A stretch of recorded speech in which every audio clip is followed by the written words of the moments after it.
midnight glory, heartbeat thumping, another story. Green and red, flashing voices loud.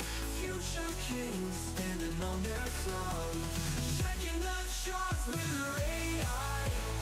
Up we go, reaching for the sky. Every train home never dies. On the edge as the numbers fly. Checking the charts, tracking the charts. Midnight glory. Sanctuary in awe, it's blending. Mind on fire, never ending. Dreams of gold, relentless fight. Push on through the endless night. Push on through the endless night. Push on through the endless night.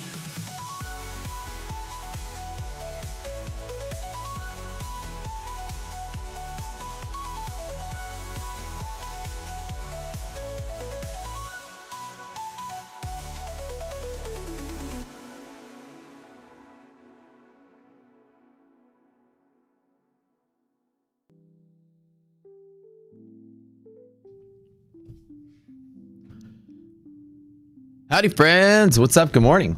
Welcome to the live future trading show. It's Tuesday morning. Got ADP, core PPI, all this stuff coming out earlier today. GDP's coming out tomorrow, I believe. We got like a pretty big news week going on here. Market turned around. Good morning, good morning, good morning. Turned around yesterday off the big old sell-off we had until Friday's expiration, and then we just kind of rallied up yesterday, sitting flat overnight. This is looking pretty solid unless volatility is back on the table, which I'm looking at my charts and it looks like it's still where it's, where it's been all night. Could be a continuation day, could be an internal day to yesterday. We could see, but hopefully the big sell-off from last month is over. We should see. That's it. So today, yesterday I put an end to the random challenge. Pretty much most of you guys might be excited to just kind of see that we learned a lot from it. It was a really fantastic challenge. I posted my stats in the Discord. Turned out exactly as I hoped it would turn out, where all my stats turned out perfect, despite the random trading challenge being thrown at me, trades being thrown at me at random times. Had to jump in and take it. Every stat was perfect as far as what you'd expect perfect control to look like. I detailed it, and the reason I'm ending it now rather than the end of the month is just because it is just getting to the point where people are on the stream, just new people show up, they're confused, they don't understand, they leave. It's just kind of like I was sort of getting at the tail end of it anyways, and people are just like, can we just watch you trade like you normally would? I'm like, all right, fine. Whatever you guys want, we'll do it. But there was a great educational opportunity through all of it. I walked away with a 51% win rate, which is exactly what you expect in a random challenge. Half of them right, half of them wrong. Largest winner and largest loser were exactly the same size. Well, I'll cover that. I'll show it to you guys. The new challenge, no new challenge right now. Get the world record with fund to next, and then back to normal trading. That's kind of the new challenge. Now, let me show you guys the stats real quick. So friends, hold on, before I do that, let's chit chat and give my welcomes to everybody here. Good morning, friends. Tradey, Jaded, Gabe, Fraser, Nate, Abio, Mateo. Good morning. Reading roll call, roll call. Gabe, Nervilish Day. What's up? WT. What's up? Cyril, Frank, Casillas, Lee Media, FX Entry. What's up?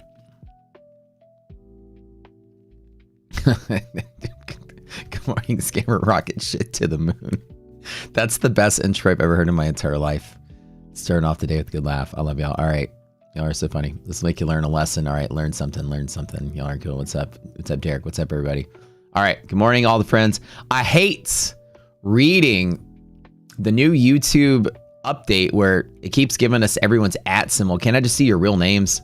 I don't even know. Oh, whatever. All right. Here's the stats, right? The challenge for the month.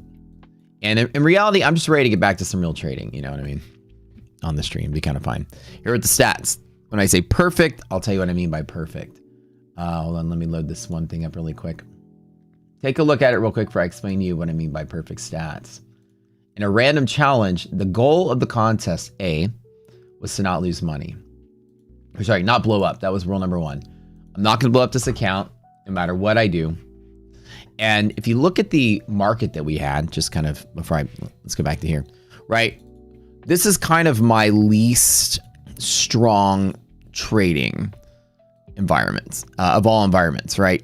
Correction markets. I tend to spend most of my time in correction markets not doing much, sitting out waiting for the panic to end and then jumping in on the long side. And the random challenge forced me to trade in a time when I normally wouldn't be trading. The challenge was already there in the environment. Another challenge that was there was it was throwing me into trades in the middle of market catalysts, which our rules normally sit out.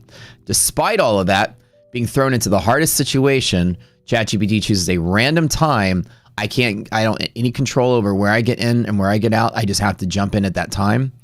In small window of time. I get to choose long or short and position size, and that's it, and manage position from there. From that point forward, I basically walked away losing just about nothing. I was pretty much flat-ish by the end of the day. Down less than 10%. I started at like 105. I'm down like 5% or 6% off of that. So here with the stats, first of all, you can assume that in a bull market, as you guys have watched me, like my account just kind of goes up and up and up a little bit this last, bull market we run. And then imagine that in the crash market, my P&L looked like this in the crash market when I normally wouldn't be doing anything. And my account was normally not doing anything. I'm just redrawing this here. So this is like basically when the market's collapsing, I'm not losing anything. And that is the goal. That's really the goal as a trader, is to not lose money in your weak spot or when the market's going against you or you lose. I went on a losing streak of like 6 or 7 trades in a row, I think, and still didn't blow up. Fantastic. And let me show you the stats. And these are the stats I was looking to show and demonstrate perfect control. Okay, ready? Win rate, 50-50, just like you'd exact. P&L, up, down, up, down, up, down, like a sawtooth. Okay, that's fine. Market crashing, throwing me in catalyst. You're not going to have a high success rate in that environment. Normally I sit out because I know my success rate in that environment is not as good as it normally would be. And also,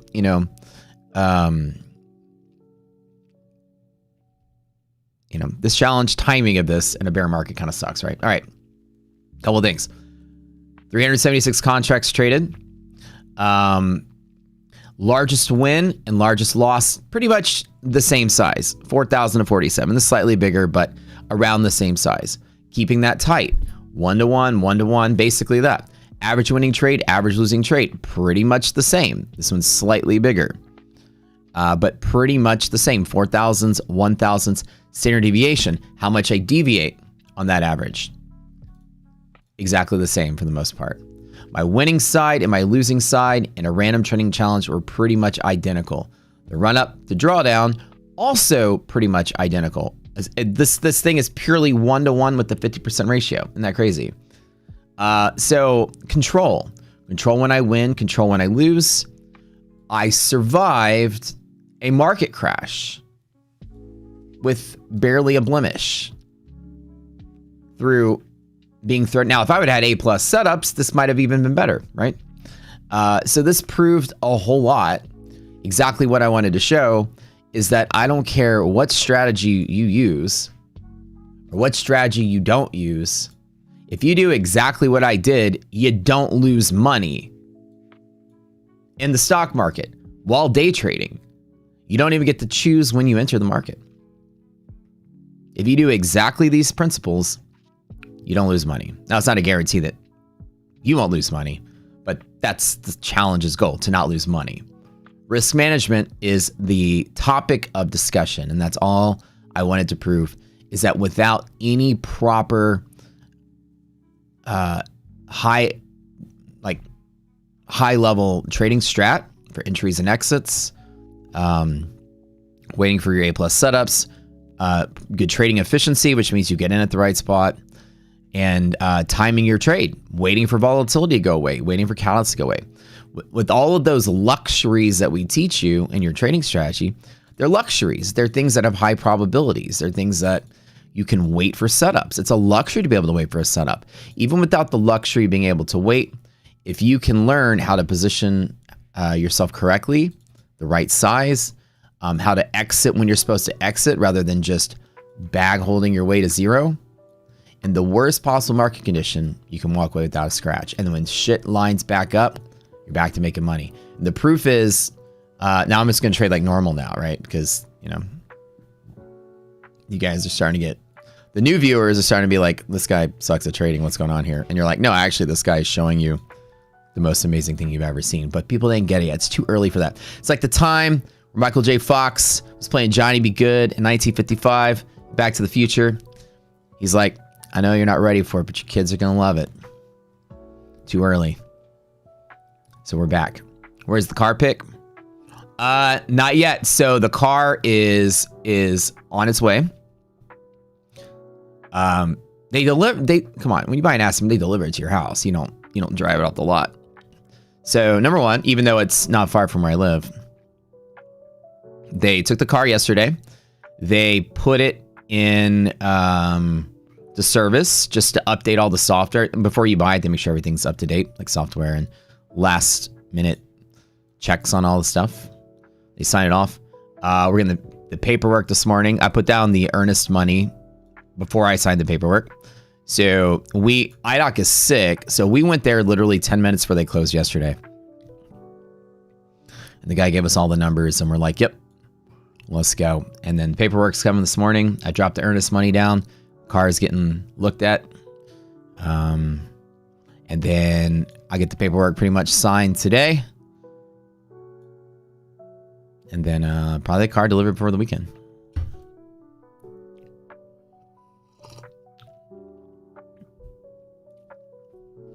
The challenge was dumb. Get the fuck out of here. You're dumb.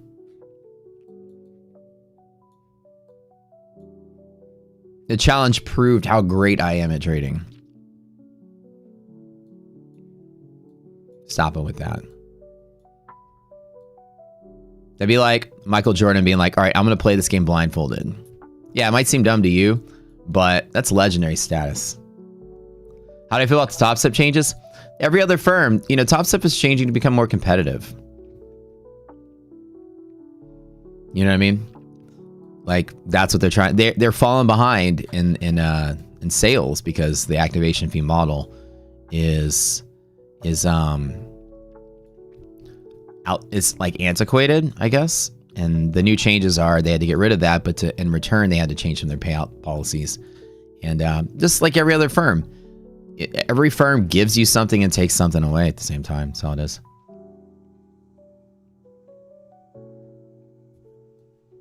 How do you guys feel about the Topstep changes? I'm not ever going to trade with Topstep.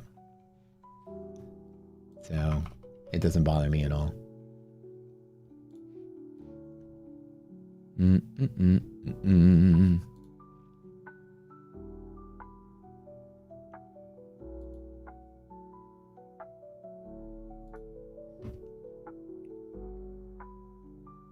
What's going on, Houston with Tornado? Am I okay? Yeah, nothing came by this way.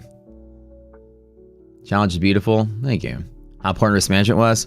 Yeah, like the other side of the coin would actually be sitting out most of those days doing nothing. So now that the market's stable, now we got a bull market, I might be able to just throw some trades out there, trade like normal. So I'm liking this. See how it turns out.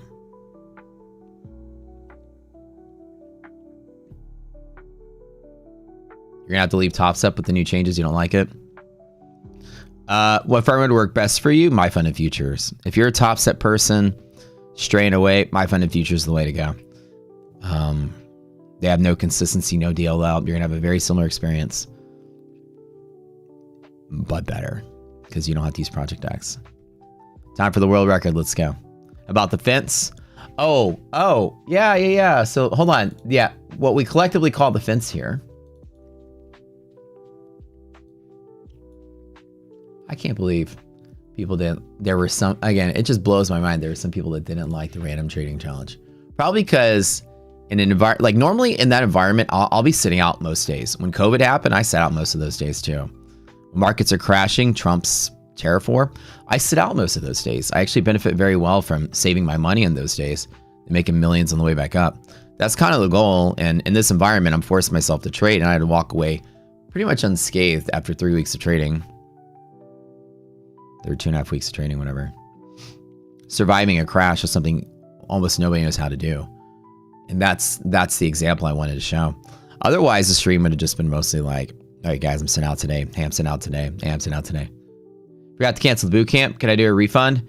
Technically, there's no refund if you forget to cancel something. But make sure you cancel it. That's just normally the policy of monthly subscriptions with places. Make sure you go cancel it if you don't want to do it again. Boot camp starts up on Monday, by the way. My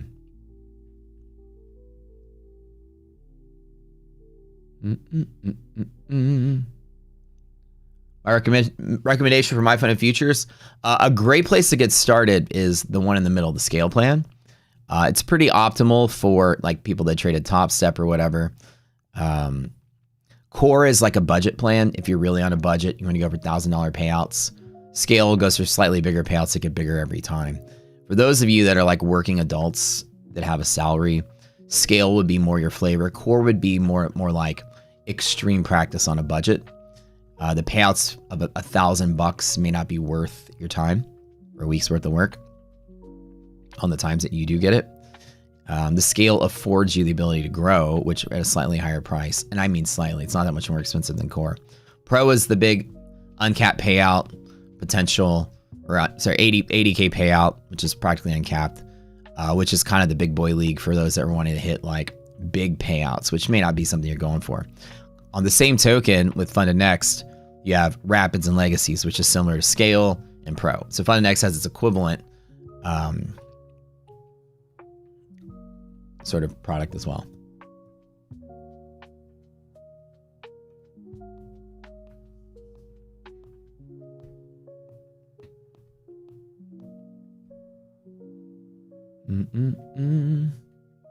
Somebody said Jan Tyson. I've never heard that name before in my life.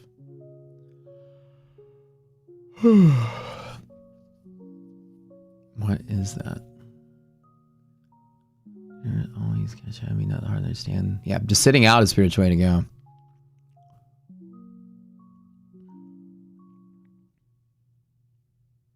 Nvidia's accounting practice made me a little suspect. They have to rebut it with a statement saying they're not in run.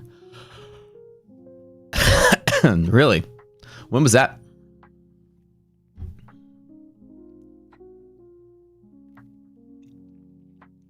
Today? Last night? Oh, last night?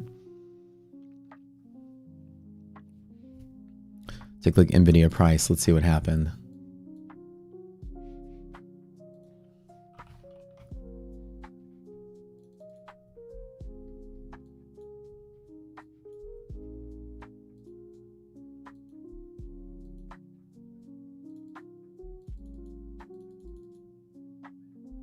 Nvidia dropped from 179 to 174. Well, that explains why Nasdaq was not moving overnight. Interesting. Okay, so let's analyze what's going on with the VIX. Oh, hold on. Let me move this way right now. And this way for right now. How much is futures data? I believe it's like $11 a month, 11 or $12 a month. Somewhere in the range of that. Inside of here.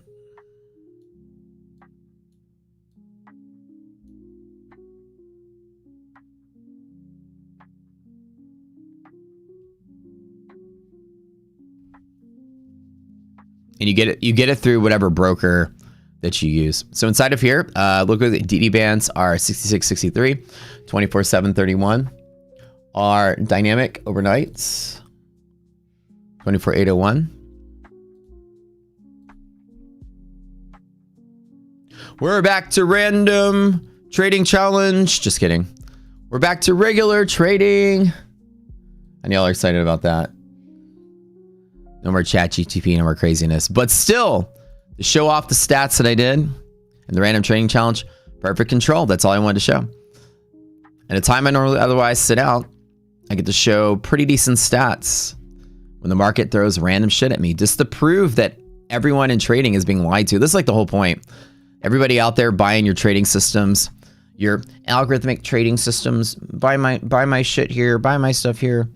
Look, you gotta like to the Ninja Trader marketplace or Trading View marketplace. You just see like a cesspool of, you know, neon shapes and colors. It looks like the video game Cyberpunk, and all of a sudden it's supposed to make you millions of dollars. And then I prove that you don't even need that. You don't need anything.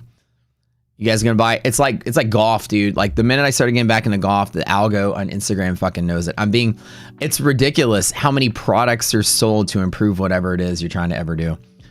It's hilarious how many golf products are out there. I don't even know how the algo switched on to it, but you know, I just bought a new set of clubs a month ago and got back to playing again.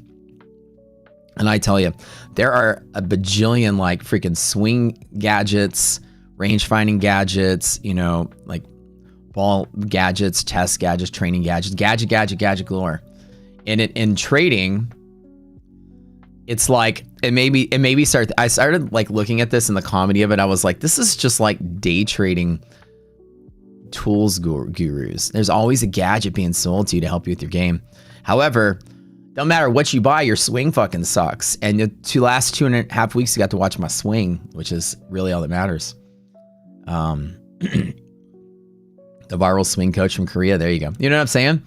Like, I don't care how many, you know, things you buy that tell you when to snap your wrist and all your alignment, your posture, things you set in the ground, things that measure where your swing is. No matter what you buy, you have a shitty swing, you're not gonna hit the ball where you need to hit it. So the risk management is swing training. That's the goal. And I wanted to prove that everyone out there is just sitting there with a bunch of golf gadgets or trading gadgets that you buy off these marketplaces and stuff. And that just simply with a good swing, you can pick up a stick off the ground and have like a, you know, 5 to 10 handicap. That's why Trump still sucks at golf. There you go. You know what I mean?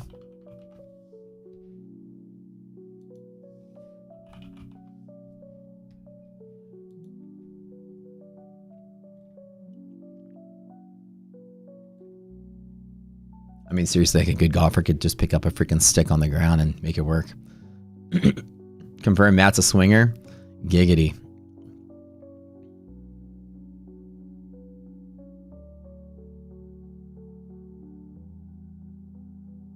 Who's gonna upkeep Rocket Scooter when I'm a real unk? Well, I need a protege. I need my own Charlie for the chocolate factory. I need to put people through a test and see who the good-hearted children of the world are. Unk? See, that's what he's saying. Unk. He's from the generation that calls old people unks. We call them boomers. Right? It's the same word. So what you gotta say is I gotta run you guys through the gauntlet. The selfish kids who are just in it for themselves, they get shot out the tube, you know, from the chocolate water fountain, and then they get shot out of the factory, or they get turned into a giant blueberry, and the Oompa Loompas roll them out. However, if you're pure of heart, Charlie, you didn't drink the fizzy lifting drinks, I may pass the chocolate factory on to somebody at some point, as long as we have to sterilize the ceiling, you know, because you stole fizzy lifting drinks. At that point, I'd be very upset. New challenge, trading props, trading the real account, just straight up. All right, how's the fence doing? Well, let me show y'all.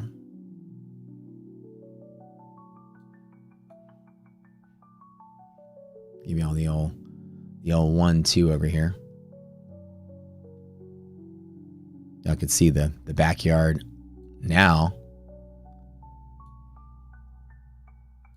After I planted some juniper trees, we got one part of the furniture set in. It's all delivered at different times. There's a big fire pit coming out with some extra chairs.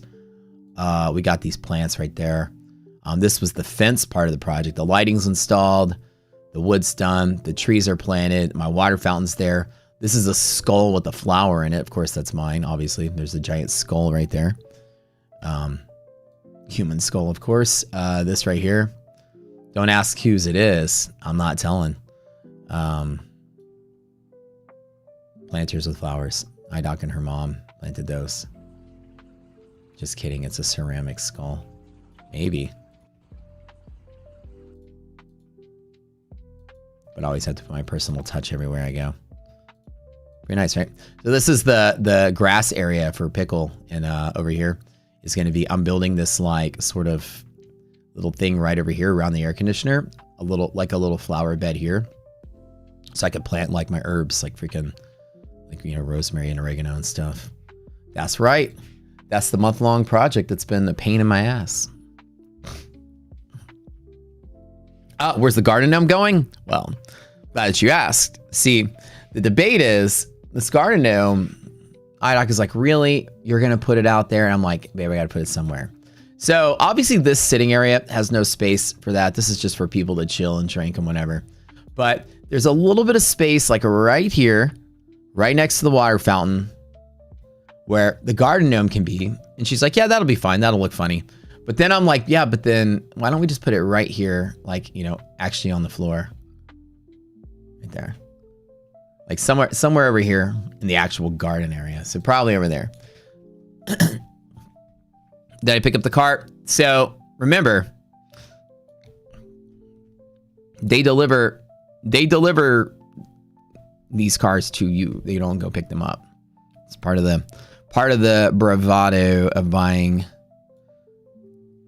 that car. They will deliver it.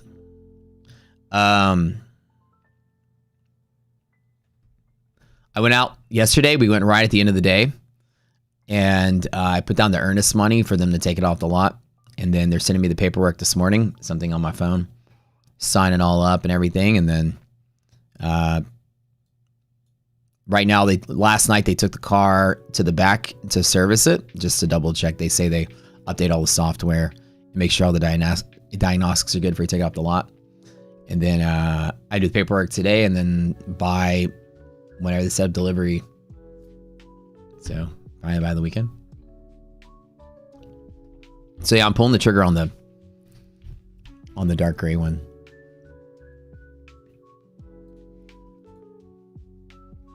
My first time in a very long time, I bought a brand new car. I always get a year-old pre-owned demo car to knock half the price off. But in this particular case, I didn't. And I always pride myself on getting a good deal on a car. No, I didn't get the green one.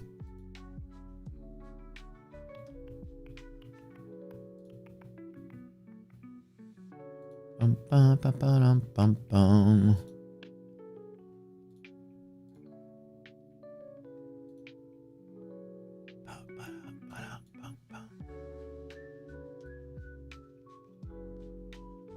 So yeah, that's the one I'm getting.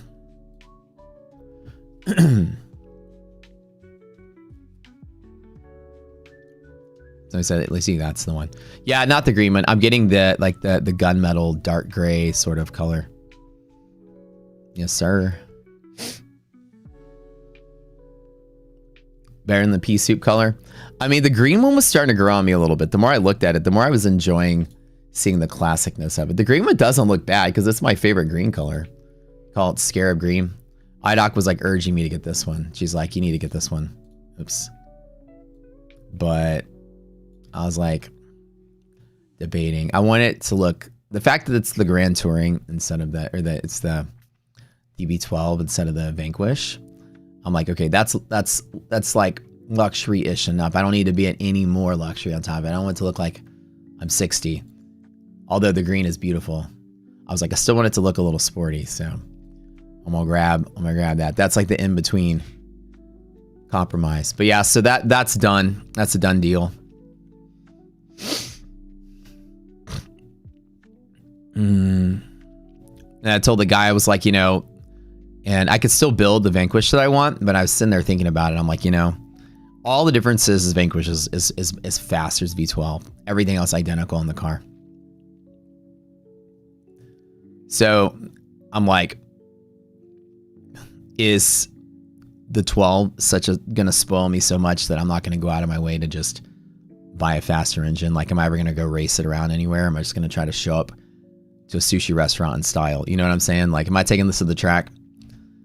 The difference between the cars is another 300 grand. So I was like telling the guy yesterday, he's like, so what we're going to talk about, let's sit down, we'll build your other car. And I'm like, I'm like, maybe I might just drive this around for a year, and I probably will stick with it. That's why I feel like I'm going to be like this. But I still like always wanted to get one. You know what I'm saying? Like, the upgrade would just be the color I want, and then like, you know, the fast engine. The white line is the close from yesterday's session. Equities close, QQQ and SPY.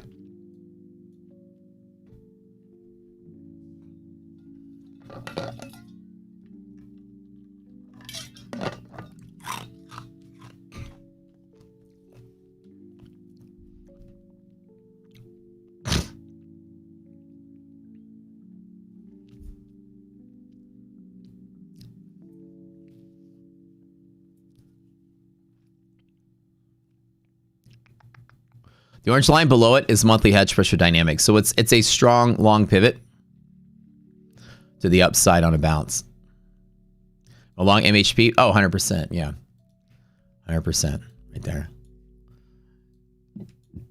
We're opening flat today. So flat market open usually is going to be, actually it's not that flat. Flat-ish. We should be strong enough to where it's, this should be a strong enough open where it's resilience is good. So when the market opens flat, which is within 10 points S&P, 40 points Nasdaq, resilience is not necessarily as strong of a leading indicator because resilience will be choppy itself. Usually a market that gaps, a gap fill predictor is more in tune to finding direction of the trend for the day rather than just the noise of a flat market. Don't look at crypto. Don't look at crypto. The Aston is a DB12. It's a 2026. Actually, that's a 2025. 2025. Yeah.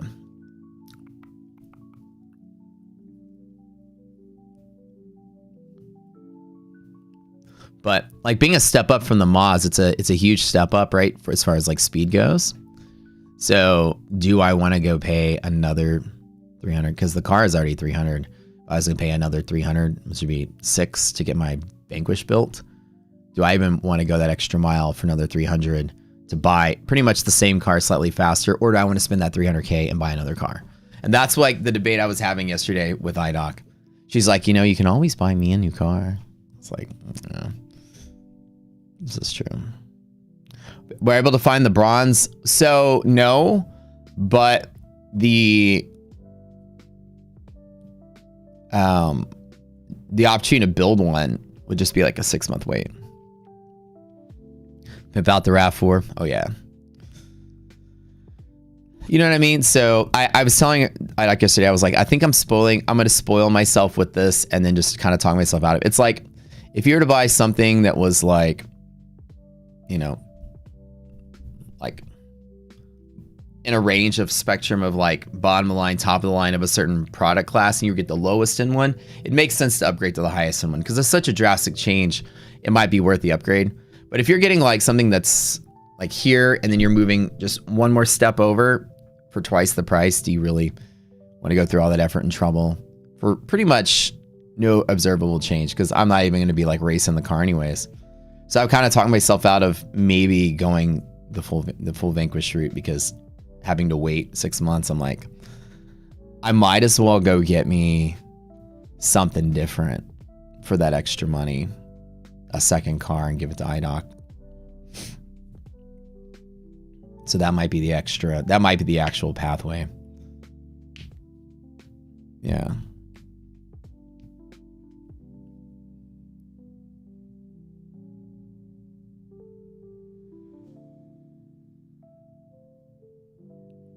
Yeah, somebody was telling me yesterday that the one in Charlotte had a bronze one. I got the guys to look and they said they were going to look at it, but they never told me they found it.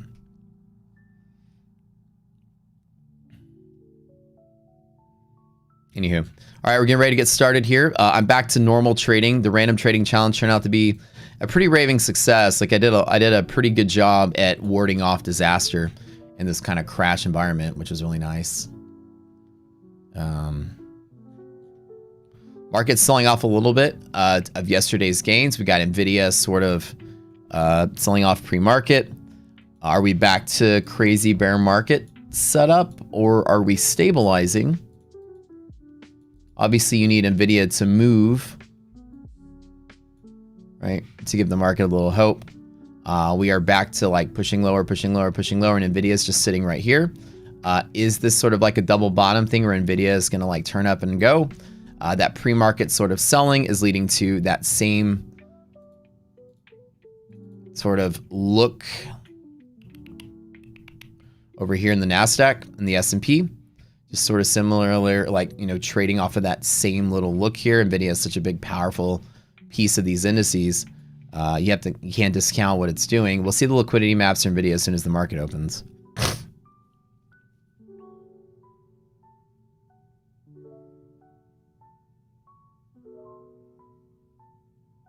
It's been a month since I started the challenge.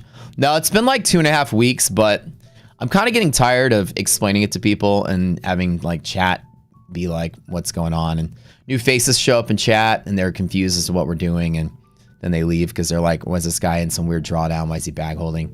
It just is I thought it would be like drawing a crowd, and instead it's like repelling a crowd. So the stream numbers are taking a small hit. I'm just like, you know, the diehards are getting something out of it. But what I'll do if I ever want to do something like radical like that again, I'll just have to do it off camera and then show you guys like just drag it on and be like, here's the trade. Okay, back at it. Not have it be like the central focus of the stream.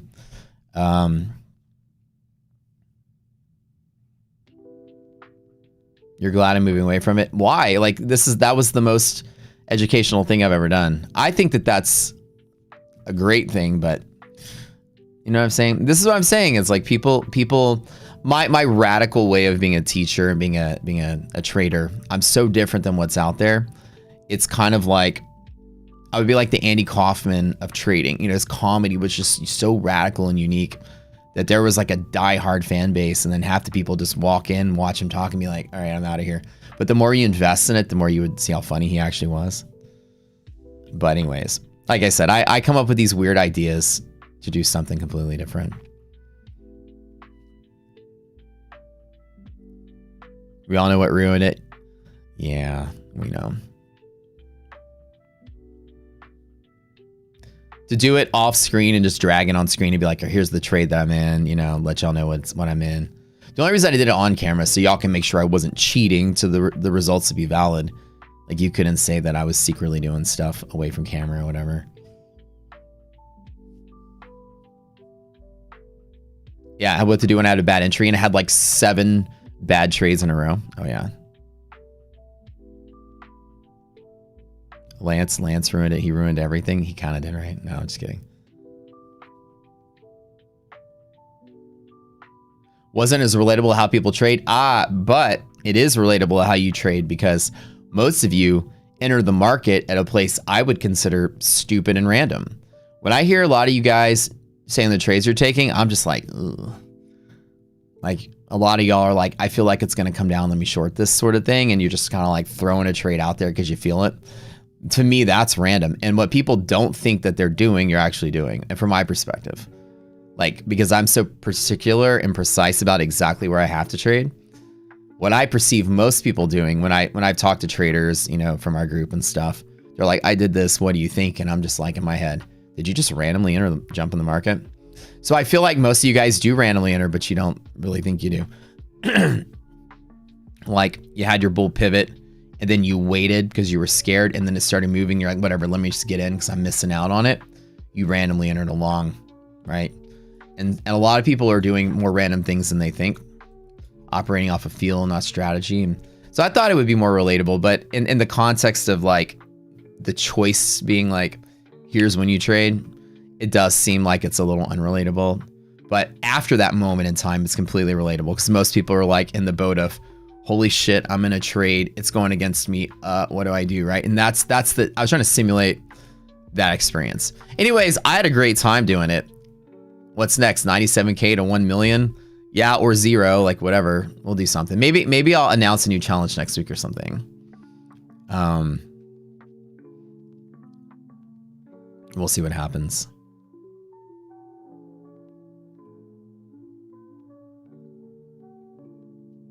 Yeah, that's true. Just do regular trading and then come through later and just be like, all right, here's the trade from the random challenge. I dig it.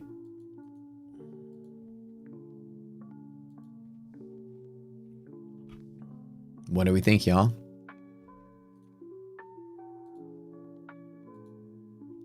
Gonna rally from here?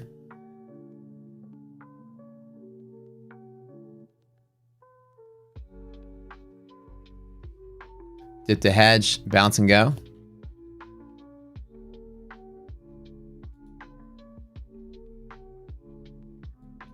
Think the market is pretty random. The short only challenge.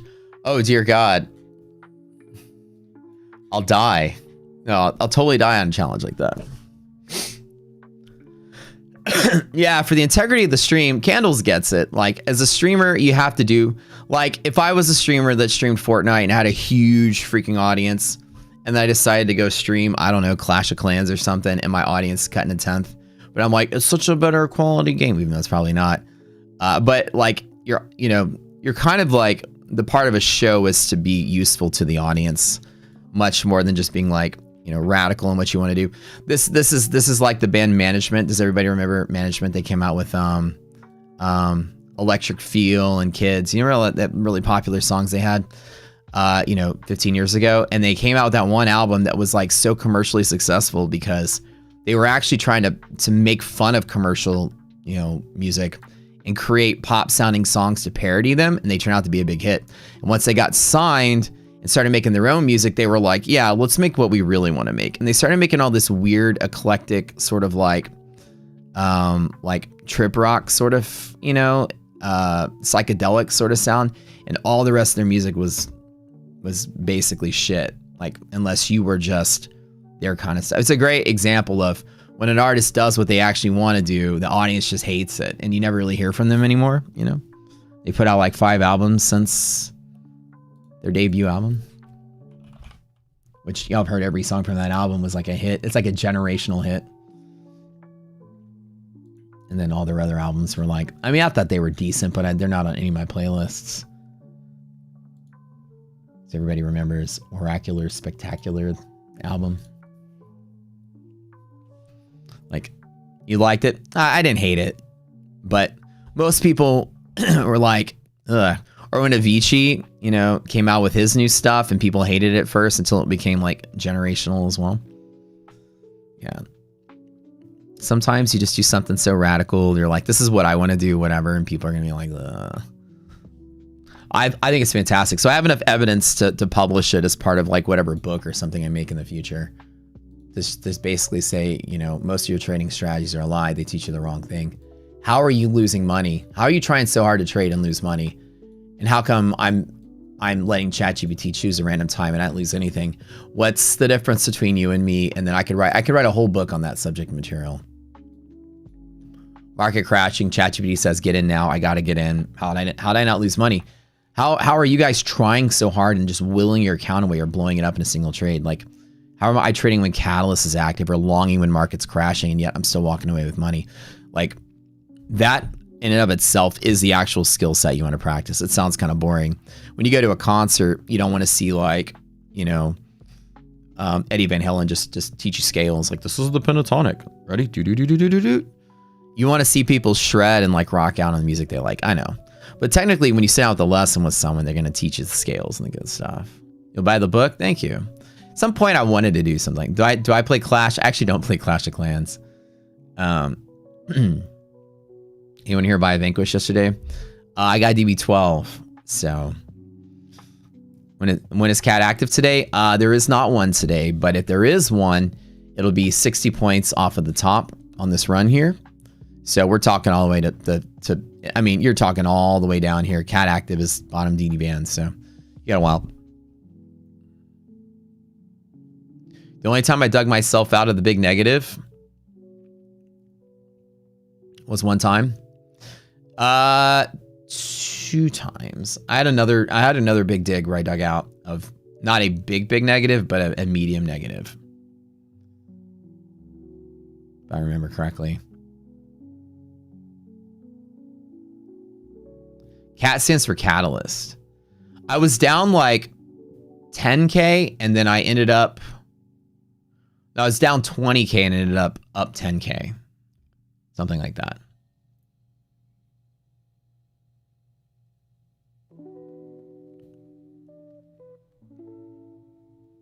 On the big crash day that we had, I ran down 20 and up 30 on that day. But that day I did assume a lot of extra risk because I was sort of like bottom fishing, and I think that would have been one of these days here, like maybe this day. Oh, it was this Friday. That's what it was. I think it was this Friday, this day right here. One of these days. It basically like one of those giant V days. So like every random trade I took was a loss, and then I had another dice roll that I did, and then when I had the flu and I was sick, and then I did one more dice roll and I posted in Discord. I said this is my last final go, and then smacked it to the long side. If I wasn't doing the random challenge, it would all been treated like individual trades, just like loss, loss, loss, loss, win. Trading it like one particular day. That's kind of the one thing traders do as well. They kind of treat the whole day like a day is an event. A day doesn't mean anything. Each individual trade has meaning and probability. So the idea of I've lost so much today, I need to stop trading is more of a psychological thing. If you need that so that you can relax and sleep it off and come back refreshed, that's the only time a day has a meaning. Let me make 5 trades a day or 3 trades a day or 1 loss a day. Per day is a limit that either is forced on you by props or something you need for psychology. Other than that, there should be no such thing as a daily loss that you give yourself unless you need to do that. I trade every time, no matter what, because eventually, even in a day, just like that one day, it was like lose, lose, lose, lose, win, and that win was enough to offset the losses. They're 5 separate distinct events. So different people have different needs for that, like, you know, basically daily breakaway up to the trader if they need it. Me, I don't need to relax a day. I try to target about 12% a day, but like I said, that's just a target, right? Doesn't mean that it's rigid for my own psychological well-being. If I lost 20K and my target was 12, okay. If I lost 50K, okay. If I lost 100K, then in the last hour of the day, I'm wiring 100K back in. Like it's those daily limits apply to you when you have reasons to have them. So for me, I'm not afraid being 20K down to keep attacking the market at that high volume pivot, just because the odds are my favor. They work, and playing the odds requires me to trade every single time. It's part of my strategy. So no trading challenge today, baby. Right back to where we started. 80%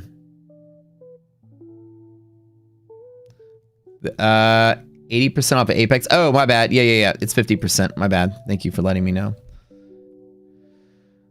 I need to hire somebody to update my stream. That's my new goal. I need an assistant for my assistant. Good morning. What's up, y'all?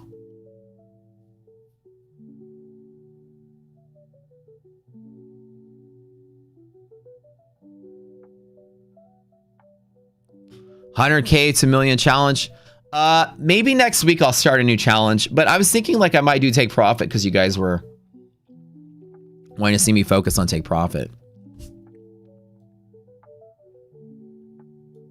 We'll see. I was a little surprised to see the market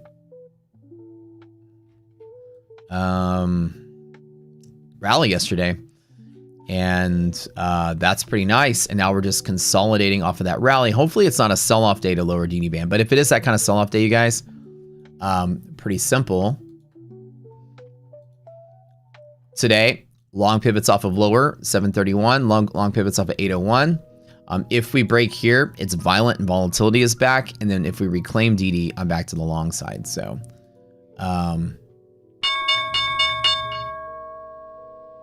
and we are open. All right. Let me see if I get something good here. We are opening with 70, 50 resilience. Let's see what happens if we do sell to DD band. I do want to take a long off of whatever liquidity pockets are. I have a decent feeling about today.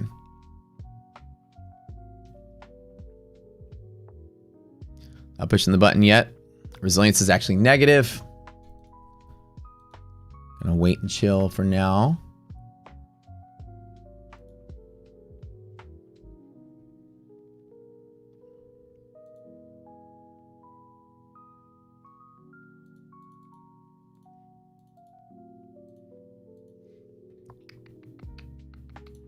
A little lower MHP. Let's grab some longs here. Wait for liquidity maps to come out. Bum, bum, bum, bum, bum, bum, bum. Bum, bum, bum.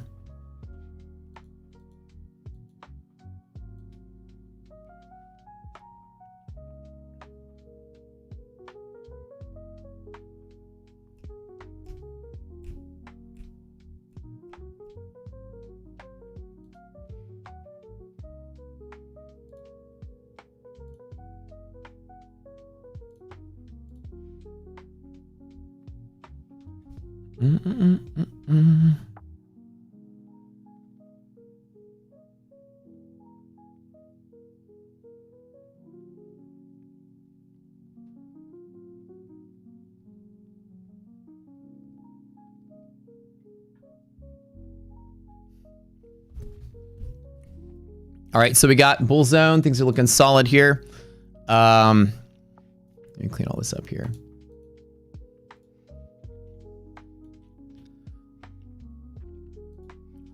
A plus is today off of MHP. A plus is today off of DD and bull zone. Ratio 75, which is good. S&P is opening and gapping up and going through the open, which is pretty nice.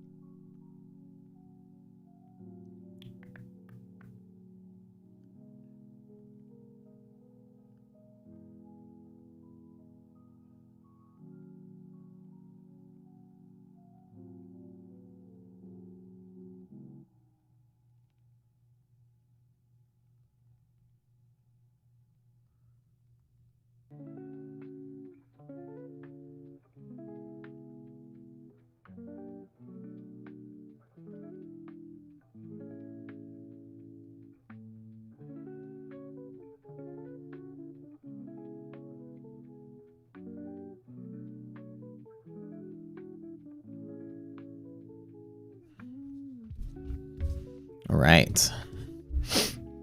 Negative 25, Nasdaq resilience, 16 on S&P.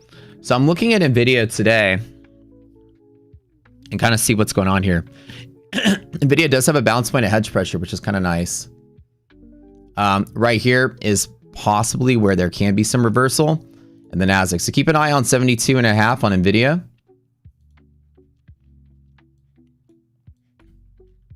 Which basically gives me pivoting down here to orange. So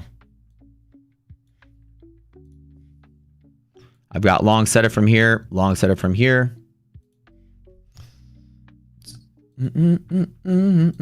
Let's get a 4 spot here for gap fill. Illiquidity pocket up to half gap. Let's go. S&P rip it.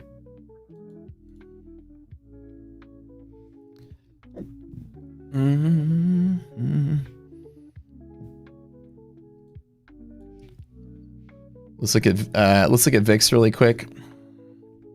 The thing is that this market is going to fight to try to be bullish, and if we fail it, then we're back to what we saw last month, which I'm a little worried about.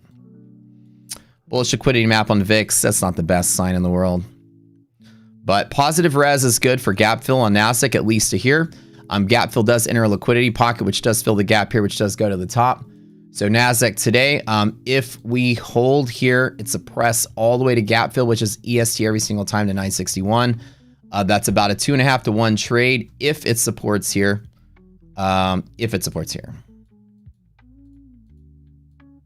Which will be nice. The volatility, I expect overshoot to be minimal. I'd be willing to dive in at monthly hedge.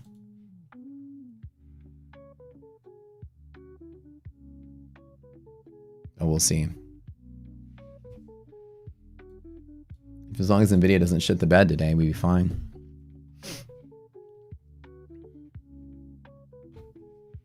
It was trying to move a second ago.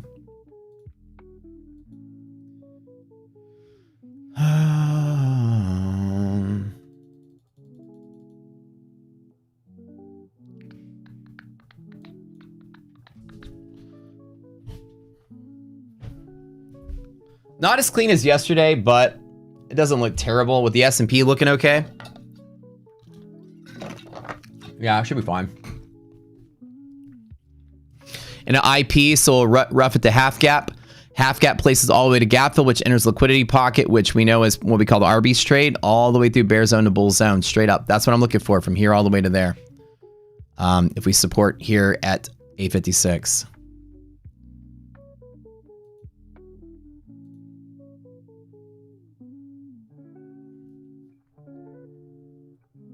Let's just pray that we hold it.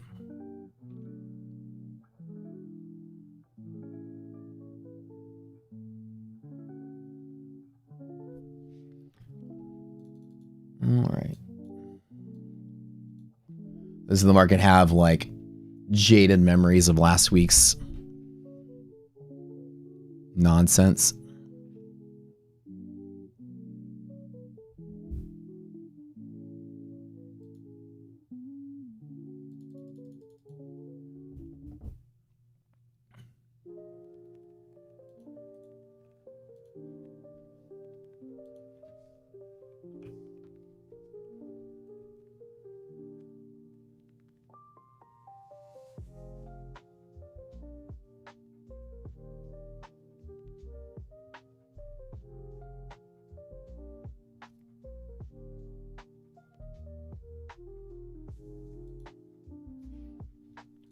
It is trying to sell off. Nvidia's pulling back pretty hard. So 172.5 is Nvidia's MHP. So keep that like in front of your face today. If Nvidia loses this, the market's going to lose a whole lot of steam today. Let's get us to here. 2.5 to 1. If I dive to MHP, there's all kind of strong pivots here. So I'm going to let myself have like a 56 bound about to 20, and I'll trim a little bit.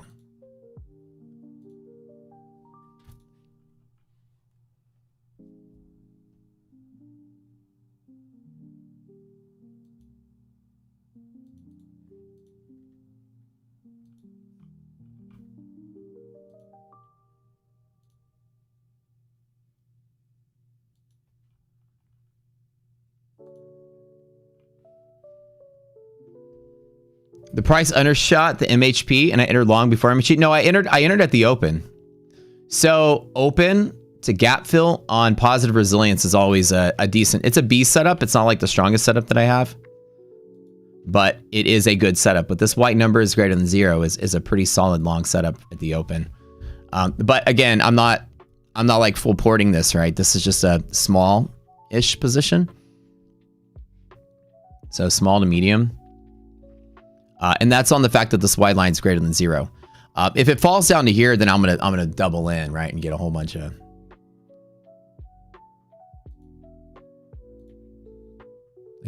of position to go with it. I don't like that Nasdaq is consolidating below the open, which is kind of worrying me about a flush situation.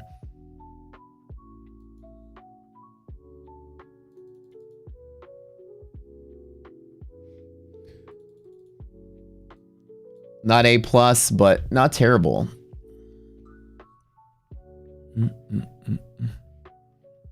Been juggling slight green. S&P's bumping, at least at the open. Testing highs 3 times in a row. I mean, we need it to move in like the next 5 minutes or it's going to start scaring some traders. After yesterday's mechanics that we had, this is that sort of people are like, okay, do we sell the high from yesterday? Just like we've been doing for all month. So that's kind of the situation we could be in. Then we'll see.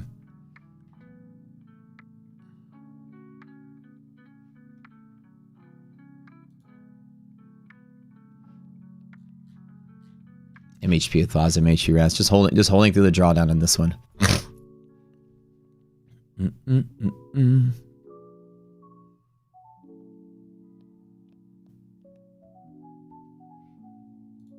I'm a little surprised. So 72.5 Nasdaq MHP being tapped right now.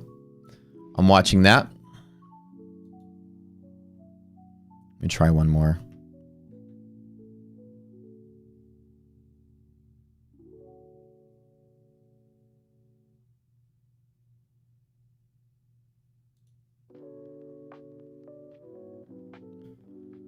All right, so this is the one. This is, if there is a bounce on Nvidia, it's here. If there is a bounce, it's here. So I'm taking a stab at this one. 72.5. So keep an eye on 72.5 on Nvidia.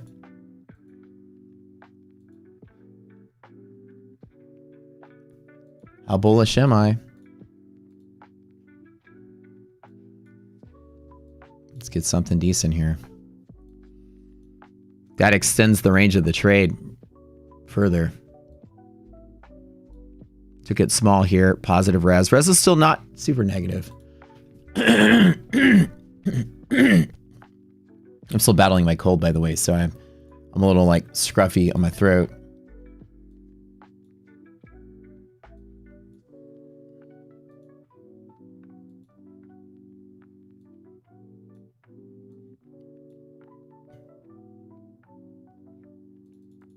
Let's see if Nvidia holds. Are we back to shit market conditions? Are we back to recovery market conditions? I want to take a bet on the recovery market. So we'll see. But it's selling pressure's picking up a little bit. All right. Take one more stab at this.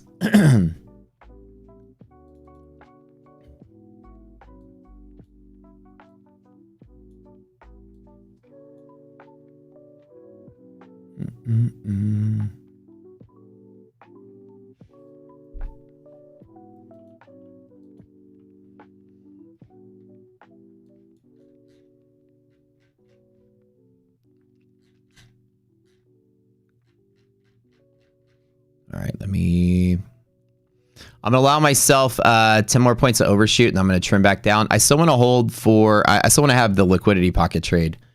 That I'm looking for that big reversal pivot for the big up market. But the test is gonna be pretty brutal if we don't hold that Nvidia level. Just so happens we're getting blasted on fucking Nvidia news today. Okay, let me trim back down to 4. All right, lower DD band, last option. Holy shit.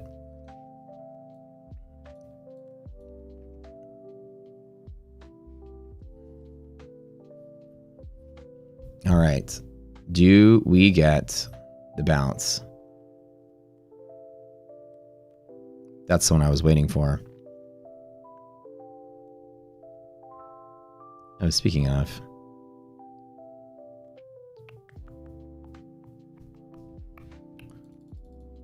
So we lost key pivot on Nvidia. So I'm gonna wait to see if that recovers. I'm still hanging on to this one. That's a pretty solid flush. Nasdaq just dropped really fast there. This is probably gonna turn out to be all right. Hold on one second.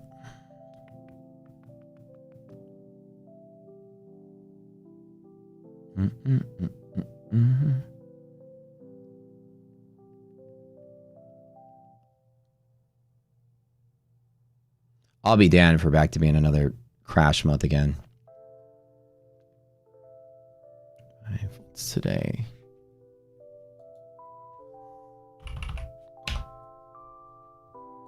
If this is that day where we get the reversal continuation, which is going to be that volatility collapse, then I'll have to take a little bit of heat on it to try to grab it. This is the last little spot to hold. Okay. What do I want to do here?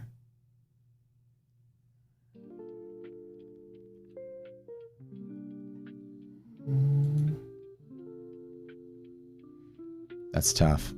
Damn. Okay. Last spot on pocket. This was not expected either. Well, I got a little happy thinking that we would get this nice little reversal play off of here and here and here, and Nvidia is just collapsing. So that pre-market Nvidia news was a lot. Okay. Let's see. 172.5. We've lost that completely. Okay. Nobody wants a crash market. I'm going to sit out for a whole nother month after this. Okay, this is overshot. I'm about to cut this one out, but I'm going to play the pocket one more time on a 670, and I'm just going to close the whole thing out. If we reclaim, I'll jump back in. That was pretty tough. Reversal coming. Yeah, but the thing is I don't have a good pivot from here. That was the one. So we already dropped into irrational territory, and this is kind of crazy. I'll have to work my way back up if we reclaim this area here. So that was very unexpected. So I've got essentially 680. I was just trying to swing through this whole thing and catch that reversal from last week, but it doesn't look like it's going to happen. So this is a sign that we could end up being, unless we reclaim this, this could be a sign that we're back to the same crap that we had last month. So we'll see what happens here. If I want to get about 700, other than that, I'm just going to call it. And then take the reclaim trade on the 710 long. That was a pretty heavy hit. I don't know. I still have a little bit of faith in this, but that was pretty gnarly. We'll see what happens. I'll add to it right at bear zone. Same thing. This environment's just recovering from like what people potentially were perceiving as like a market crash. You know, it's like that kind of thing. Last week it was a little nasty, and just with Nvidia just opening and tanking, it's just dragging everything down with it. Even though everything looked pretty solid, this may not be the best sign for the longer term trend. On the hourly chart, I mean, we're back to just flip flop, flip flop, flip flop. So I'm waiting to try to get back on a market that's going to be stable and bullish, and I take the hit that happens. Fucking market being crazy again.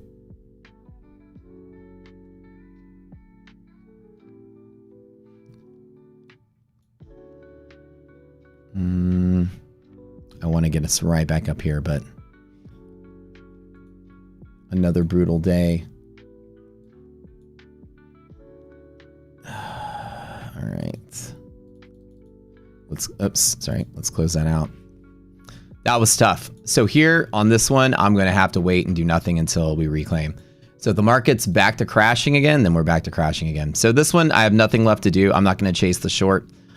If we do reclaim to here, I'll back in the long, and I'll make all of this back today on the bull side break to here. Other than that, sit out. This is cat active already. Market just fell in the catalyst territory already. Not so good.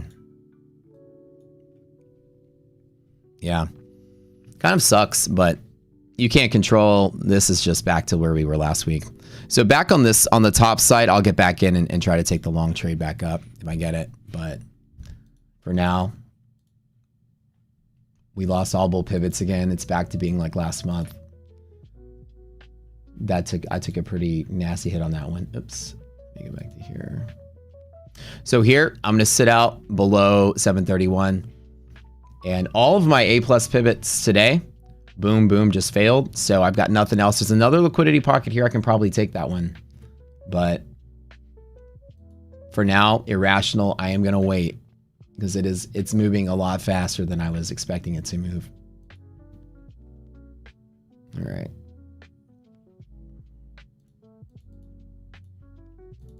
My bet was essentially that we were back to recovering after yesterday. Let's look at monthly maps just to get the support on this on the longer term, where I can reclaim on the bull side. So normally, like when I take a stab at the market recovering, this is the stab that starts a pretty good run up. And if it doesn't work, then, you know, I've got like pretty much a couple more weeks or whatever of this particular behavior. And then I'll get another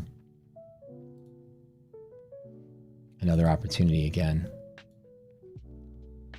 Dun, dun, dun. Or if we reclaim on 731, I'm back in on it.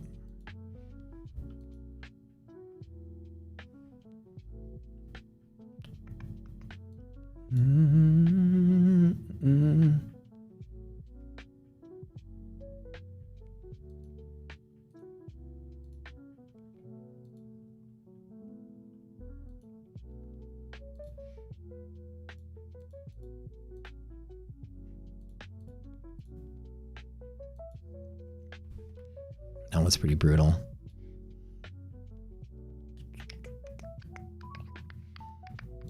$24.7 right here. Reclaim pocket. I'll get back on the long side.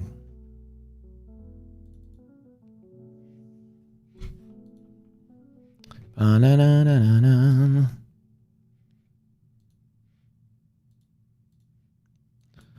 A little post catalytic sort of response here. Better safe than sorry. Back on 714. I will start to rebuild a small long position again. Fight this one back up. Very rare to see all that much losing of A pluses so quick. We still got remnants of like last month, and I still do believe in this market, to be honest. I do believe we should be okay. We hit lower MHP on S&P, so I'm going to get back in here. Same setup before. Let me long into my funded next is now. All right, let me try one more thing. ESC every single time, bear zone top. Let's run it back up. Back on 731, that would be nice. Let me check on something real quick here. See what I get on this one. 172.5. We have reclaimed MHP on NASDAQ. On Nvidia.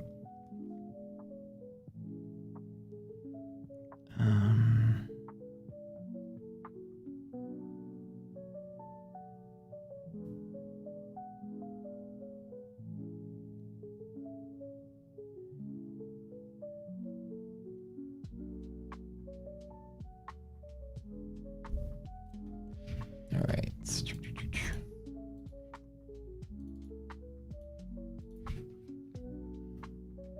We'll take the same setup here one more time on the reclaim.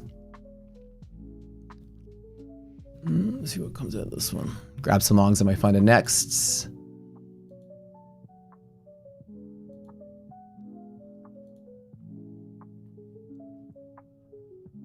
All right.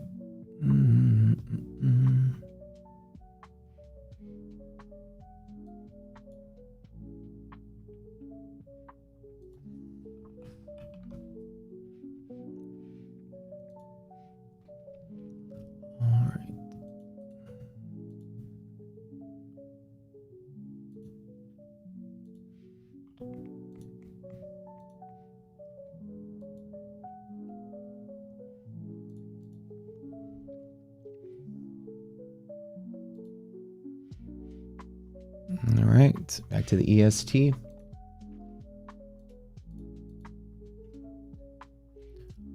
All right, let's go.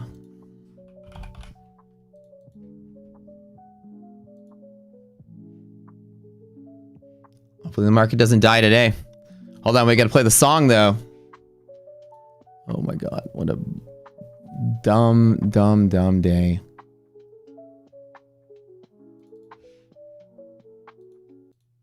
The moment of truth is, do we hold bull zone again? If we do, we're V'ing all the way back up.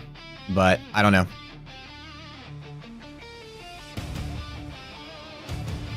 I'm engaging back in the same trade. Let me redraw it for y'all. On the reclaim, here to here. If we hold back to here and res gets better, then we go all the way back to the top. That's what I want to see today. All right. Will we bounce? Nobody knows. Greater market starts to turn. Brutal day. Even Pickle has a look of concern. Green or red, it sways. Trading gods, hear my praise. Market, please don't die today.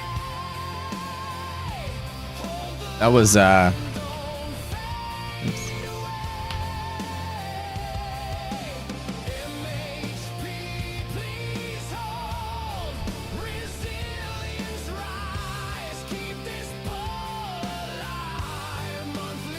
All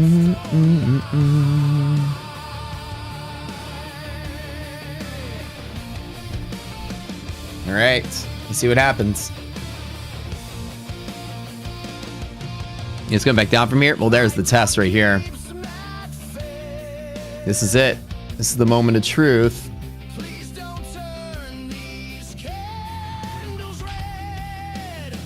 72.5 Nvidia. I'm watching it like a hawk. Nvidia MHP right here. Let's go ahead and put Nvidia off to the right. I don't really care about the S&P right now. I really want to see what Nvidia is doing.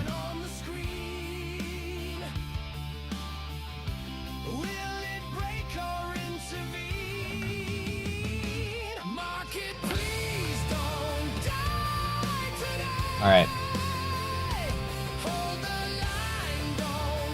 Ratio's good. Everything's good.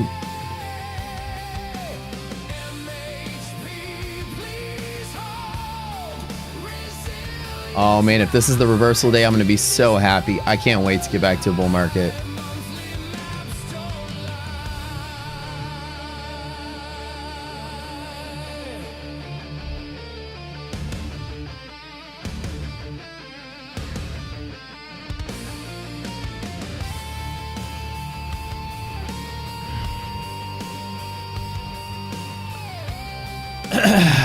All right.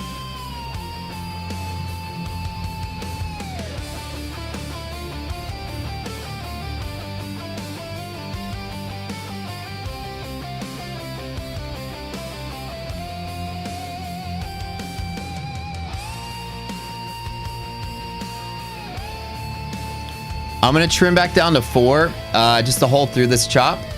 I'm going to let it ride because it's got a huge... If it goes to 960, then it goes to 960. My fund index that I grabbed at the bottom here are all up like 30 grand right now, so...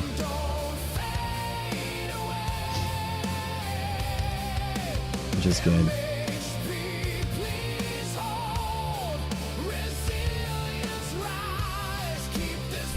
Fingers crossed on these. Might as well just all or nothing on those and hold them to the top. I drop back down to 4 on this to allow myself to build the position closer to the pocket.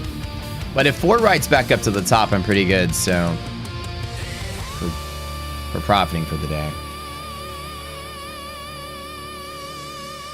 We need the song, baby. We need a whoosh fan on the screen.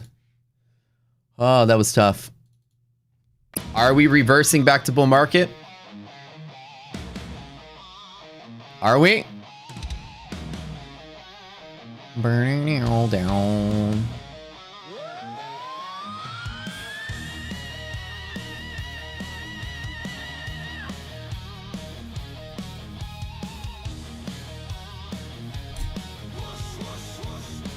Whoosh, whoosh, whoosh.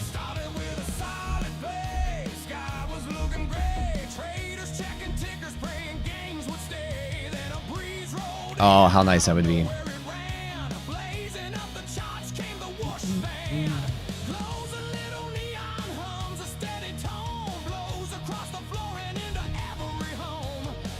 Come on, 172.5, baby. Just hold. Resilience is back to being positive. Can we get the gap filled to 960 today? Oh, how lovely that would be, dude. I just hold this all day. Market don't crash today. This is the moment of truth here, though. This is, if it reverses from here. And we lose all the traction now. MHP hold is the test. That's it. That's it. This is it. Bears, this is your bear spot if you're a bear. It is here. So.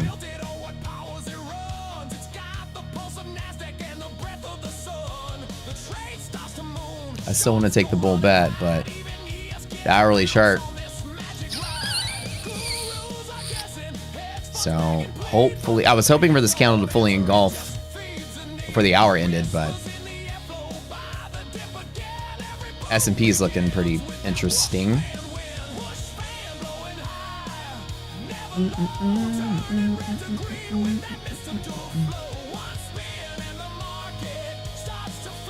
The bottom would be nice, yeah.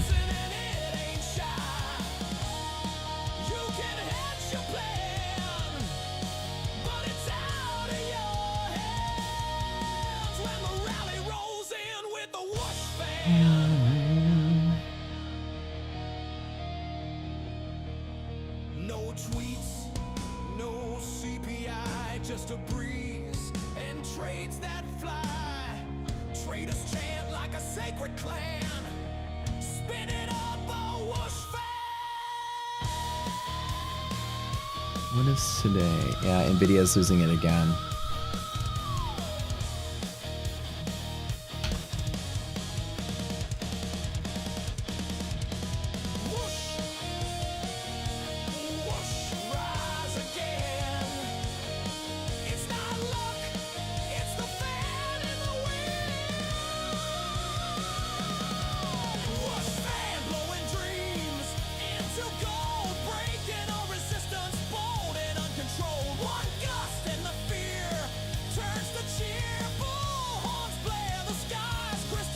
All right, here's the moment of truth. At the band, what happens? Do I take it?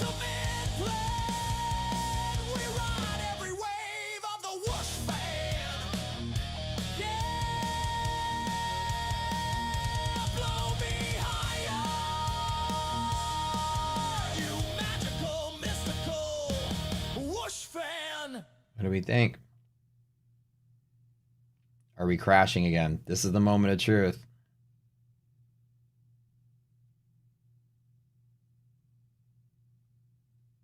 Dude, man, I was so thrilled to see bull market come back. Stupid. All right, one more attempt.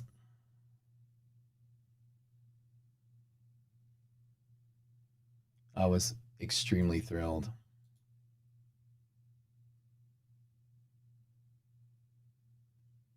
Try to get my cost basis near 718, which is at the pocket. That's what I just did here.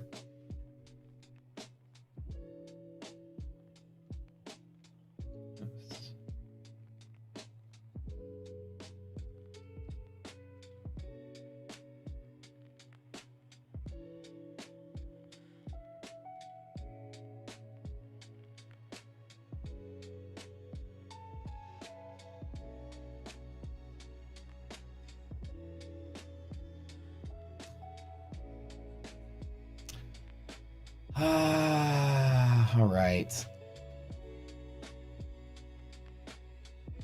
Volatility's starting to pump up again.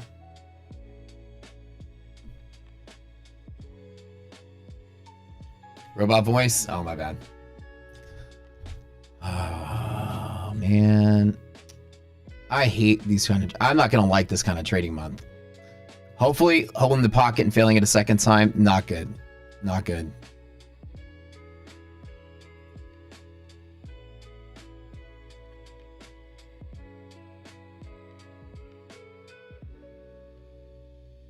Fucking Nvidia of all things.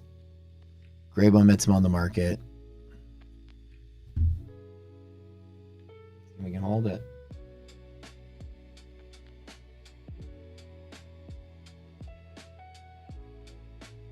But I don't think we are.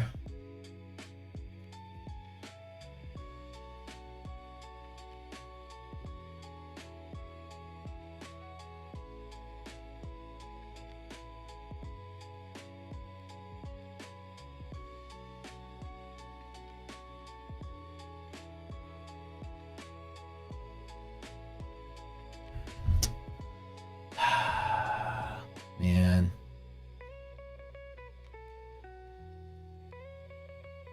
I might want to, since I want to play bigger lots, I might put another 200,000 into this one.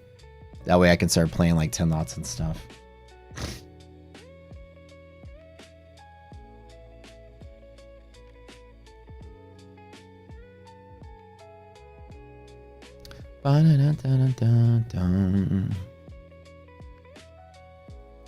Because I can trade in lots of or multiples, so I can do 10 as my normal. That way, plus or minus 10,000 and 20,000 isn't 10% of the account. Oh, I'm not doing 100K to million challenge yet. I'm just, today, I haven't started any new challenge. I'm just trading. Just to trade. I'm trying to catch the bottom is what I'm trying to do. On this reversal. That's all I'm trying to do.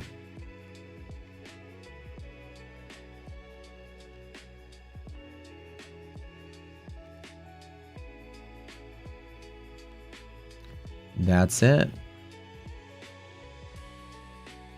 I haven't officially announced like any kind of specific challenge or anything.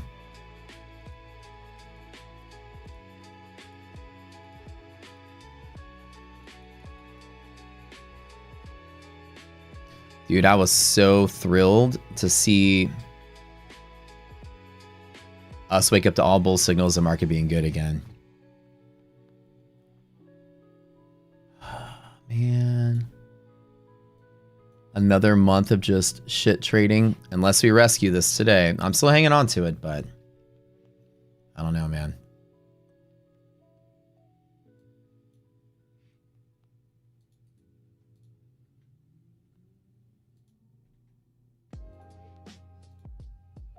Let's see what we get out of it.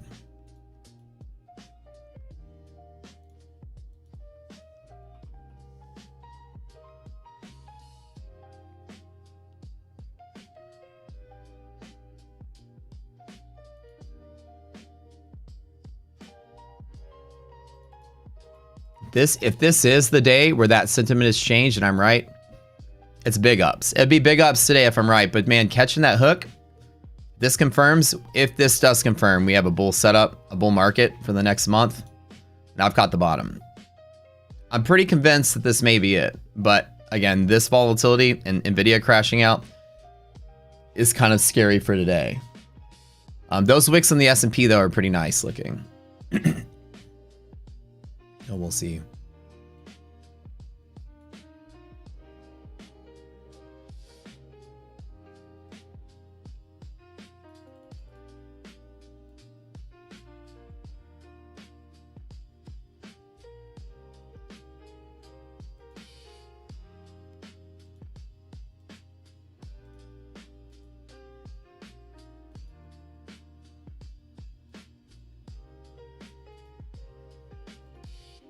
This is a pretty tough day.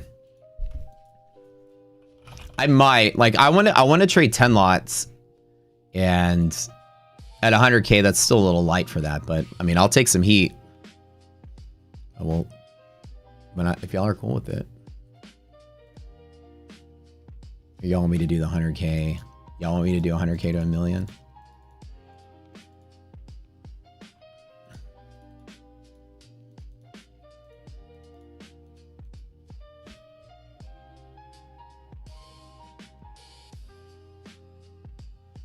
This is the W of death.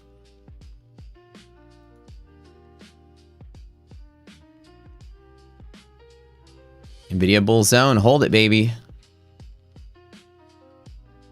We're seeing a little bit of that volatility drying up, which is great. VIX is in a little bit of decay pattern, which is good as well. We want to see, we have 2 hourly top wicks on VIX, which is good.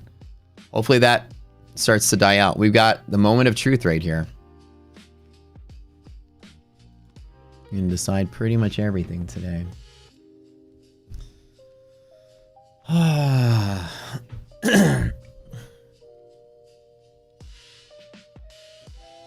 Wednesday we're climbing up.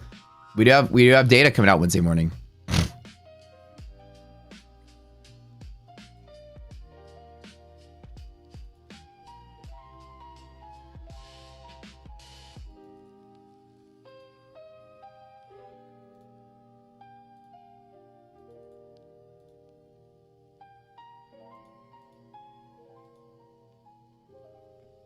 So on these dips, I loaded up on some more calls on this dip down here while I was on my phone a second ago. So fingers crossed for me on that.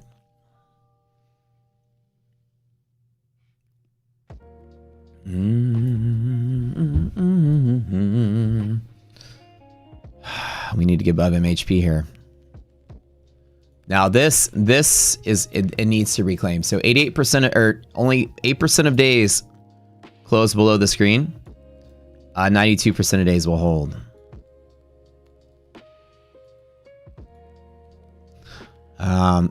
If right now, this is the battle. This is the resistance right now. If we clear 801, if we clear, it's big ups. If we don't, then it's gonna like fucking Do that all day. So again, the market is like deciding, are we in a bull or bear market? See how it's kind of trying to figure that out right now?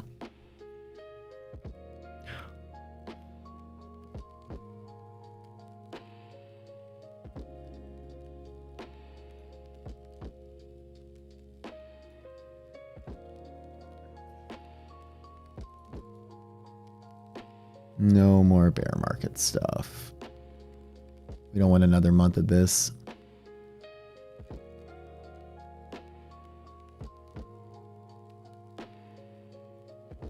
Are there buyers here? That's the real question.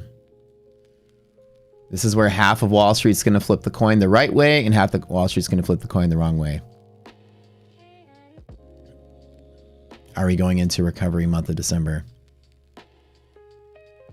That's the big question.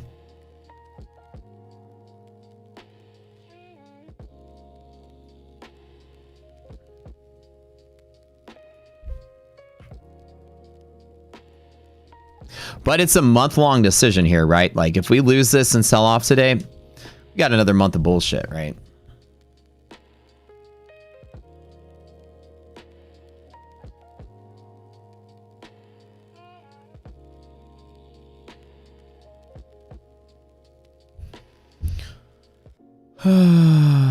Everyone's getting cool for Christmas, LOL.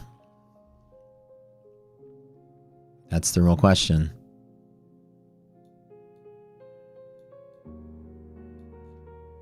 If I flip the coin right and we're in bull market and we reclaim 801, oh dude, oh.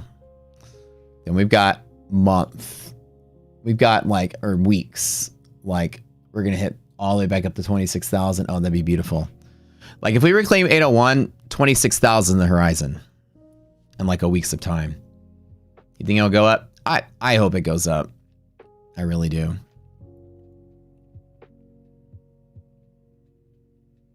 How about 5K to 100K? Like, you know what I'm talking about? When I do these challenges, it just becomes too much explanation for people. I'm just going to trade.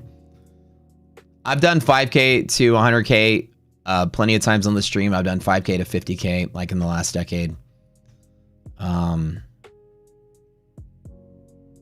You'll get people come in here like, why is this guy trading micros? Like, you know, I'm just going to trade straight up. But I'd like to do like 10 lots.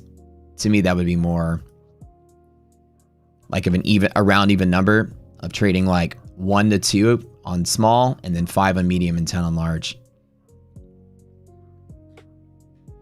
100K is still pretty tight for 10 lots. 100K should cap me out at about 5 at current margin requirements.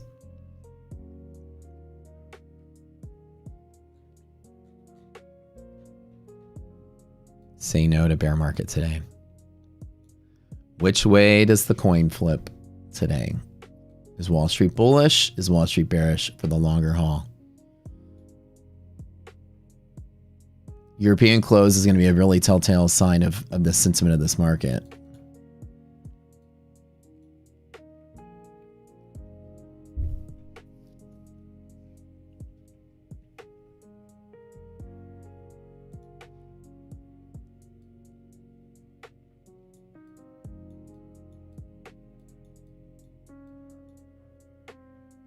This is some whoosh on it.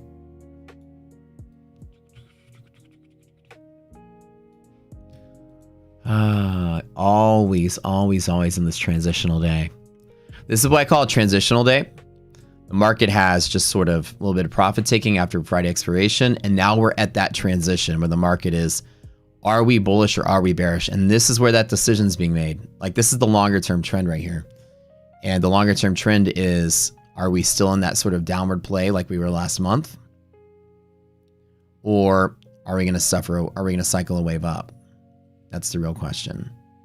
What I'm going to do, and again, we had this liquidity pocket here. I could be cycling inside of this, which is basically scalping that because it is 40 points. I could like add, subtract, to inch my cost base a little lower, but also to put something, to pocket something inside of this liquidity pocket range. But let's just not have another bear market month again. Nobody likes bear market months. Would I normally trade a day like this? Oh yeah, normally a day like this, I would hit it extremely hard, like to take the attempt that the market reverses. If we reverse from here, this is fucking 6-figure day. Like I would be willing to risk 10, 20, 30K of drawdown to make hundreds of thousands of dollars if this is the reversal. Now that's right on the edge, so I always like to bet on the edge, yeah. Why European close matters? Just because, like, the reason we're selling off is because of European markets. That's where all the selling pressure came from. Asia was cool. Then when Asia closed and Europe opened, Europe was where all that selling came from. So it's going to be like, how is European sentiment into our market? Once that pressure is off, like, what's our market going to do? Somebody says, I'm telling you guys to short. Oh my God. Well.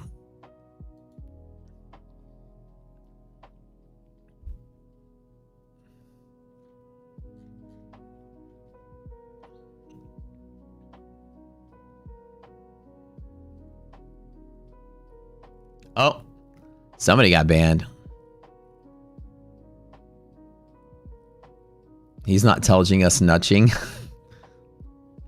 The goggles, they do nudging.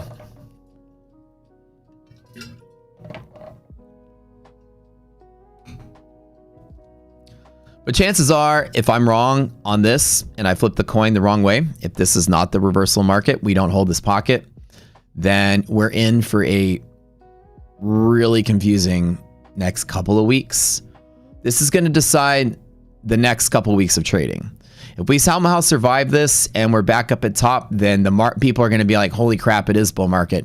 And then the wave just rides as people are covering shorts and all kind of stuff, which would be nice. I always like to take like an expensive stab at that reversal point. It's always worth it to me to take the risk on this particular day. You know, you have your recovery day and then you just sort of like plunge out of it. And then betting that we are back to here by the end of the day is worth taking that drawdown. That's the only reason I did it. And if I'm right, and this is a recovery day, then it just rallies for like a day or two after this too. So that would be really, really, really awesome. If this confirms that the market's not crashing out, you guys, I don't know, kids normally call this an inverse head and shoulders. I don't know if there's a official reasoning for it, or name for it. But essentially, you know, we've survived this, and if we hold here, then overnight it's just like pop out, like a slow drift up. We can get to 26,000. That'd be beautiful. Like I said, I got some calls aiming out 2 weeks in advance, so that'd be perfect.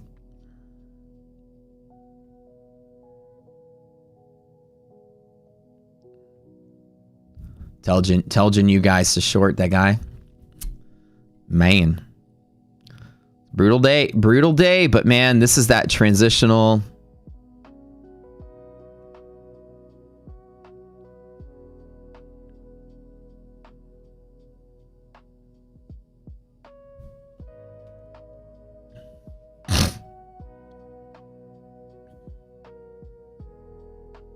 Transitional day.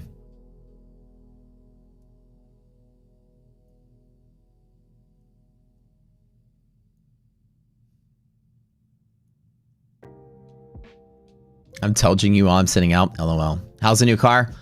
They're delivering it to me probably over the weekend. They haven't set up a delivery date yet. I went down yesterday and plopped the earnest money down. And then they took it off the lot. And then now it's in the shop getting all the software upgraded and last minute white glove diagnostic checks and all that before they send it out. Paperwork's supposed to come to me this morning. The guy said he's going to send it on over. And then I fill it out and officially will be purchased this afternoon, yeah.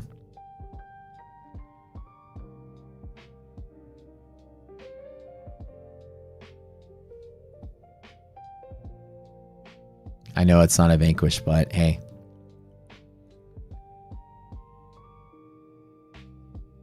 If if this trading day goes bad, I might have to step down to advantage. You know what I'm saying?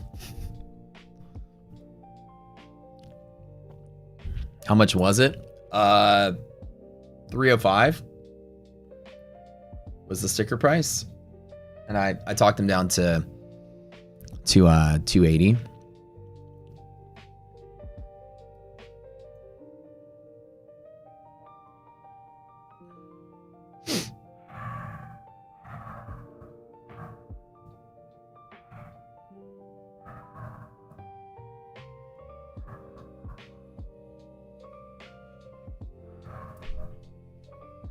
You're eating her pickle in the background? Oh, no way.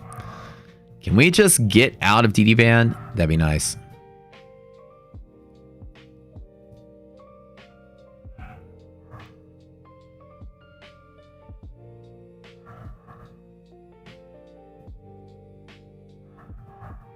Dude, this is just scaring me. The fact that it's not picking up momentum from here is sort of scaring me. God, look at this day. Just memories of last month.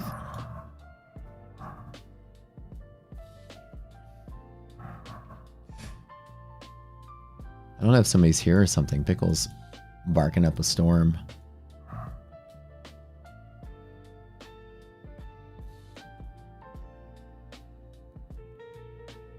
Nvidia has always just been like, you know, the driving force of this market. And losing MHP is not good for Nvidia. When we reclaimed it, it got pretty exciting. But when we lost it, it's kind of like back to where it was. Yeah, the market wants to go up, Nvidia wants to go down. Resilience is still positive on S&P. Resilience is still positive on NASDAQ. That's the thing. This is the only thing I'm holding on to. The idea that the market is still healthy. Despite Nvidia looking like shit, the rest of the market is still extremely healthy. This is why I'm not budging. All my resiliences are positive still. You know what I'm saying?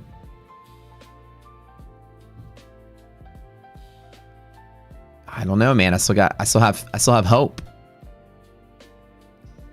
It's that moment of truth right here. All right, let's dig in. I'm gonna be a madman with this. Let's build at the pocket. That's what I'm gonna do. Oh. What if I take a 25k hit trying to bottom stab this? It's worth 100 something K return if I'm right. But Nvidia is just deadly today. That's really what sucks. Is that this gonna have come at a worse time. And if this interrupts the market flow and the market turns into a fucking sell-off market again, then we're back to just the world's shittiest December.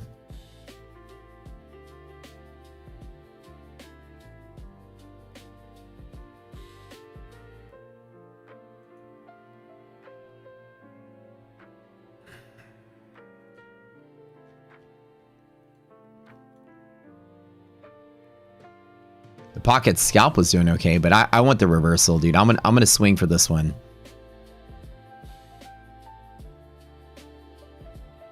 I want to swing for this one and bet that we do not crash this month.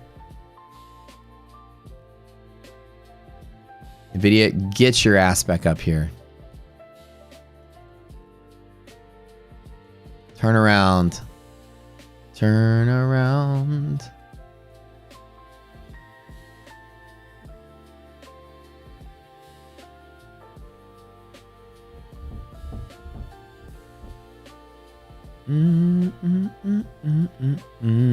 So I'm just scalping inside the box, just playing from A to B.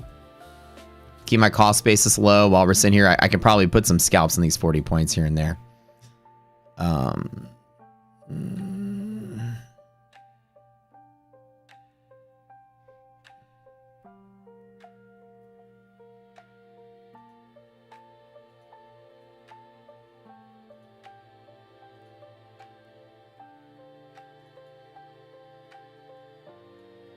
Oh, dude, I hated last month's price action more than anything.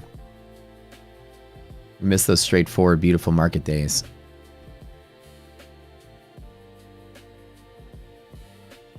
All right, I'll have to go to the bathroom real quick. What?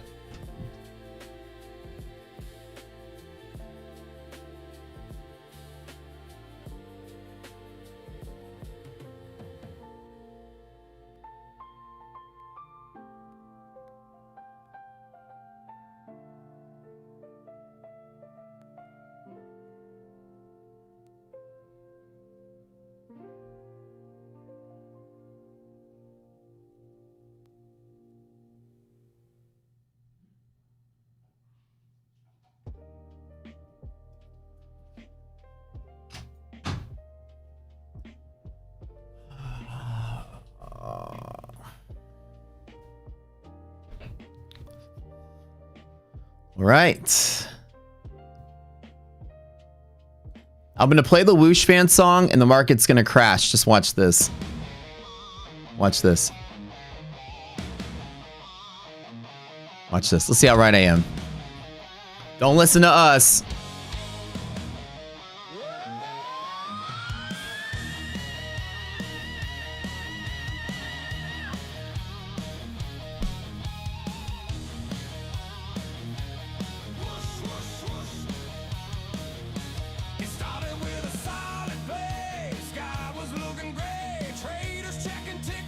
You're on better one.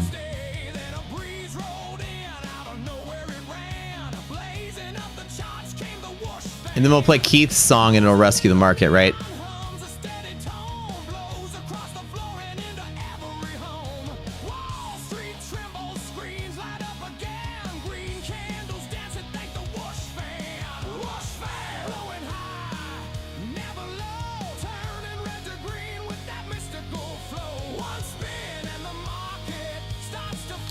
Resilience still great. Resilience still great.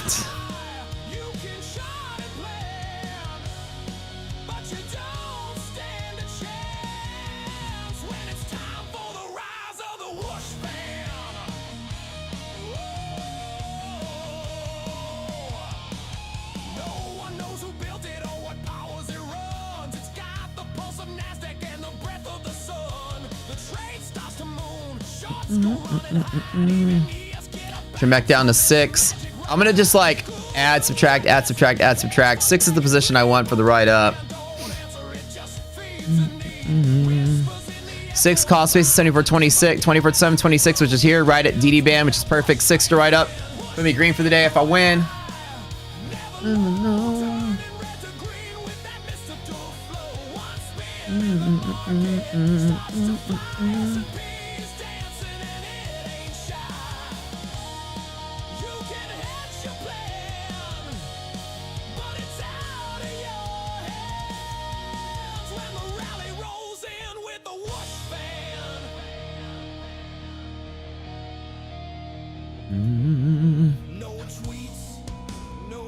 Hang in there, market.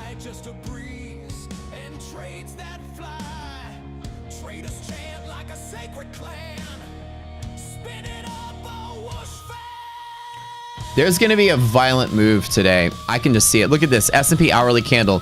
Wick, wick, wick, wick, wick. Dude, this is pressure right here. And usually, if this survives, it's extremely violent to the upside. So, let's just cross our fingers on that one.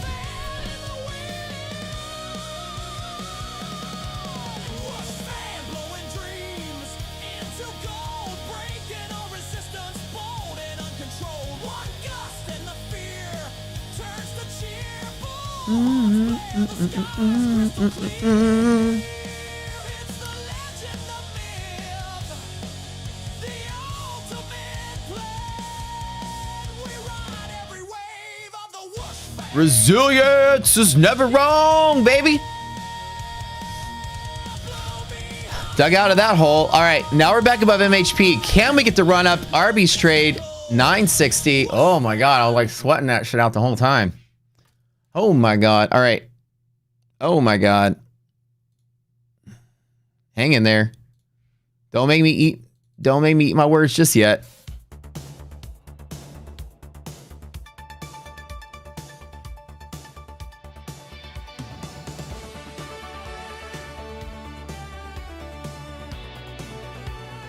Hit that MHP and go.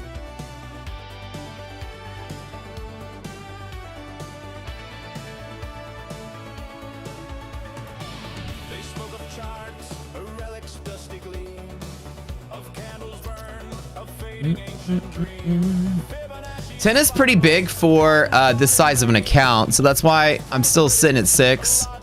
I could take the risk, but you know, losing 10-12% on max on one trade, that's a lot. I do like 10 lots though, because it's a nice even number to trade 1 to 2 in small, 5 in medium, 10 big. So it's this is a little steep that I'm trading for a 100K account, just FYI.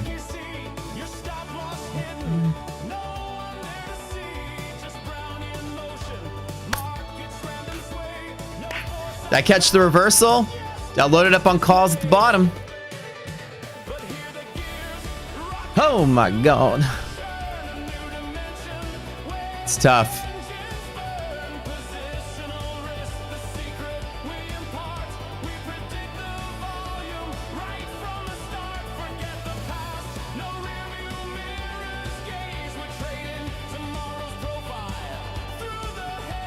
Can we hit that MHP hold? Oh my god.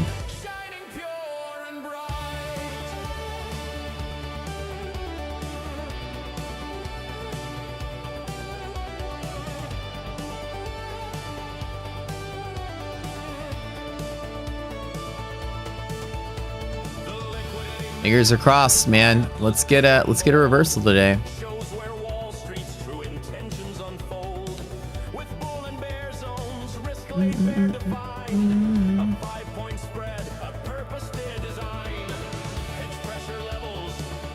Resilience still positive. I'm looking for gap fill, which is going to pass me through liquidity pocket, which is going to take me all the way to 960. Oh, if this works, this is great. Remember, res greater than 0 is a gap fill. Gap fill pushes in the liquidity pocket. EST hold through 960.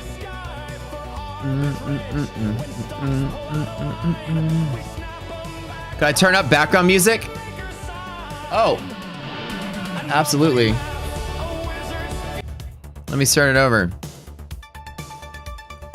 This is looking promising. Oh my god. That round trip was nuts. How are my options doing? Very nice.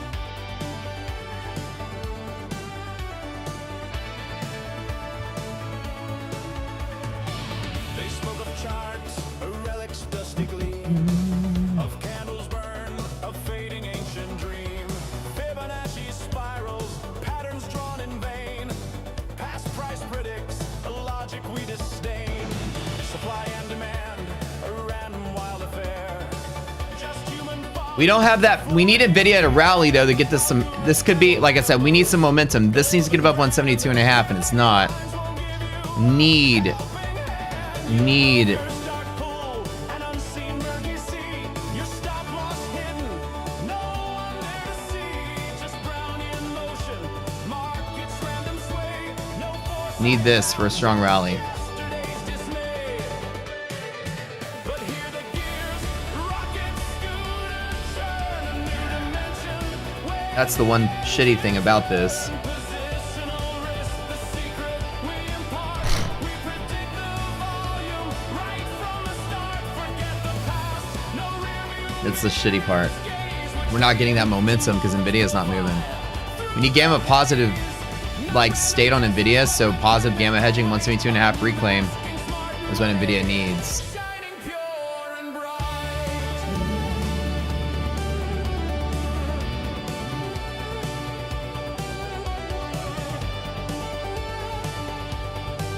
Quit toying with us today, market.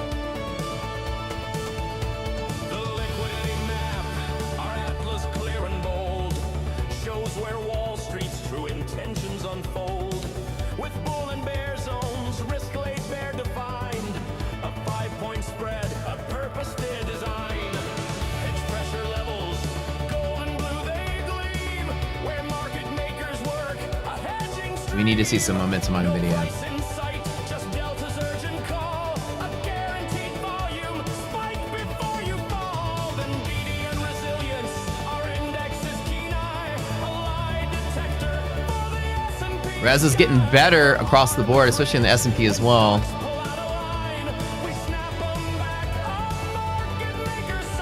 Nvidia, get out of your freaking emo state, dude. Like,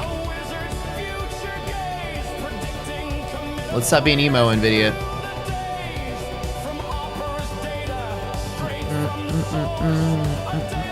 Resilience, positive and better, positive and better. Come on, don't lose MHP. This rejection point is strong. It's a very hard resistance when you break through it. That state of negative gamma is pretty solid. Resistance pressure. Strong. MHP is always really strong.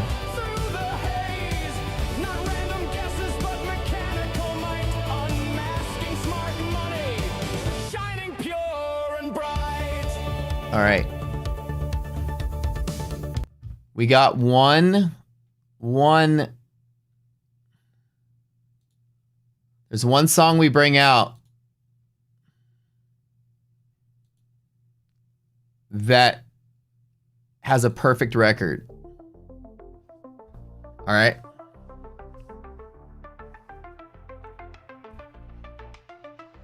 Monkey Paw has lost all of its fingers.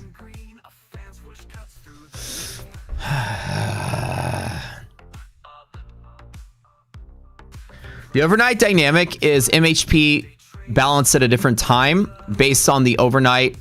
The overnight is based on the real-time open interest model estimate. The morning hedge pressure is based on the actual open interest. So we calculate the overnight dynamic before Opera releases the numbers to the public. We estimate what they will be. That way we have a pivot many hours in advance. So we have a pivot in the overnight sesh. And then we forecast what Opera's numbers are going to be. And then the hedge pressure we get in the morning is the actual. We found out that the estimate turns out to be a really solid pivot. As you see right here, the estimate is still good throughout the daytime. And part of that reasoning is that other firms around the world, they don't have Opera's numbers when they're open. At 7, 8 o'clock p.m. our time, Europe isn't open, Asia isn't open. Asia's about to open. And so they don't have Opera's numbers in the middle of their session. The best that they can do is guess what they are too. So same with like Japan opens, they don't know what the US market looks like until later on in the evening and later on into their session. So what we believe is that other firms around the world will have similar estimate models like we do to balance out, whatever they're trying to do in our markets. And that actually creates an effect where they have positions that they sort of secure during their sessions that residually have automatic hedging through our session when their market's closed. They're just reacting to our market, just like in our futures react to their market. Their futures react to our market. So they're the ones creating activity at these levels in their market, and then we're mirroring it on our side. So the belief is that why the overnight dynamic still has activity during our session is because of just residual activity through automation of other firms that are global. That's the belief. But in reality, we don't know why our estimate is so strong as far as creating a high volume pivot off of an estimate, other than our estimate is pretty exact to what other people's estimates are. Like we estimate based on a theory or a method, off of that theory that other people have created something similar and act upon, or that's just the net sum of what everybody's doing based on the net sum of each individual method that may be different from our method. So if like person A does something and person B does something else, person C does something else, the net sum of all of that is what our method ends up being, like monitoring or finding what everyone else is doing at once. Coincidentally, it's the same. Or if A, B, and C all have converged to a similar model, mathematically, then they're all acting at the same place our model has estimated. Both are possible. Both are probably accurate. Come on, Keith. Let's get the run, baby. Hit that MHP. I want to see momentum from here. I want to see 172.5 on Nvidia.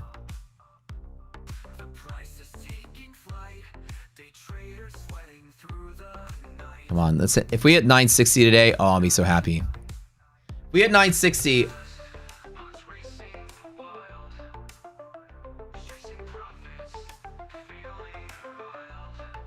If we hit 960, that's a 6-figure day for me.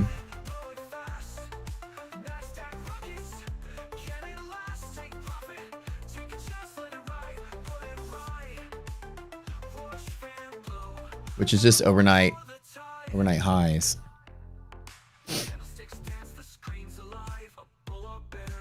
Which I am.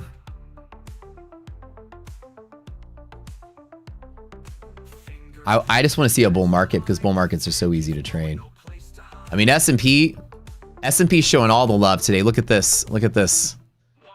That's where it's giving me hope that this is reversing out. S&P ready to squeeze. It just feels like it. Nasdaq is just like, hey Nvidia, what's going on, buddy? You doing good down there? Mm-hmm. 172. All right. Well, we're just gonna wait and see. You know what's going on here. Waiting on you, buddy.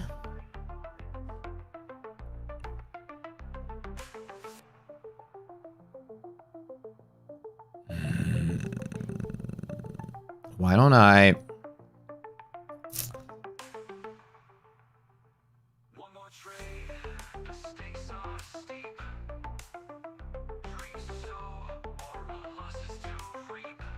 Waiting on you, buddy. Okay. How you doing, buddy? Did not expect that at all, especially with positive res at the open. I expected a run up in gap fill, continuation from yesterday. I completely, firmly believe we were out of bear market territory. All signs looked good. Yesterday's close.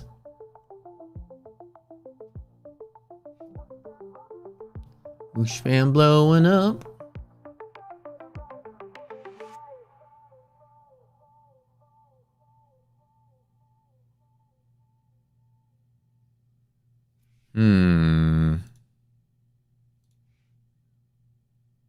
If I'm wrong, though, at least I'm wrong from the right place. That's all that matters. Y'all got to watch me sweat out another play today.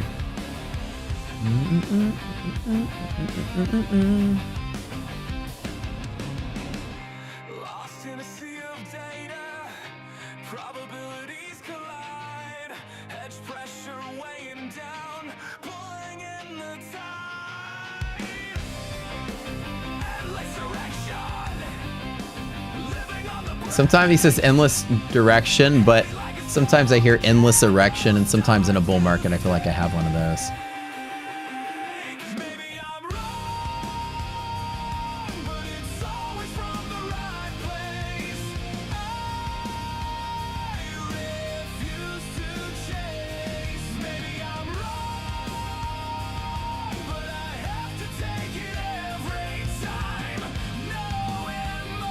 Hey Nvidia, hey buddy, what you doing down there?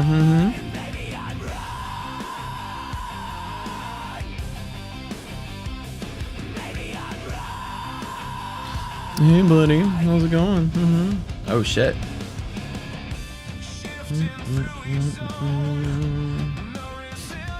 All right, let's get a climb today.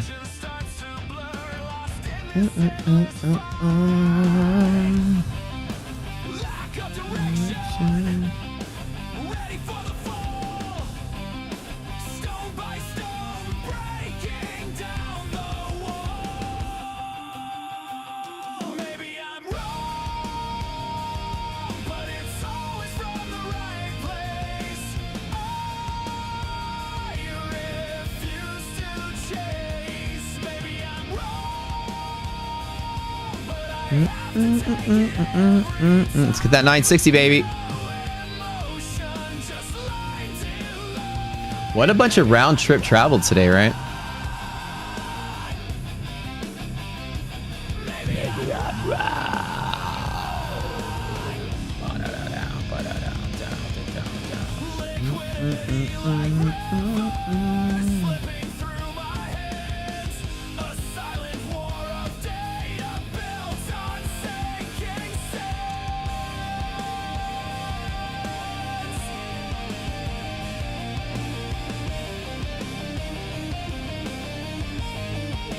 Let me dump some of these calls real quick. Just some, taking a little bit of profit. One of my funded next accounts is up $32,000.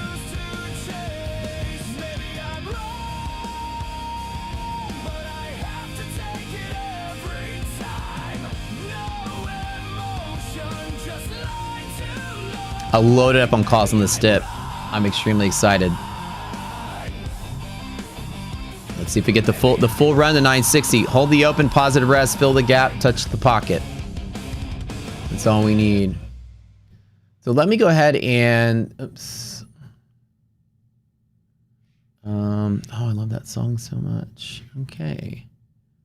Let me go ahead and trim a little bit of this down. Hold a runner of 2 and let it ride.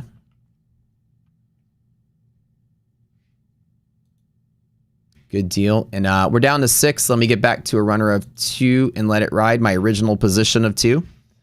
You guys get to witness all that position shifting. I had 2, worked my way out, back to where we started. Now I'm back to 2. You see how that works?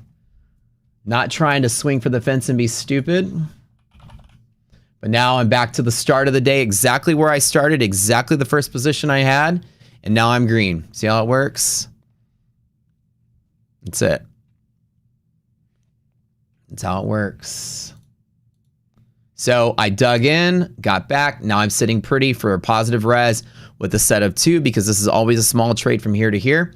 I'll add to it at 920 if I feel the need to.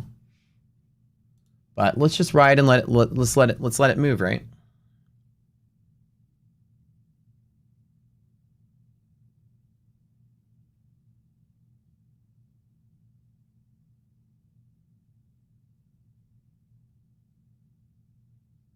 We'll see what happens.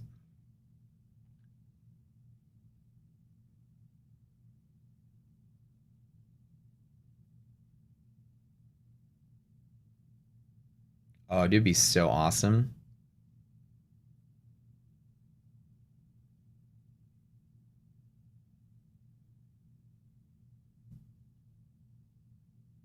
If we ride from here, that'd be really nice. All right. Let's turn the regular music back on. Or the market just crashes from here and breaks everybody's hearts. Nvidia, need that positive gamma. Nvidia, do we get it?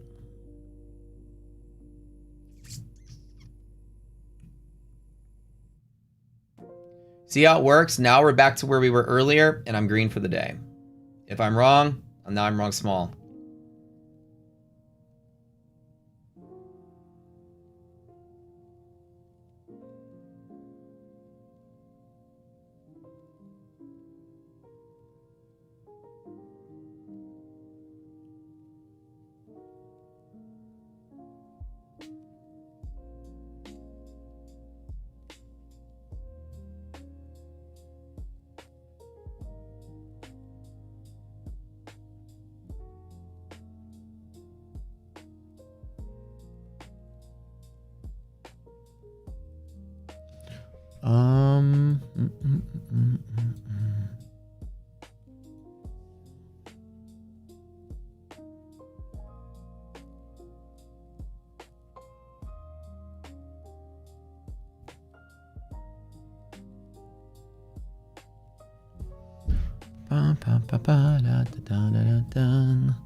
Oh, let me get you guys a screenshot of what I got going on over here.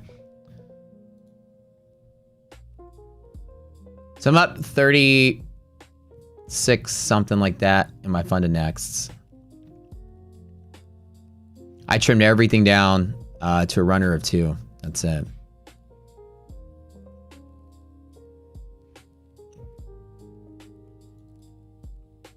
And now back to normal again.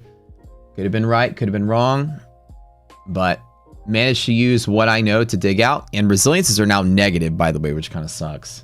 That really sucks. Hold on one second. Hello?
My bad. My bad. Sorry, I had my mic muted because I had a phone call for a second. Collection agency was calling, you know. They're like, we saw you're losing on the trade. We're going to have to take the car back. I know you haven't bought it yet, but...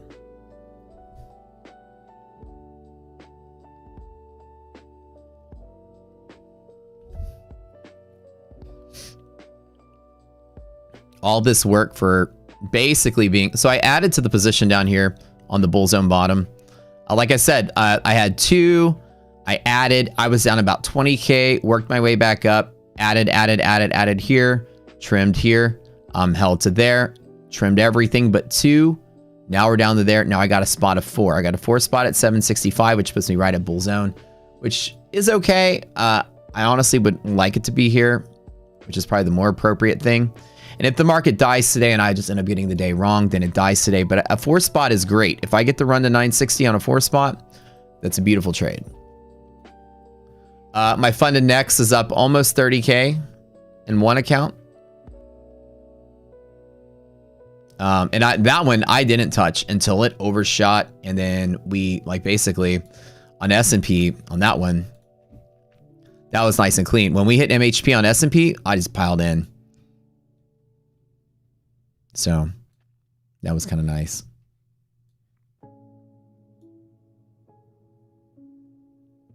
Come on, let's get bull market back. Strong pivot. Resilience is negative though, so be very careful. We did lose some other stocks today. This is a warning sign right here that this is not likely the trade anymore with that. I'm a little less excited about current conditions right now. I just added a little bit more. My confidence actually went down, and instead of being in like 8 or 6, I'm only in 4. Which honestly, I'm not even excited about 4, to be honest. I want to be in 3. Anytime I lose confluence, I always trim down. So this might not be the rally that we thought we're going to get. That squeeze was beautiful. Right when we popped that there and we held here, resilience tanked, and that's why I got nervous and trimmed everything. Resilience is a really strong leading indicator that let me know we're not going to take that 960 run likely. These 1 hour wicks definitely tell a tale though. In my experience, they tell hopefully bullish tale, but we'll see. We've got big news coming, big data coming out tomorrow, GDP. So whatever's going on here, it's telling a tale that's a tale as old as time, which is we're still pretty volatile. We're still coming off of this, and the market's still trying to be like this, right? And there are people that see this and they're trying to get back to what we were 3 months ago. And you're getting a lot of movement tied directly to one stock. All the stocks are looking good and Nvidia was looking bad. So the market is like flipping out on that one particular piece of news. You also have GDP numbers coming out tomorrow. When will I go to the BDH? I got to schedule a time to go. I just have not. We had the contest. I got sick and now the holidays. It's just not a good time to go anywhere. I want to take iDoc with me and then we go hang out because like she wants to hang out with Victoria and go do Pilates with her and stuff. And me and Pat are gonna go racing cars and stuff. But iDoc is going out of town for like a month right after Thanksgiving. So she's gonna be gone for like a month.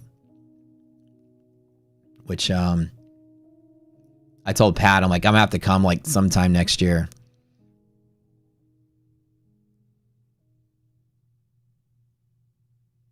Which I'd love to go. Maybe in January or something. Is she going home? Nah, she's going on a work trip and then she's going to Europe for like 2 weeks with her sister. You know me, I ain't quitting. I can't take a vacation until we get 20,000 views a day. I'm grinding. So every day you take off as a streamer, you lose so much momentum. So I got to stream holidays. I got to do what it takes, but it's worth the investment. So we're in Europe, everywhere. They're going everywhere, dude. They're doing some bougie shit. It's going to be, I'm actually extremely jealous. What am I going to eat? I know, like who's going to send me green juice, right?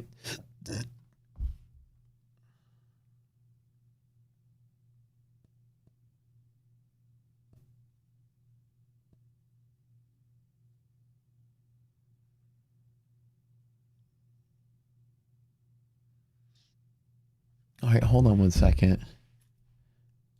Oh, let's get the Black Friday deals going on here. All right. Black Friday deal, futures desk, 60% off, 70% off static, 60% off end of the day. Tradeify is 40% off Black Friday.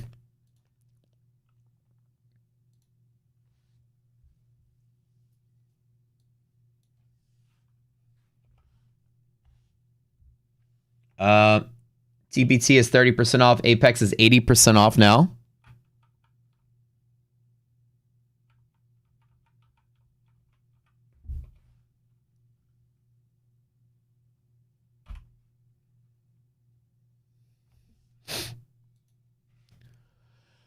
There we go. Market, those hourly candles, hopefully telling a tale of market's okay with where we are now.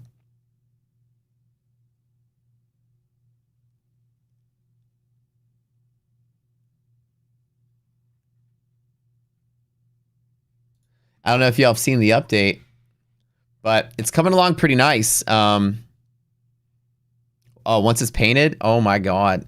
Oh, it's going to be great. Y'all like it? This thing is worth $100 million. It's a replica.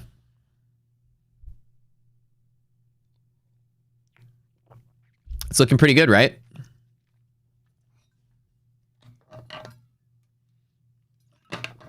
I wasn't kidding.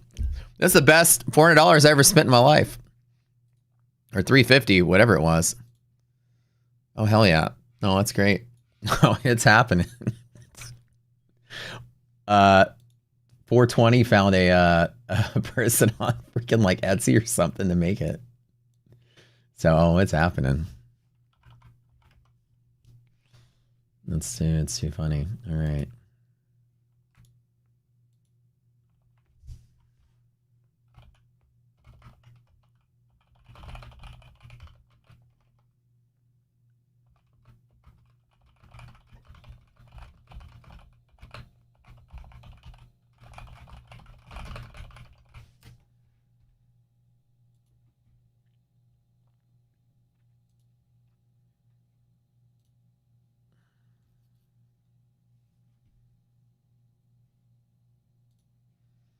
All right.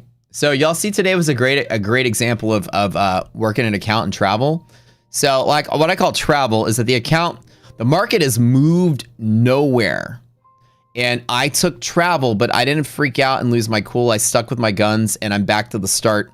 Except now I've got a cost basis slightly lower, which is good.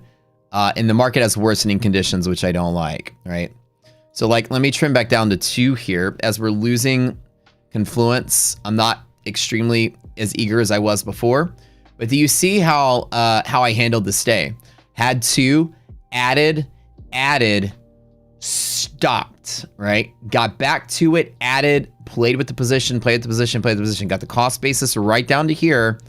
It went up, I trimmed, let it work, went up, I trimmed to 2, moved my cost basis right down here to 800. This is what you saw in the random challenge too. So the market, when I get the trade wrong, the market traveled and I traveled with it. That's why I call it travel. So now if the market collapses from here, it's a real move rather than the volatility. And now my loss will be small if I'm wrong. Now, if I'm right, then I can ride it back up. If conditions improve, I'm going to add back 2 and hit it hard. Now, today was a day where the conditions were perfect for the bull run, and yet the market just toppled out of it. And normally that will happen. You have to make sure that you survive it. Then I don't freak out and I'm too scared to act and I don't know how to make it back. Right? And now that I know where we are, my confidence is very low, like very, very low. And the market ran in a big circle and my loss is now small. Are these paid accounts? Yeah.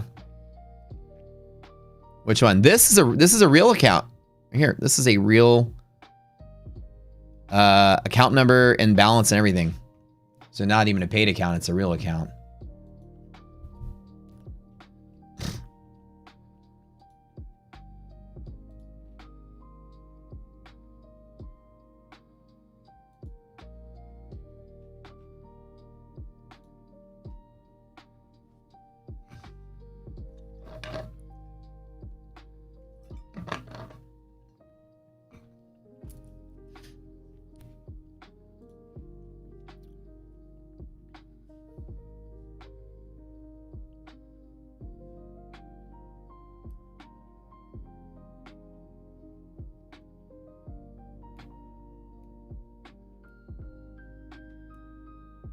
The funded next sale is going to be 30% off, no consistency. I leaked it yesterday to y'all.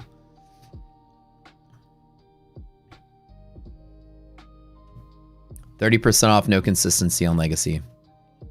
Hey, how you feeling? Yo, meatballs, what's up? Egg and toasty. Who's gonna make me food when you're in Europe? I'll send you Uber Eats. I'm gonna get Nikki to bring me food.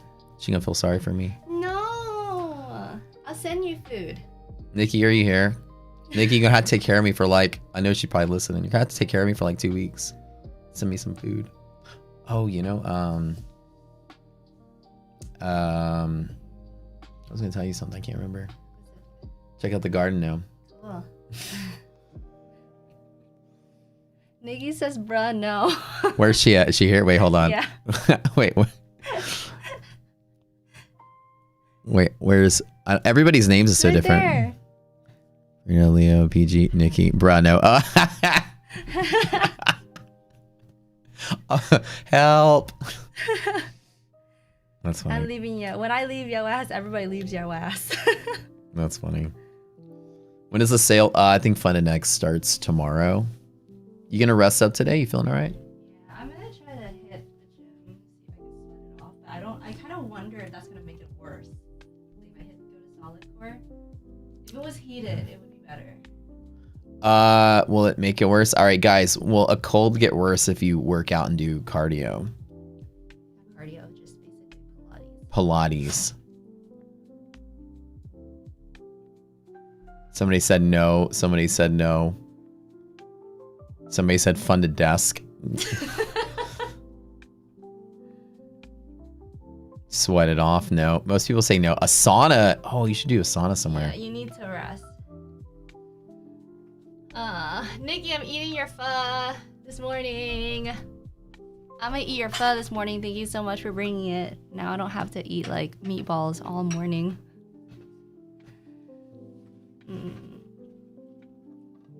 Bring me back some French butter. So raising body temp is good. Dude, if I go to Europe, can you pay for like a second suitcase home for me so then I can bring back European things for you, like food, chocolate, pastas, like things from Europe. Baguette, oui, oui. No, I can make you a baguette. I don't have to bring that. Croissant. All right. Have you seen that one where the guy's like, what do you got there? A croissant. Glizzies and meatballs. That's really good.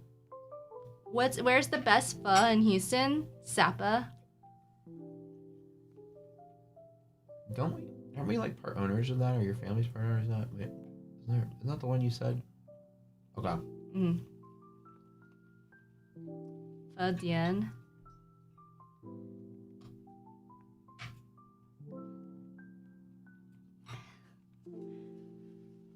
Are you doing a freak ass giveaway? 1,000 freak asses. Okay. He's gonna be giving away 1,000 freak asses, so that would be hilarious if you actually put that as the word for them to spin the wheel. And then YouTube's just gonna come after you like, why is everybody calling you a freak ass? Like 1,000 of them. Oh yeah, and also I'm gonna buy luxury goods while I'm in Europe because I'm gonna be in like Luxury Central. You better hope I make a good trade then. Okay. I'll go broke. Well, it's saving you money. It's actually saving you money. Yeah, because when you come back, they're more expensive. Exactly. Are you coming to the UK? I really want to. Like, I want to check out England, Ireland, Scotland. Maybe not Wales, but all of them. When is he going to the Pat Whelan show? It'll have to be after I come back from all my trips. And then, are you going to Berlin? No. Not Italy. I'm going to Courchevel. It was between St. Moritz or Courchevel. And we decided Courchevel because it just seemed bougier. Rome already been, love it. England sucks? Wait, Farina, where are you from? You're Farina gonna hang out? I would love to hang out with Farina. Where do you live? She's in Germany. Oh. Germany. Oh, awesome. I've been there twice, but when I was younger. I definitely want to come back as an adult. I probably will enjoy it a lot better. The one fun memory that I had in Germany when I was a kid was walking around the cold with like a cone full of French fries. And for some reason, why am I leaning so much? Oh, because your mic sucks. That's why. You can scoot in. Okay. But I remember walking down the streets with a cone full of French fries, and the French fries that they serve in those carts out on the streets were like fat. And then I remember looking at the streets and not being able to pronounce it because it would be so long, like long words. That doesn't sound German. Yeah, like a cone full of French fries. I think it was just like they had a bunch of vendors on the street. It could have been an event. It could have been just me around an area where they were just trying to sell something. And it was like, they gave me a cone and then they filled it up with French fries and I was just walking around just eating it. I actually didn't know. I know that it is by a guy named Joseph Pilates, but I didn't know that he was a prisoner like in a made-up name. Scandinavia. What, Pilates? Joseph Pilates? That sounds made up. I mean, it's like That really is it's like Sebastian Legree. Like the method is based off of the person, right? And they probably found like a method that they developed in prison. My name is Matt Hedge Pressure. So now we're gonna do the hedge pressure method. No.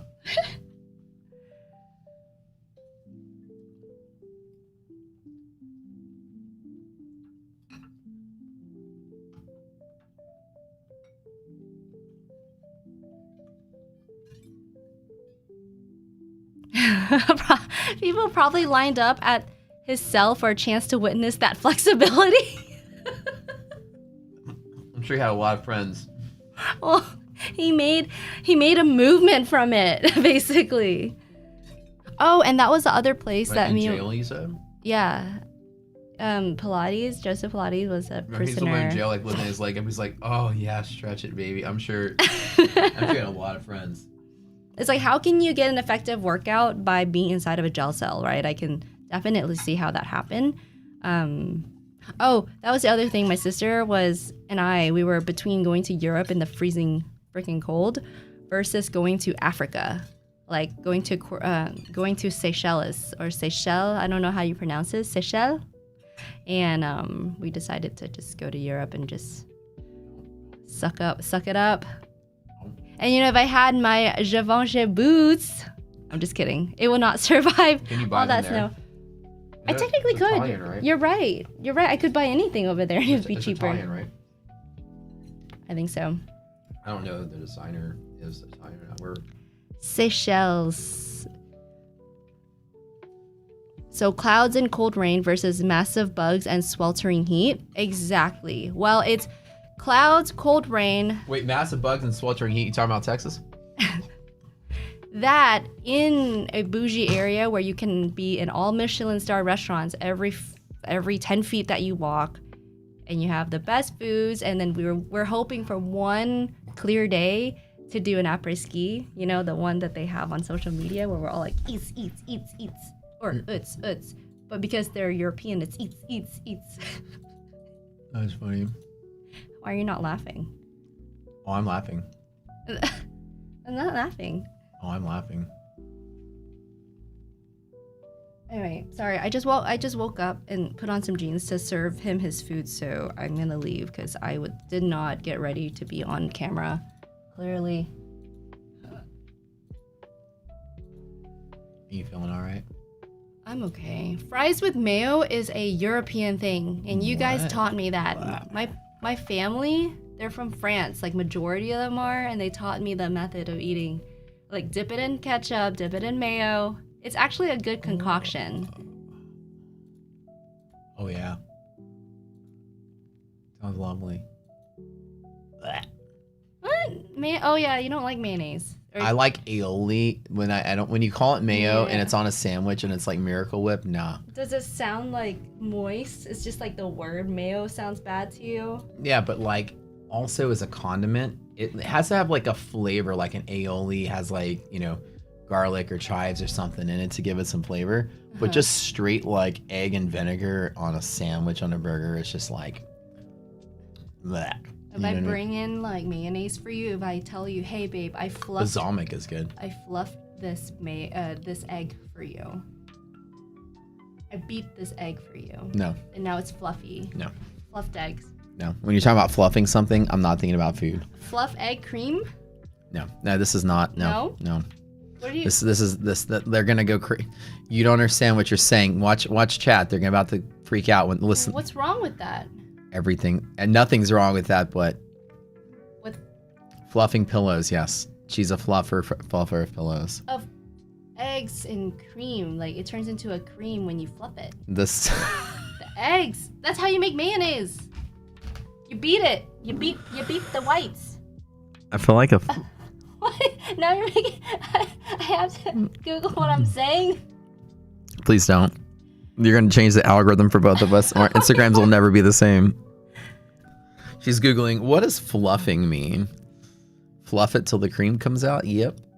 You're doing too much of your job. I've seen my dad do it. If you fluff it until the cream comes out, you've gone too far. Your job is not to fluff it until the cream comes out. You just fluffing it so that it's no longer soft. You don't get what you don't know what we're talking about.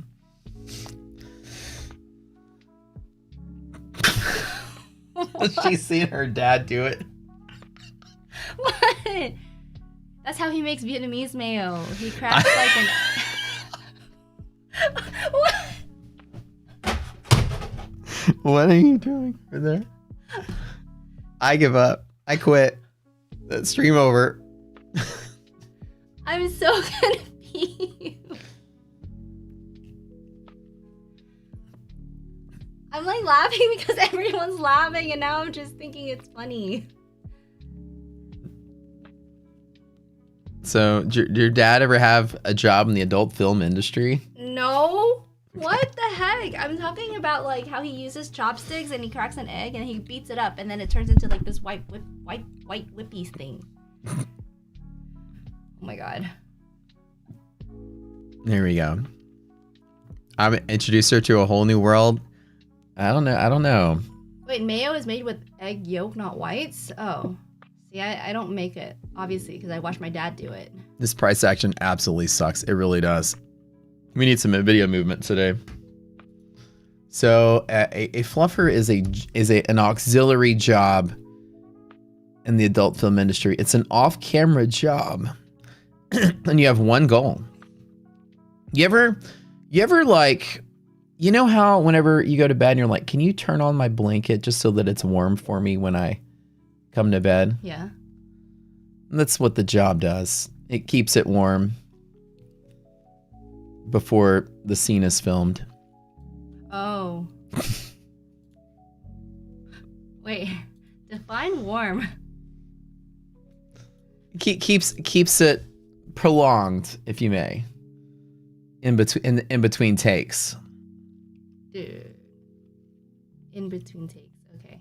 To keep the male talent active, if you may. Okay.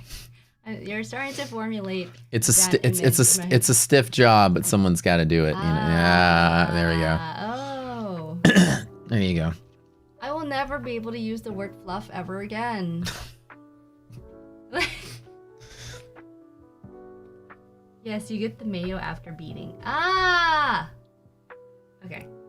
I'm surprised you haven't picked up on this. This is usually your kind of joke. My kind of joke? What are you trying to paint me as? I've seen your stream. This is the kind of stuff you do and talk to them about. Yeah, but the thing about my stream is that I actually describe every element of what I'm trying to actually say instead of using terms like fluff. Yeah, but fluff is different than fluffer. So is it fluffer or fluff? Like Fluffer is the job title. oh, and then a fluff? To fluff. Oh, to fluff. Is the job of the fluffer. So against the fluffy, if that is a word. Okay. So Adam is a fluffer for Joe or Susan. Not necessarily. No, not for a Susan. Susan doesn't need to be fluffed. Oh my god. She's playing 5D chess, leveling where she, for the moment the combo started, a master.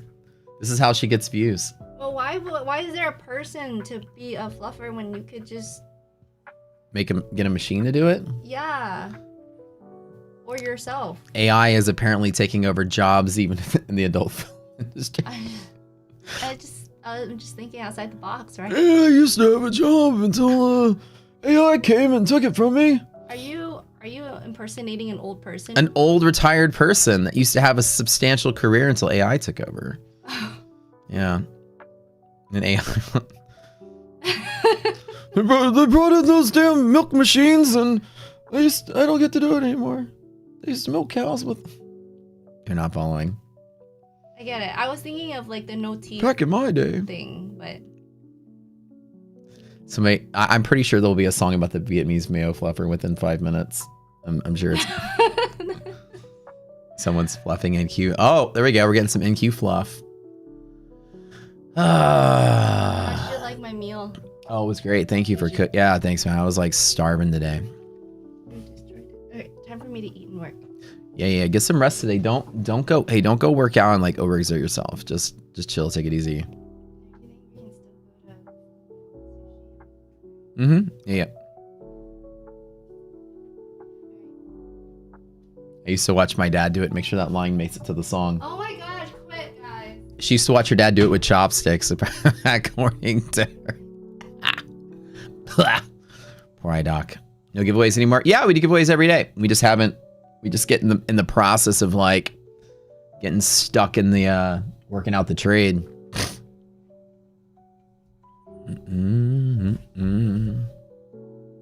Speaking of.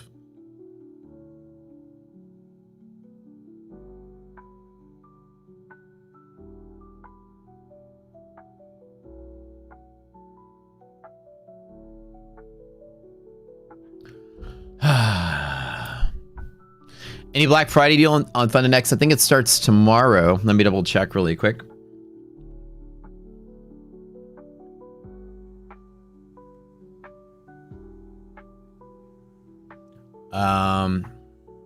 Oh, here it is. November 25th, which is today at noon Central. Oh, my guys need to like hook me up with all the graphics and stuff.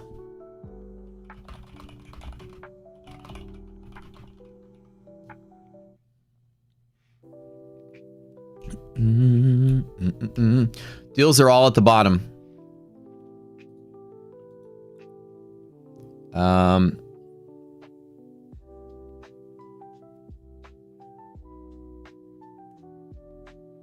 30% off funded next.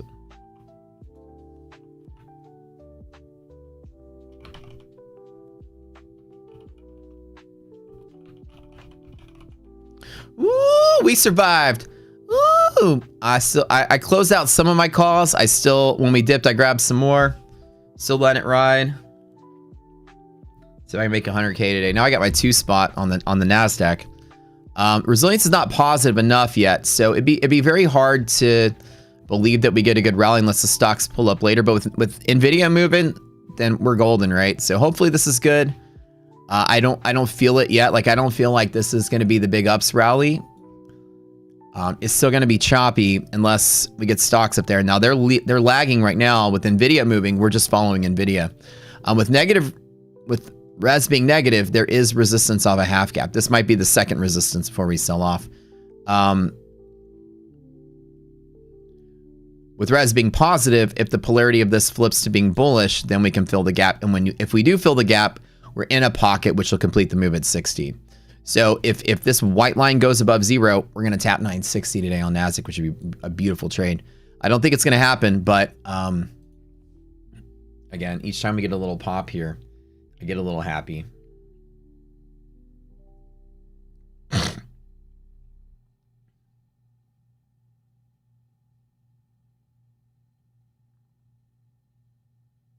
We'll see. My original trade today was longing 2 from here. Now I'm longing 2 from here and I'm up $3,000. I traveled with the market. One of the strategies you are doing when day trading, especially in reversal days, where the market is a month of trending down and you get that test day before it turns around and goes the other way. These days, you usually can take a lot of travel if you are taking a stab at the market, which is worth it if you believe it's worth it for yourself to be the person that gets the first one in that trade. So,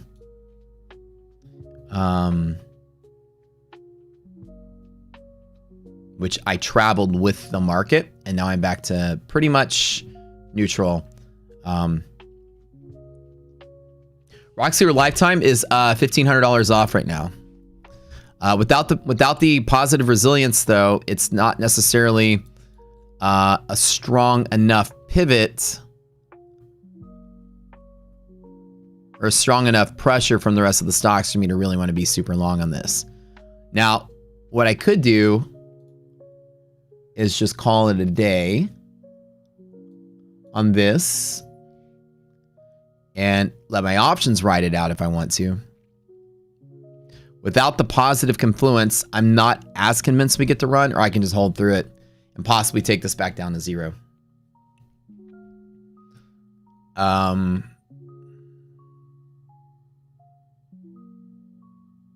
Get that account back to 100K to start fresh tomorrow.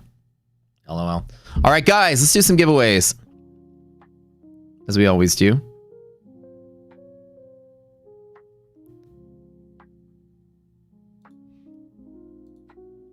I want y'all to do me a favor. First and foremost, ETF as always. We're going to do our 10K end of the day account daily giveaway on that as we always do.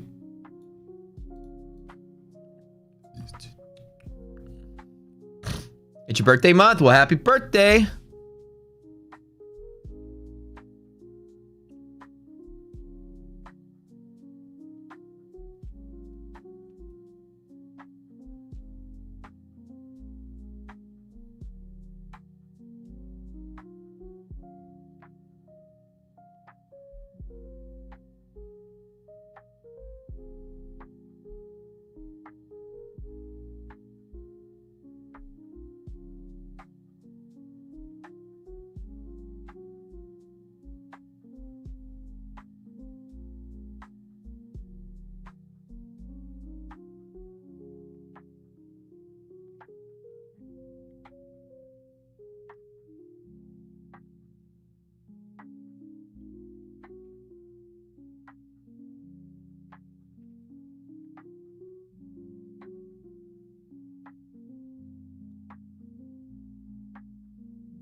All right. What do we got going on here? All right, type it in, guys.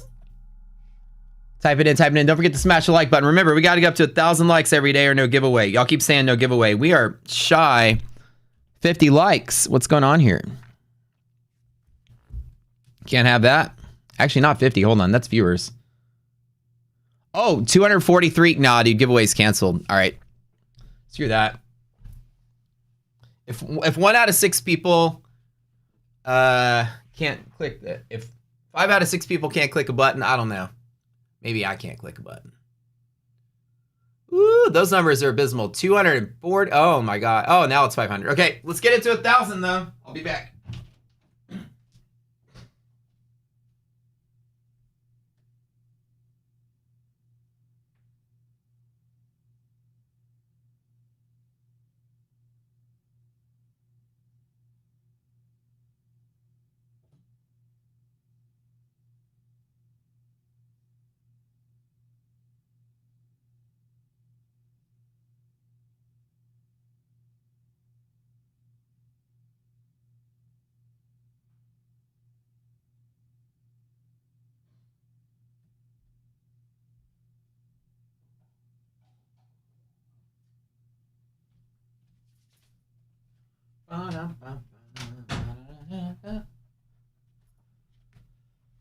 We're not getting any shifting in the dynamic of the rest of the stocks, though. We have a huge press down. But that hourly chart's telling a different story. Happy birthday, Ryan. Oh, yeah, it's his birthday month, isn't it? 474. How we sitting there on the likes? Oh, my goodness. How we sitting there now? Bum, bum, ba-da-dum, ba-da-da-dum.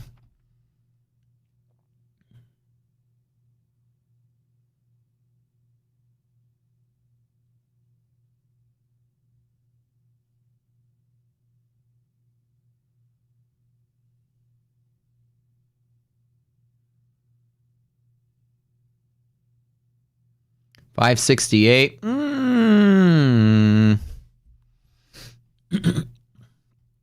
I guess I'll just do one account instead of 6. Y'all can't get that. Y'all can get the thumbs up button a little heavier. A little heavier. Everybody gotta click it. Hold on 1 second here.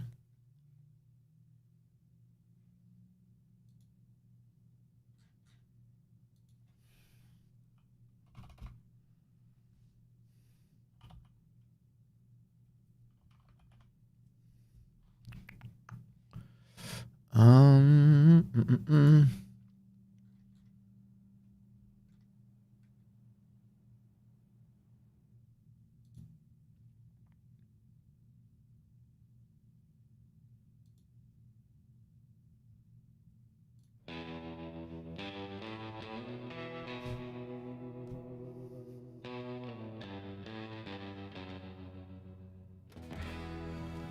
So we said we had 1,000 viewers.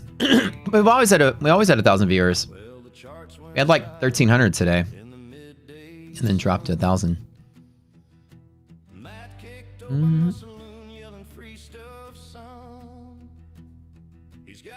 Proper bounties in a burlap sack.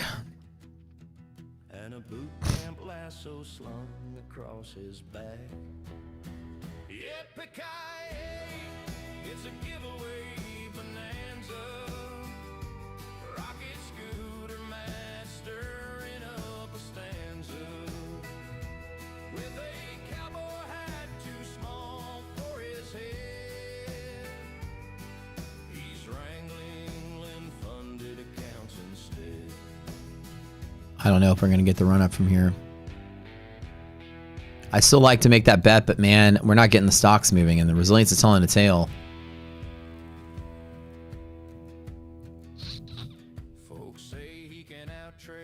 Harry 7.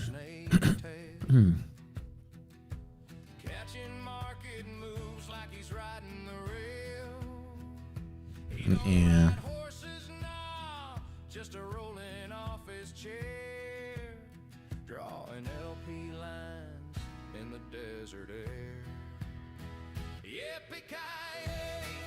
It's a giveaway.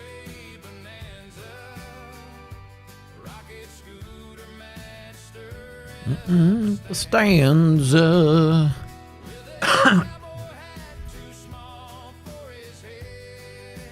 All right, Harry 7. All right, fellas. Y'all want to do my Fun of Futures giveaway? Y'all want me to do something cool like that? How many likes we got on the stream?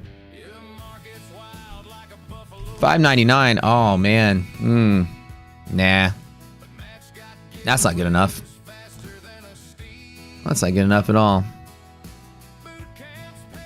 All right, I'll spin the wheel when we get closer to 1,000. I'll let you guys. Y'all got about an hour to figure that out. If you haven't tapped that thumbs up button, go ahead and give it some love right now.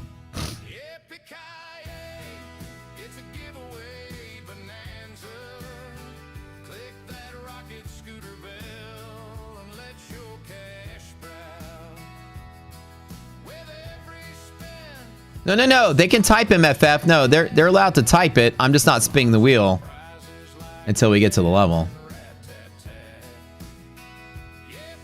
That's weird that people would say that that's bots because I didn't even say anything, but I didn't show anything. I literally said MFF, so bots wouldn't be able to listen.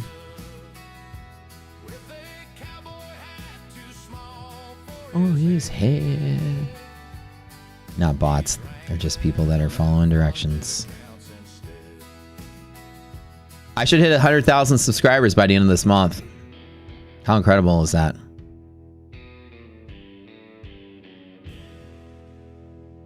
I am completely blown away.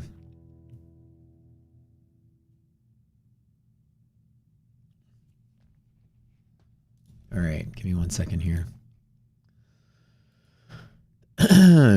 If the market rallies, it'll be against all odds right now.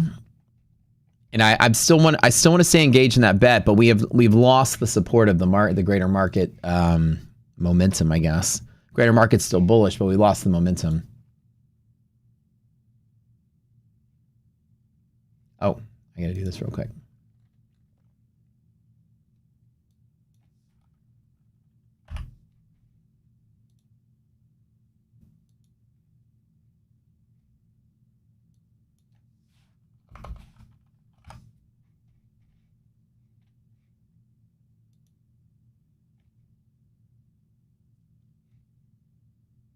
I do one thing here.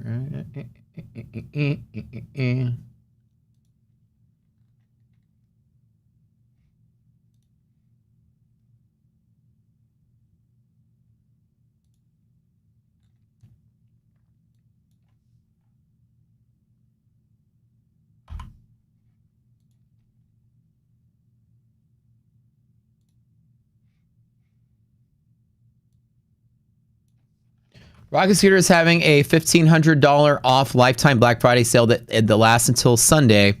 It comes with lifetime boot camp, lifetime software access, lifetime Discord, everything. If you guys have always wanted to take the plunge, this is the time of year to do it. That's usually the sale. That's the best sale we usually have.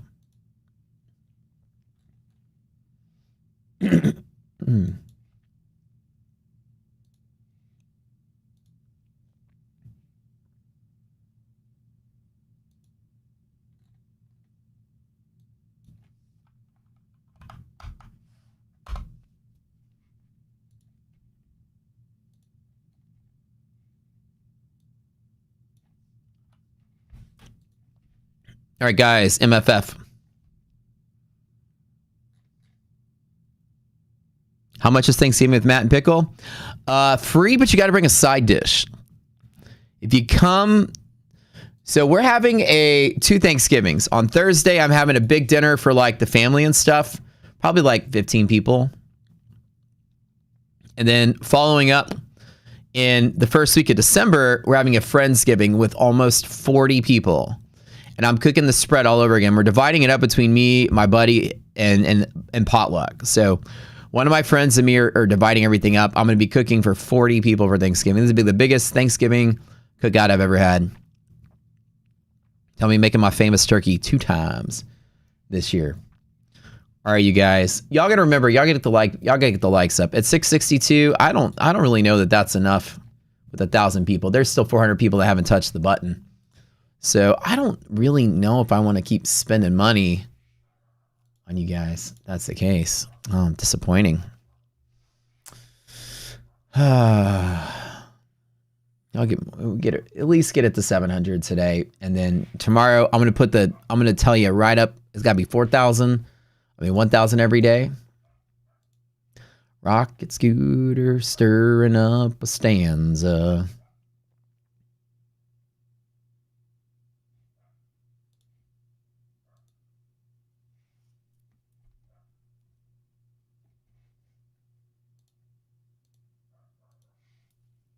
Are you ready? Are you ready?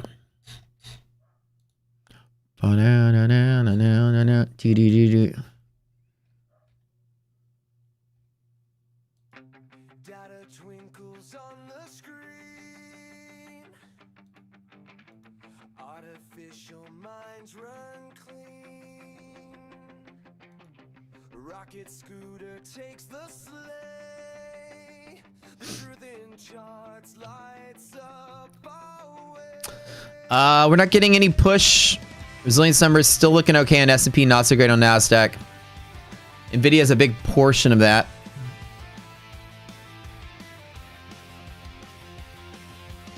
Matt is our leader, stars in his eyes, guiding the crew through lows and highs. Off MHP and DD lines, we ride it up through winter signs.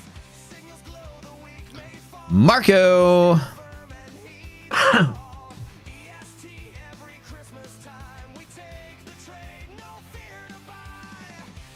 Rocket scooter. 25 on one account. It's actually 30 on one account. I'm still long on it. I haven't updated the screenshot. We ride the storm like reindeer do.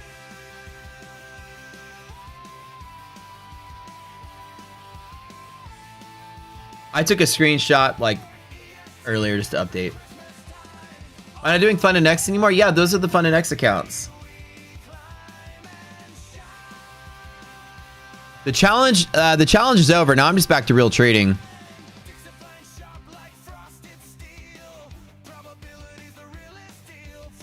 Annie's house.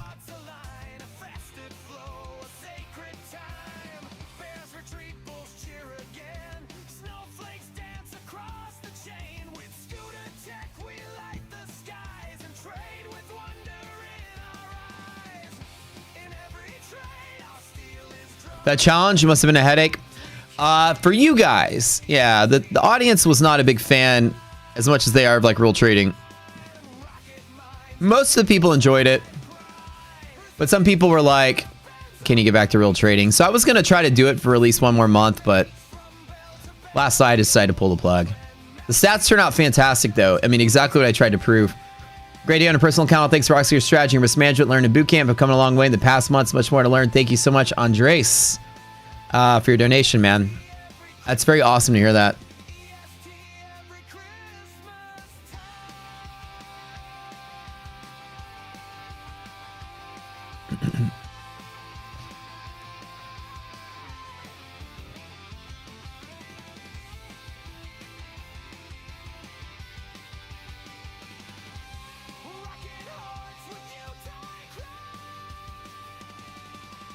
S&P to upper DD band today, 67.85. Oh, that'd be fantastic. That'd be a beautiful trade if we got that.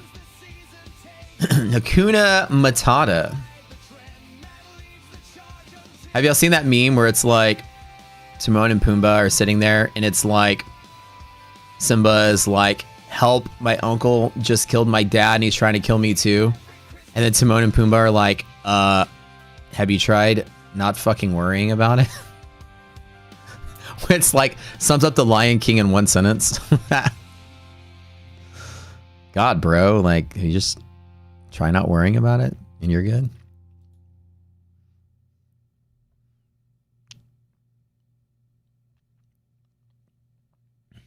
These are the Christmas versions of some of our songs. Hi, my name is Santa, and I caught the dip again. I thought it was Santa's gift, but it was just. Might you summon a My Fun and Future stream for the winner? Yes, sir. Saw red camel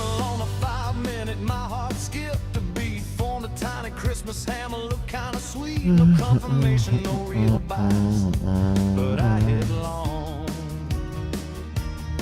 And now I'm red in the face like I can get up to that liquidity pocket, be kind of nice today.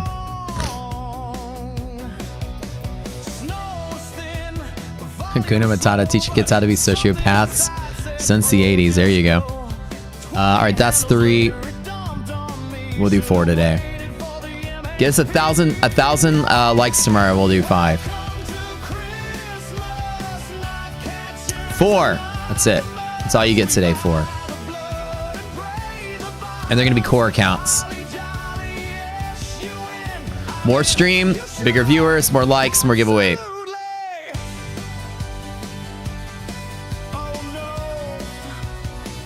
He doesn't teach kids. Not yet, right? What are the chances of me choosing you in the My Fun and Future stream? I don't know. We'll have to see. All right. What's going on here? Trader J, 99.99. Type something in chat. Claim your prize, buddy. All the love today from the S&P. Blue Horseshoe hates Nvidia, though.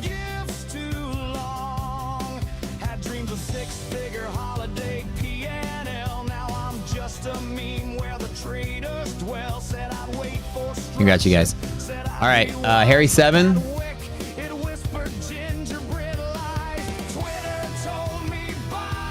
You got the ETF account. Make sure you go have an account with ETF already. Everyone else, Trader J, Bradley Billings, Hakuna Matata, and Marco.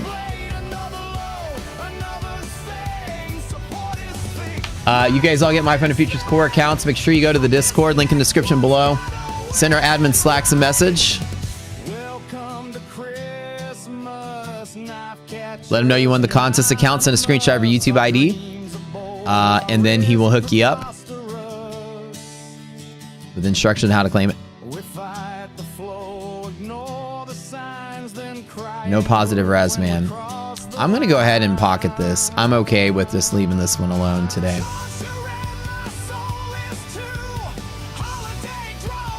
I've got options in case it decides to rally.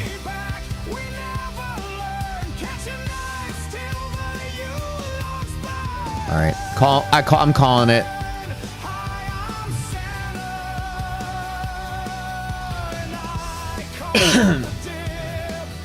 What a crazy travel day. We're back to where we started, and I'm essentially just slightly up now. Unusual sort of movement, but it happens.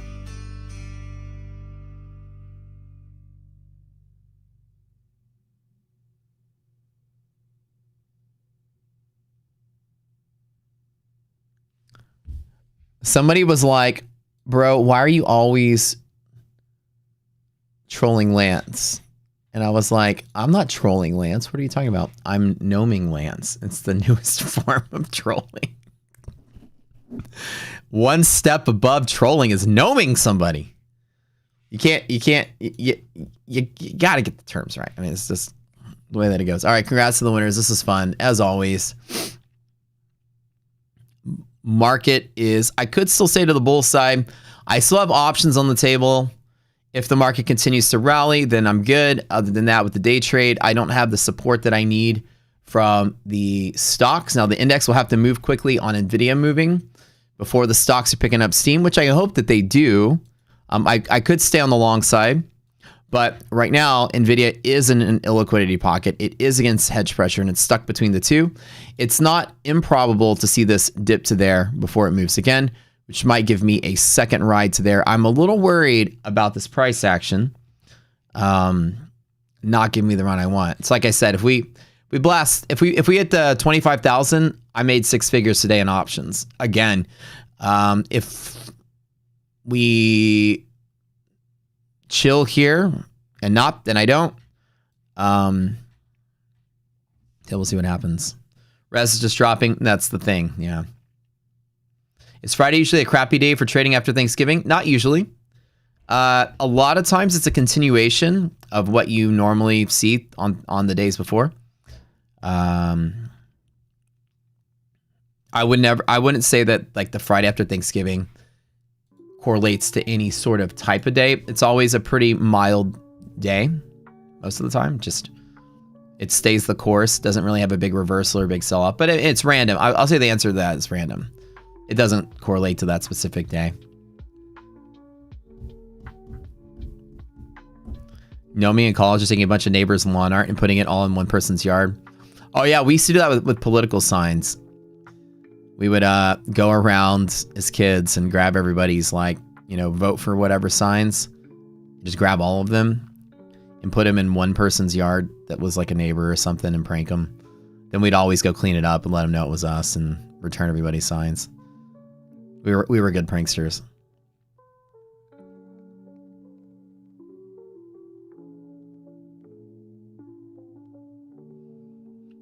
People are possibly taking some time off, but the market will is possible to have lower volume, obviously because of holiday. But Black Friday isn't necessarily a national holiday, right? So it's just people might be taking off, but still like the algos and the firms are still operating just like any normal day. I wouldn't consider like, okay, maybe it's Friday and that's going to sell off. Usually my thought of like near holidays or around holidays is the markets usually stay the course. They don't make big decisions that day or reverse that day. And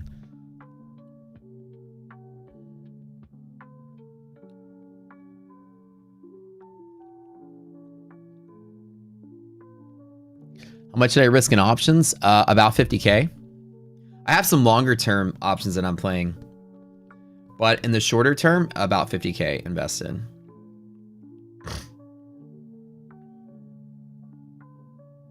On the short term. Like just short term day trades.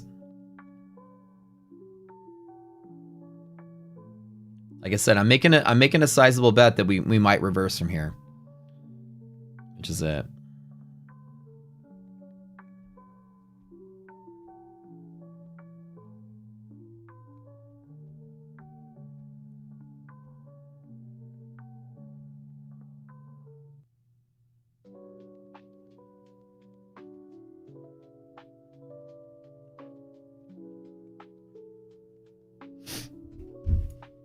Are the futures markets trading tomorrow? Yes, they are. Which firm is going to have no consistency? Funded Next on the Black Friday sale. Yeah, what I'm saying is I don't expect the Black Friday sale in the market. Nah, like what I hope is that we continue to press higher. That this, after it works its way out, is extremely bullish going forward. Without resilient support, though, Nasdaq filling the gap is less likely. That's just why I went ahead and closed out. And I could be missing out on the move, which is fine. But I do have the options play if it does keep going, so I'm good. Pockets playing choppy days. They did today, right? Today was fantastic for Pockets. When we opened, we had kind of pockets here. This one that I took failed. This one won, this one won, this one won, this one won, this one won, this one won, this one won. Like they were just solid on that pocket. And then, yeah. So a little bit of short squeezing on high volume, which is good. This is showing no bear pressure to sell. Instead, bears getting squeezed to the upside. Single large candle with high volume is good for that kind of move that we want to see.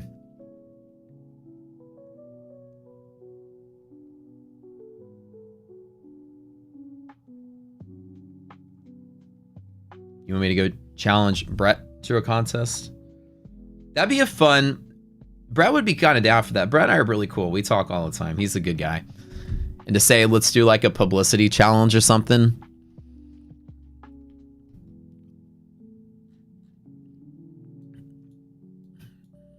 Oh, dude, he's been crushing it this month. He's made a pretty... He's been making big bets like left and right. Some of his equities plays have been crazy. How do I play when the market starts to range around 9? I stick to my guns. I trade. So in liquidity maps, right, I have my diagrams. I just know all my setups. If I find liquidity pockets or strong bull zones with the confluence, which is the number at the top left of the screen, I'm always willing to take good, strong, long reversal plays on dips every time in a bull market. I take this trade every single time. It's every single time that even if I'm down 18K, I still take the trade no matter what. I aggressively trade it because the odds are really high on that.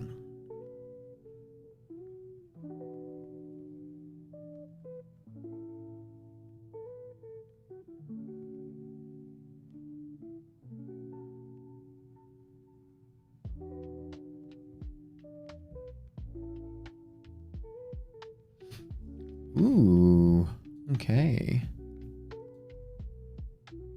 Let's get the move, baby.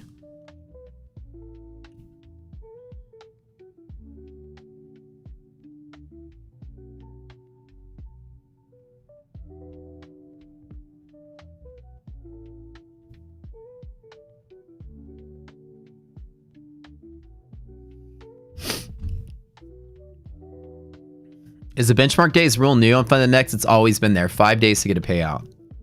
Five trading days. Are we getting VIX risk interval to the downside? I don't think we are. Let me double check. But even so, that's not a catalyst. You can have VIX risk interval to the upside, which is a caution to the market. When VIX is rapidly decaying, that doesn't mean anything to avoid the market. So if the VIX were to plunge a risk interval, you absolutely want that. That is a fantastic short squeeze in a bull market with pretty much no volatility. Do I trade options? Yeah, I'm trading options right now. When markets are doing big reversals, I always put big money into options, or big-ish money into options. Like, this isn't a big market sell-off, so I didn't put in. I'm trading on the magnitude of like $200,000 worth of budget for my options trading to try to snag a big reversal. It's worth millions if I'm right. I've got longer term plays. I'm adding to them on every dip. Why do I feel like there's going to be a big dump? Right? I kind of have that same fear without the resilience to come with the NASDAQ. That's why I kind of trimmed out early. And I'm not doubting this market. The wick action we've seen on the hourly is very bullish.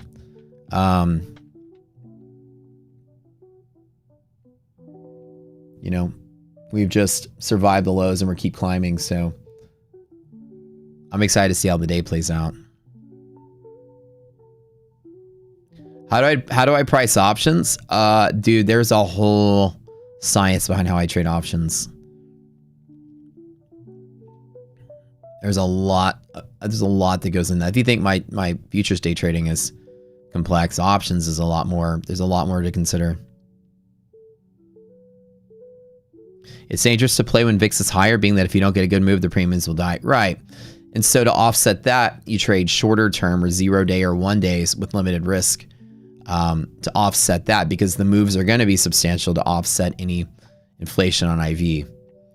Right? IV will hurt longer term options if you're buying them at the wrong time. You're going to lose all that value and have to spend, and you have a whole period of time to make it up. You may not get a substantial multi-day move to offset IV crush.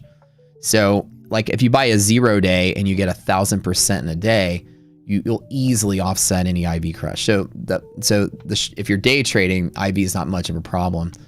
If you have 100K in your account and you want to play 0 day options, put $1,000 in each bet, try to make 10 if you're right, lose 1,000 if you're wrong, or whatever.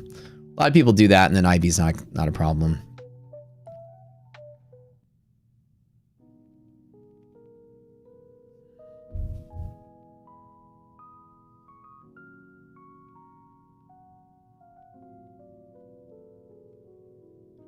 Mm-hmm.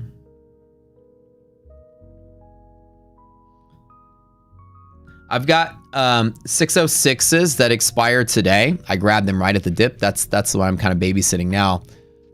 606 is just another 40 from here. So if I fill the gap, then those options will close roughly 150% on those. I just grabbed them right down here to fill the gap up. I've got 610s that also expire today that I bought yesterday at the end of the day. I've got, I still have the 620s that expire 2 weeks out, and I still have the 612s that expire on Friday. And then let me show you on the chart.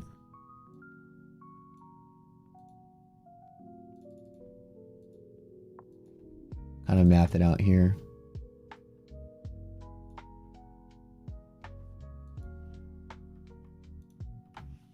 All right. So you got 620s on that Monday. I've got 612s that expire on Friday. Put that here. That's Friday, so let me put that at the end of the day.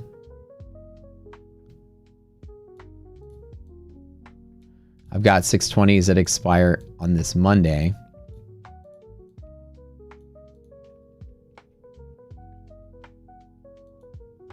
Then I have 606s and 610s that expire today.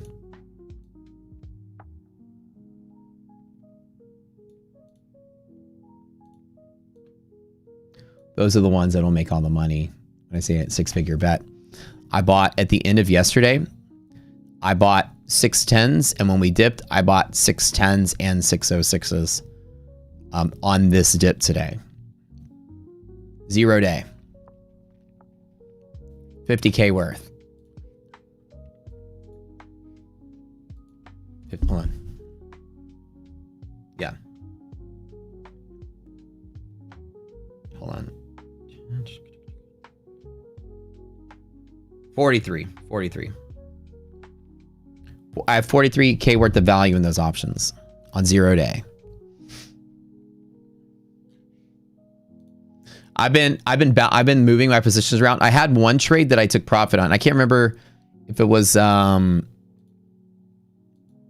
me check which ones did I close out. I closed out something earlier. It was today's filled. Oh, I had some 604s as well. I bought 604 and 606, and I closed out the 604s when they were at the money. I totally forgot about that entire trade. I didn't buy that many of those. I only put like, let's see how much I bought. Let me see what the order is. I had 100 contracts of 604s. So I bought 100 604s also at the dip, and I sold them right when they went in the money, or went at the money, and I sold them here. So when the market tanked, I bought 604, 66, and I added to my 610s. So 100 contracts at whatever the value was of them at the time. Let me try to see what it was. I sold them at $1.48. Oh, so wait, hold on. No, I'm sorry. I sold them at 148. I didn't put a lot into this. So that one was just like $1,500 worth. That one didn't have a lot in it. Resistance now? Yeah, we'll see. So I basically got positions all through here. If we rally, I'm golden. If we don't, then we don't. Nice little reversal pop there with no resilience. I don't like this look. Do I do in the money options? I almost never do in the money options. I don't like to trade options. I only use them to speculatively bet on big reversals. And I use days like this to capitalize on getting it right without having to risk a lot in day trading. It's an all or nothing sort of thing. I either get it right or I don't. But if I get it right, it's big. If I get it wrong, then I just hit the drawing board and come back to it another month from now. We're going to see volatility in our charts. Fabian, we use any kind of equities ETF like VXX or UVXY can give you a liquidity map for volatility. We don't have volatility futures in our platform, unfortunately.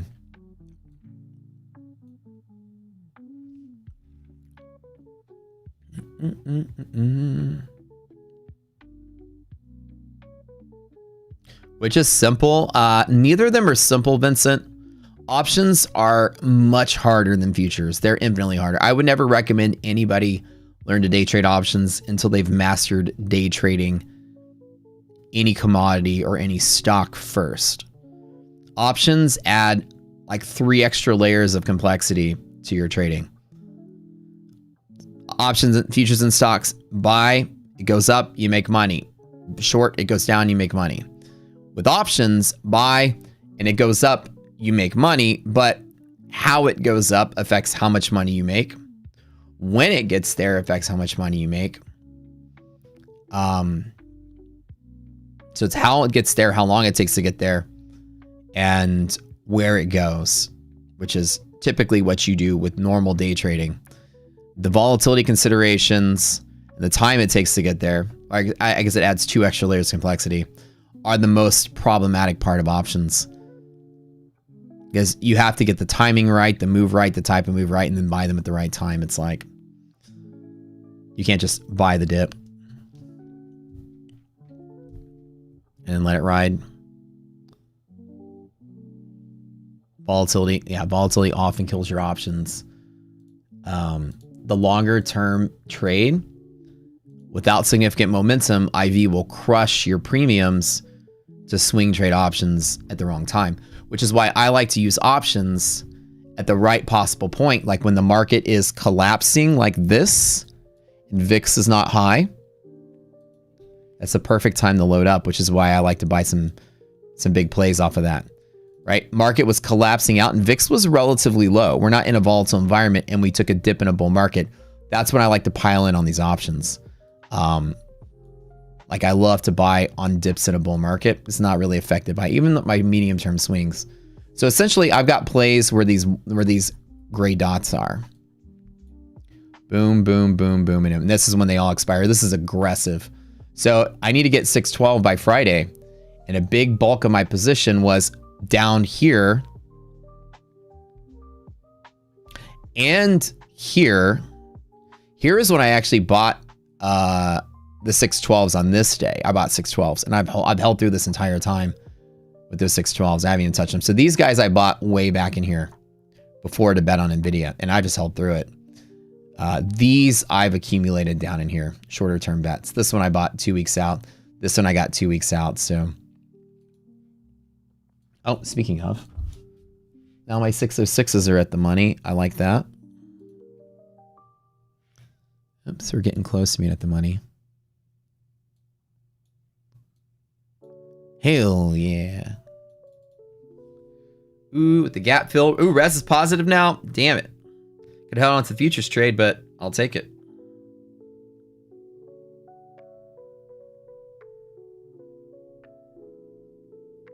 $166% on that play.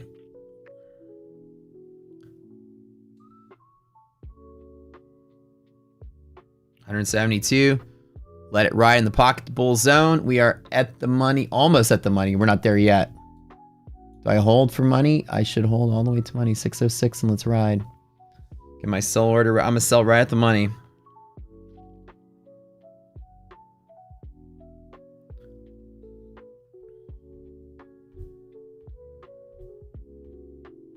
Why do liquidity maps just disappear and randomly do not come back?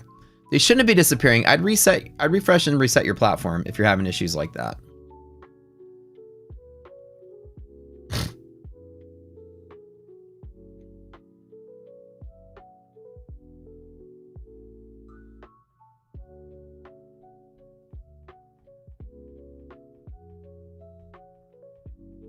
And we're in the pocket, so we'll go all the way to 960, which is my target from earlier.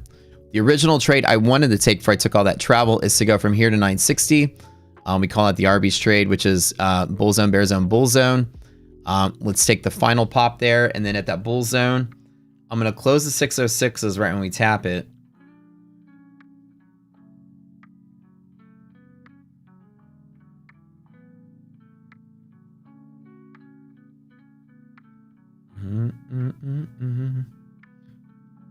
I'm gonna get close to it.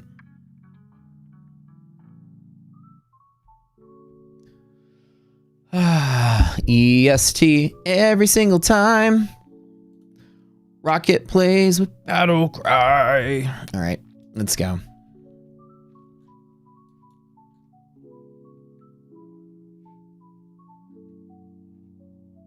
What do you say? Or we can reject a QQQ close because market is dumb. Yeah, or we can do that because market is dumb. So let's take, I'm going to take the pocket trade from 920 and just probably let it ride for the day.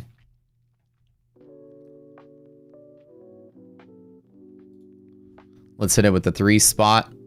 EST looking solid.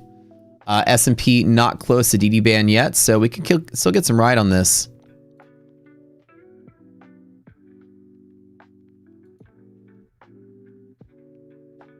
Nvidia back in bear zone. We don't have any momentum on Nvidia though. That's kind of the thing. If we do break 175, then it's got kind of nothing in its way, which is kind of nice.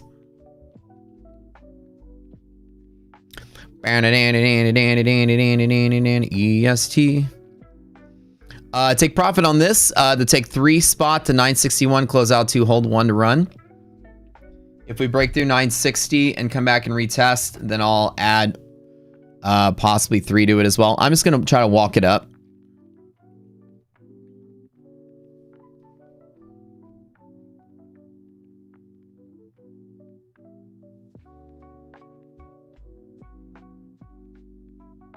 Can I add options to the boot camp? I could.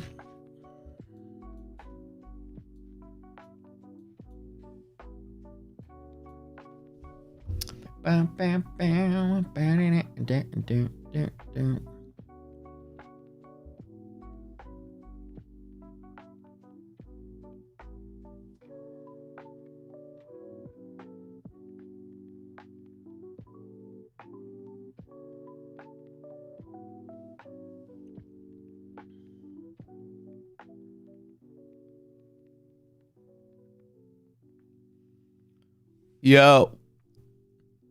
What's up, Saul? How you doing, man?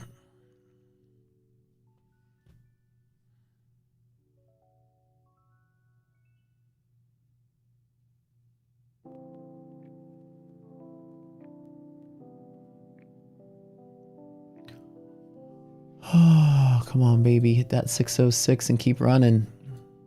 I'm so close.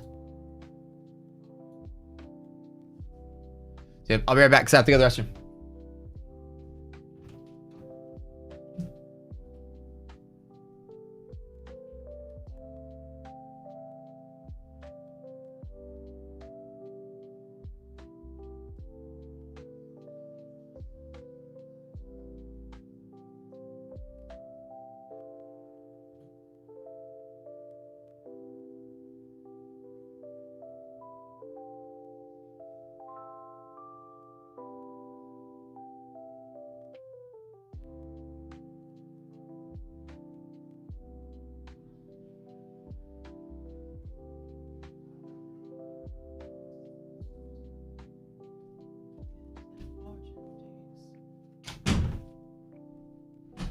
All right.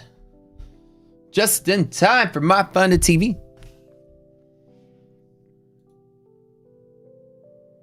We're getting there.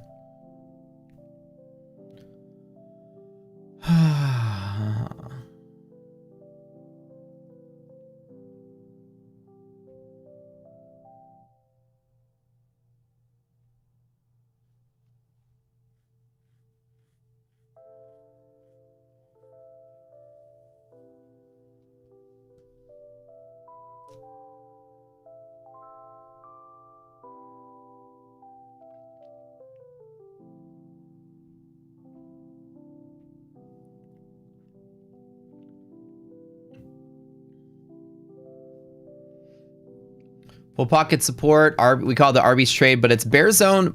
It's a bear zone sandwich between 2 bull zones. And the joke, they call it the Arby's trade because just like it looks like it's a bear zone in a sandwich. So people call it the combination sandwich or the sandwich trade or whatever. It looks like a hamburger. Bear, bull, bear. So usually when I trade through bull zone into bear zone, I go straight to bull zone without stopping. And that's what lined me up to want to do these 606s because that's where that bull zone is. That's right at the tap. Can we get that old Nasdaq play today?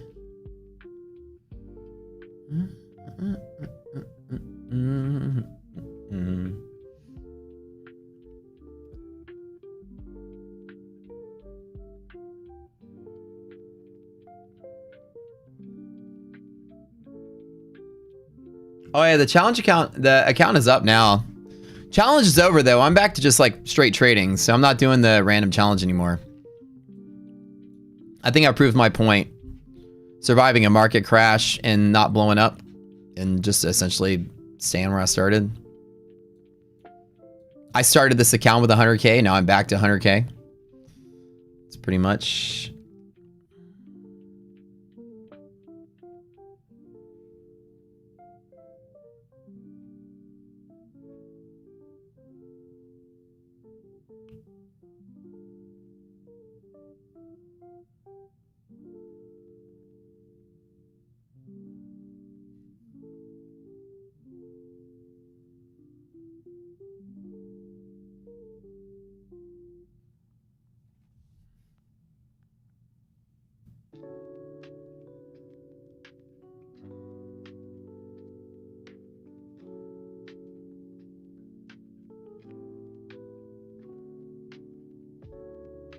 Let's get that rocket.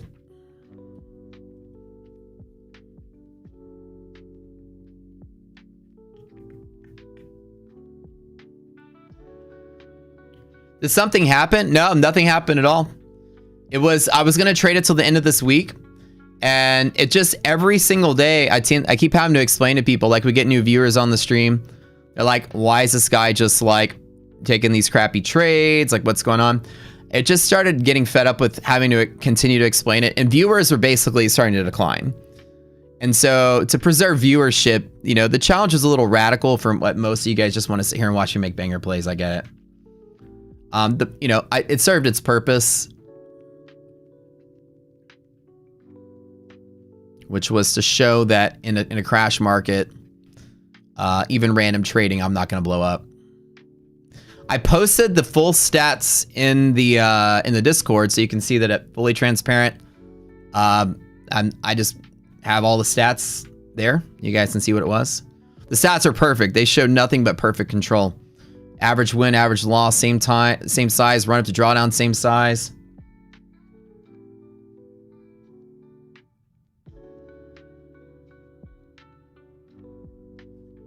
All right, I just closed my 606s on that pop. Very cool.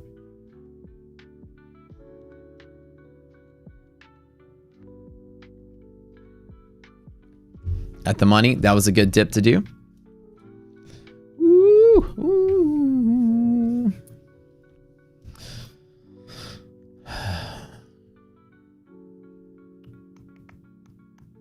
Holding the 25K.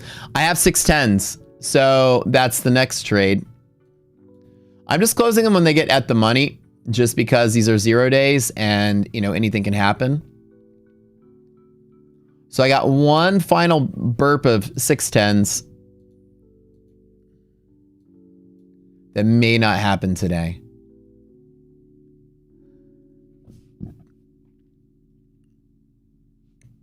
Is 10% pullback considered a crash? No, I consider a market crash. My definition of market crash is different. It's 3 consecutive days of red market with lower lows. Like I consider a crash 3 sell-off days in a row. Everyone defines it differently. 10% is more like a market pullback, a correction. 10, so many people call it 10%, some people call it 20% a correction.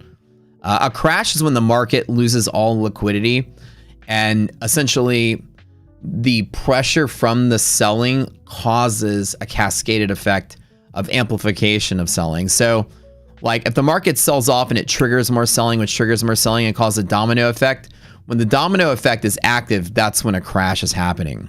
When you're bumping people out of the trade who didn't want to normally sell. On options, do you sell for credits? What do you mean?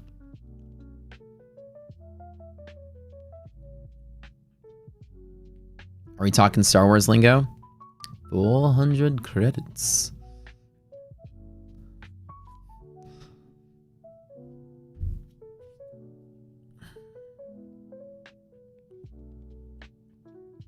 Plus, you get the gamma burst right at the money. Good trades. John nailed it. Like, once you get right at the money, you get that gamma pop. You're up 150, 160, then it goes up to like 240. Then you just cap it before it sort of stabilizes there.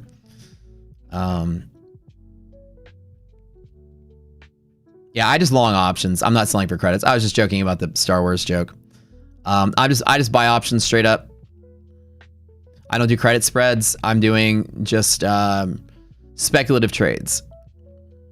Sometimes I'll do a put credit spread when I'm hedging long trading or a long position or long portfolio. I'm known to do that in a strong bull market that I believe might be topping out.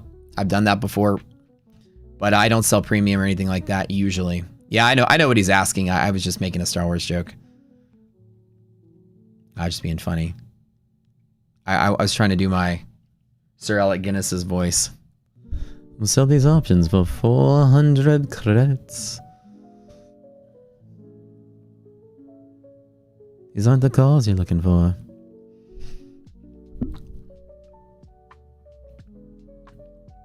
Yeah, dude, the challenge went over everybody's head. Like that's the problem with it. Not everybody, but some people's. And the stats were immaculate. Like they proved exactly what I was trying to prove. No matter how good or bad you think you are at trading,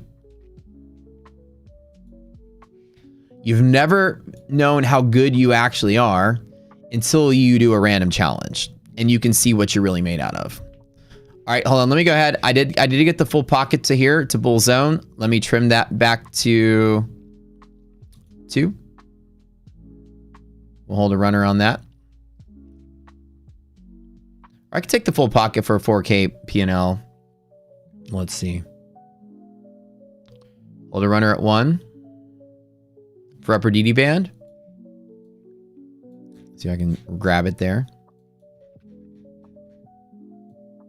1, average into 5, or sorry, average into 3. Again, take the same trade multiple times. So anyways, here's the P&L, right? Market's crashing to the 3 weeks or whatever of the challenge. And inside of this challenge, you see that my account pretty much went nowhere.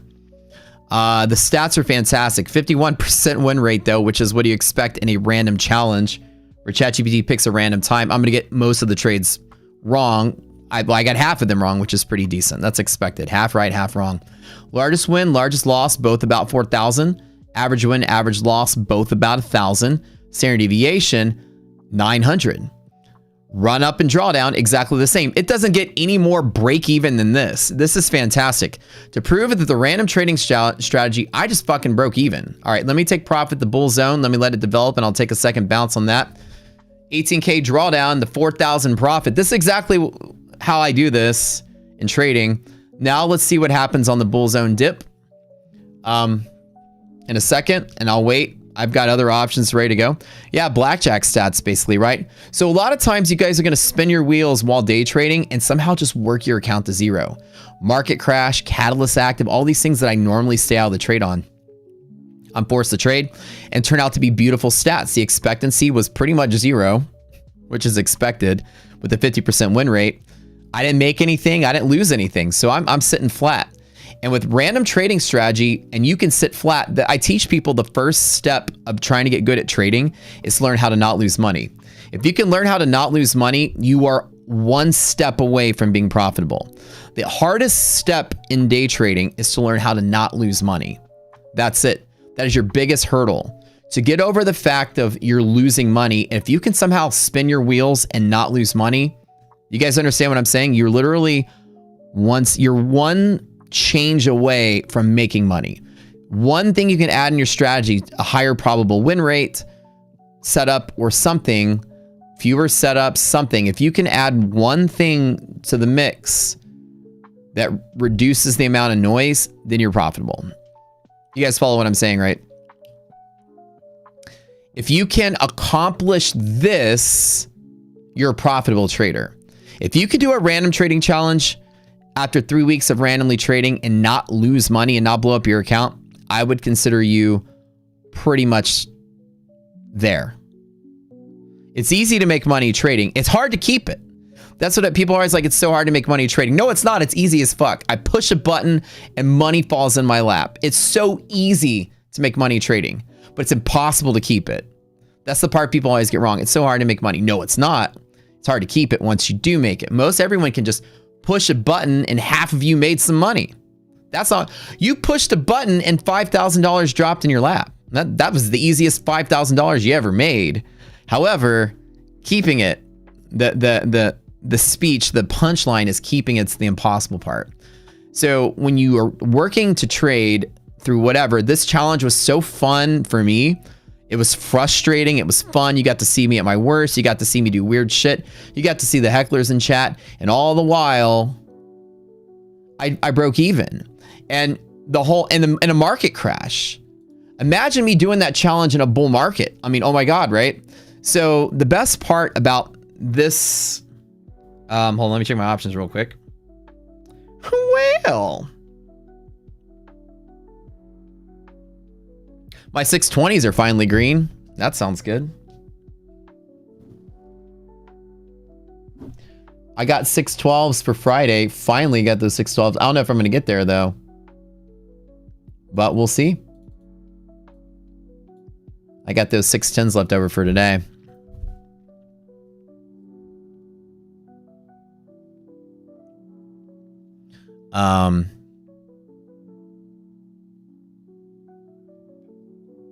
Expecting would have been more, but just after starting the challenge, market conditions turned bearish, which is unfavorable for me, like Naaman said. Yeah, because I don't trade bear markets, right?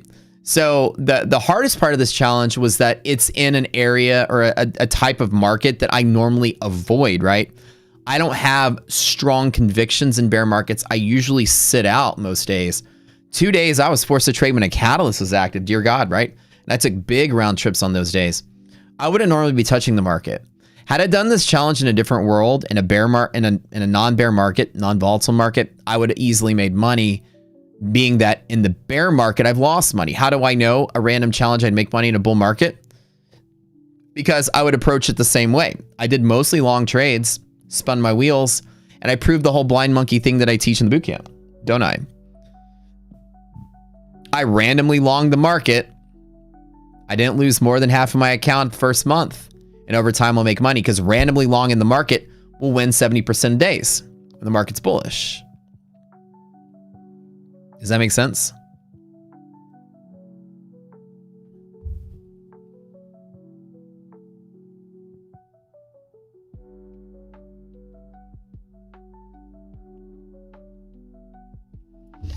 On my accounts, how much did I make today on my accounts? It's on the screen. You can see it.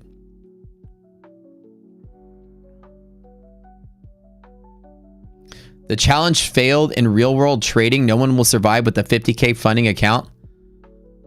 That doesn't make any sense because this isn't a prop firm challenge. That's not even real. That's not even real world trading.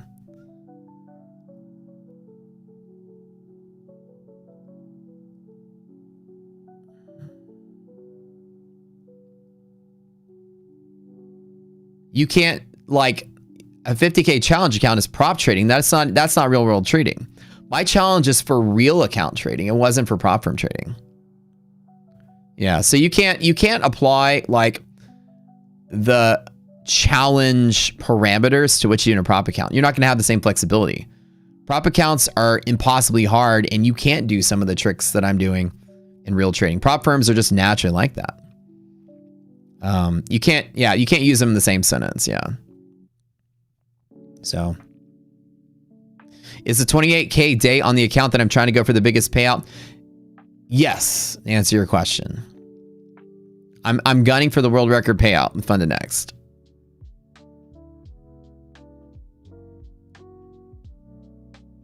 Yeah.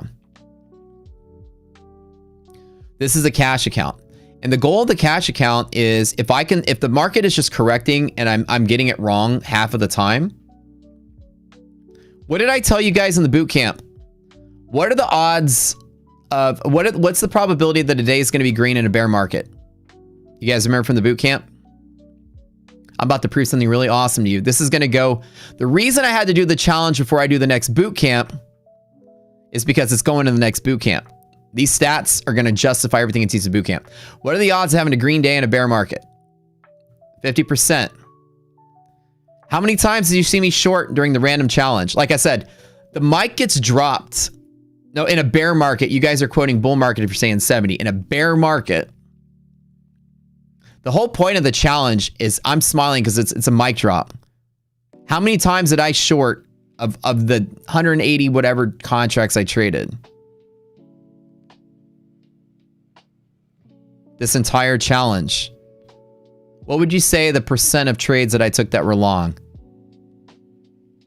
You have to go to my fun and futures. You guys got 1 minute to answer the question. You ready for this? Practically none. I took like maybe one short trade. They were almost all, a couple short trades. They were almost all long. So all longs in a bear market where 50% of days go up, and I teach you guys with the whole blind monkey thing, that exact thing. In a bear market, only longs, you will get 50% win rate. And as long as you don't lose money, when the market's back to being bullish, it jumps to 70. Mic drops. That's exactly what's expected from what I teach in the bootcamp. Isn't that crazy? Now you get to see it in action. Now I got stats to back it up. Personal trading stats to back up everything I teach in that first class of the bootcamp. All right, I gotta go. How awesome is that, right? It's not just on paper stats. When I say the blind monkey, as long as you have half your account left at the end of the month, one out of two days will be green in a bear market. If I perpetually long, even when market's crashing, over time, I will make a ton. The blind monkey makes a ton of money randomly longing a bull market. Isn't that what I teach? Simulated?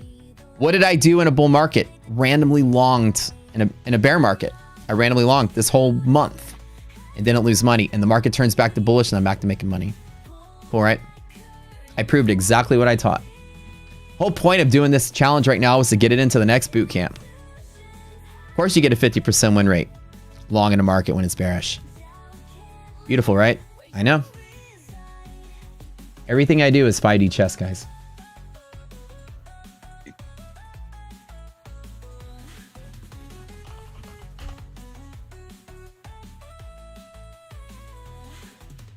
Now I got stats to back up the blind monkey. The blind monkey, the first bootcamp, was only a simulation that I did. A back test. I put into practice. Now I got evidence of it. Y'all never knew that y'all never knew that's why I was doing it.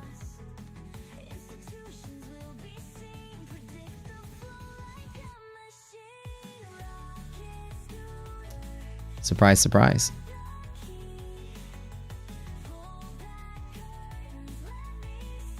Why'd you think I was ending the contest at the end of the month and starting the bootcamp on December the 1st? Duh. The very weekend after, because it goes into class 1. My screen share is not working for some reason for my funded.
midnight glory, heartbeat thumping, another story. Green and red, flashing voices loud. Future kings standing on their throne. Checking the charts with their AI. Up we go, reaching for the sky. Every train home never dies. On the edge as the numbers fly. Checking the charts, checking the charts. Midnight glory. Time to reinstall, it's blending. Mind on fire, never ending. Dreams of gold, relentless fight. Push on through the endless night. Push on through the endless night. Push on through the endless night.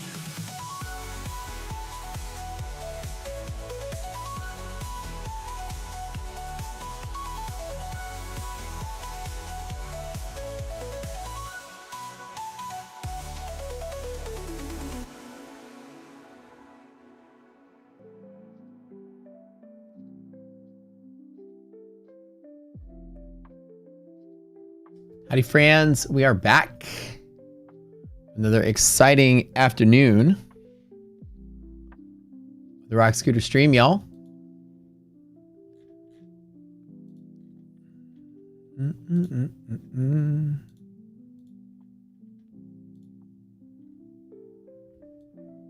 What are y'all up to?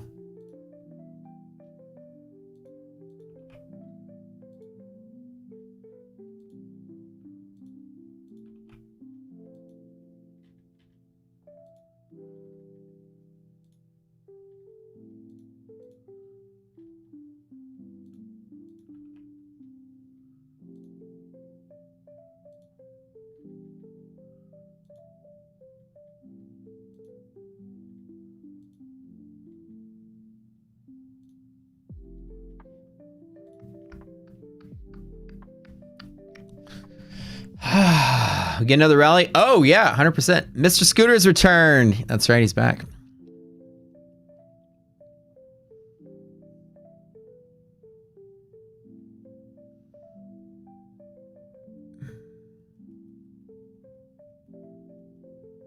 Am I ready to trade some ICT gaps at the tutorial? Oh, is that what that is? That's what they were trading, right? Is that ICT stuff?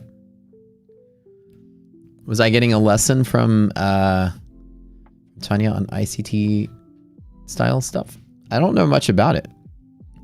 Really honest about that. Main.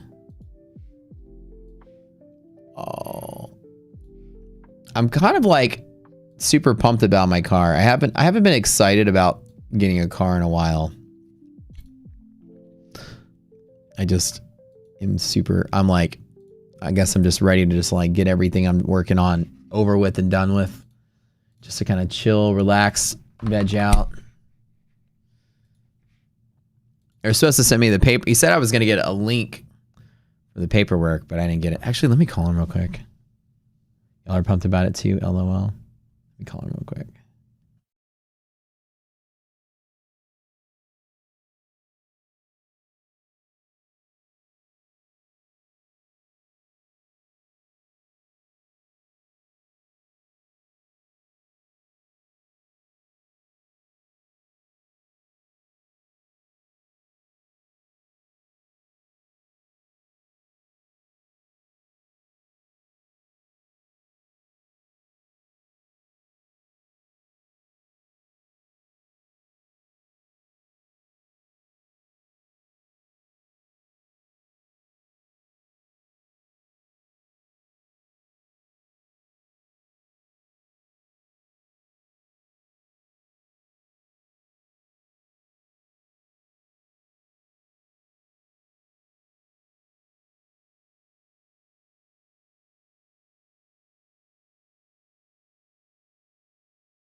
All right. 1 second here. Oh, I like literally cut off the music for y'all while I'm on the phone.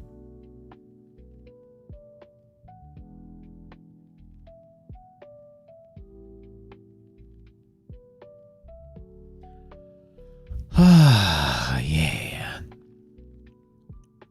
You got your payout for Fun and X? Excellent, dude. Glad we got it straightened out for you.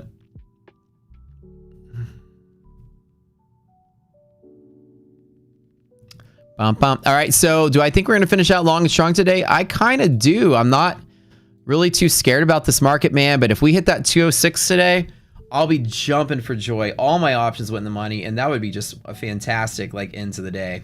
I'm not going to lie.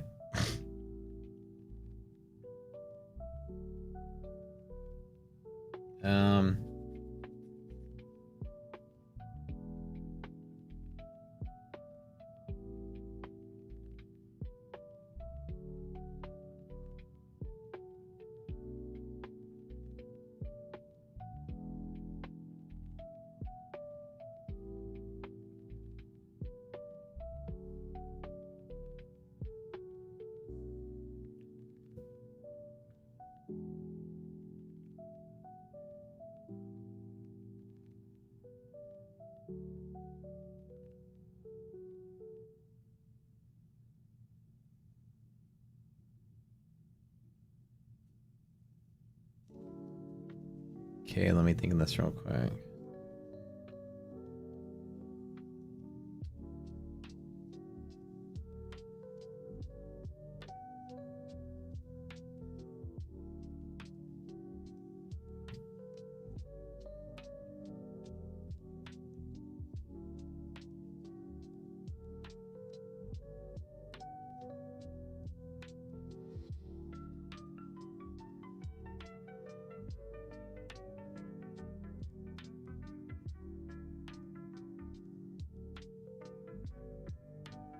Hello? Hello?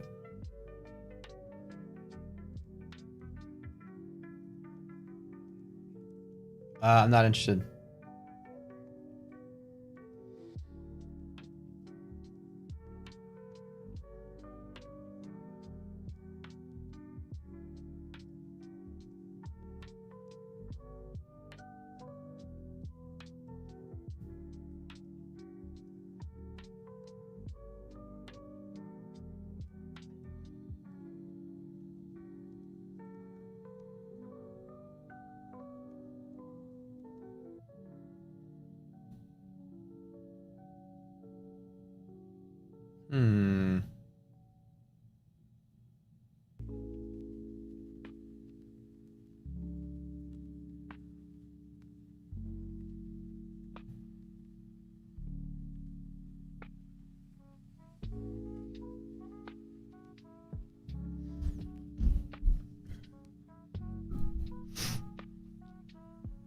Your movie from your call list, yeah. For next promo is just for new users, I believe. Yeah, I think that's what I was reading.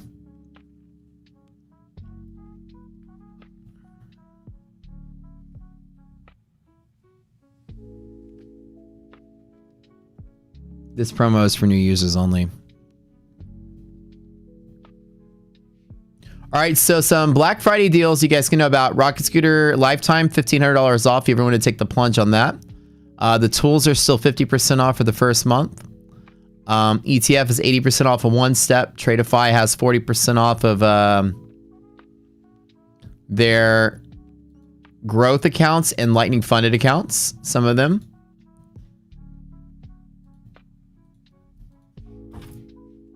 I'll make little tweets about these here.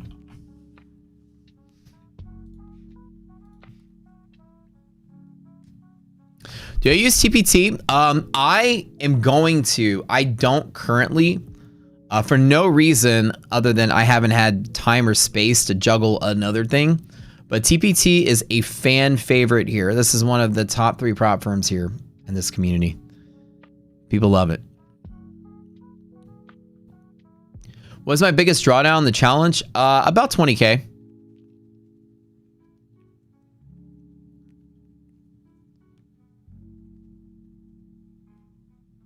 It was about 20K.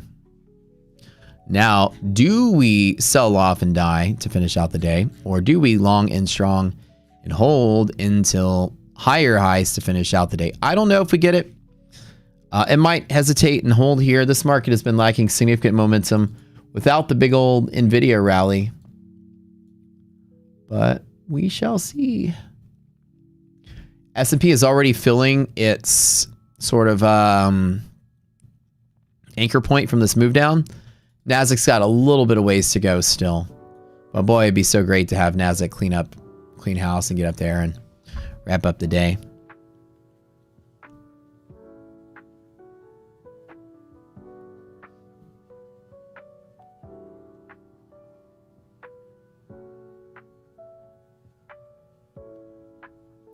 TBT is intraday once you're funded, yeah.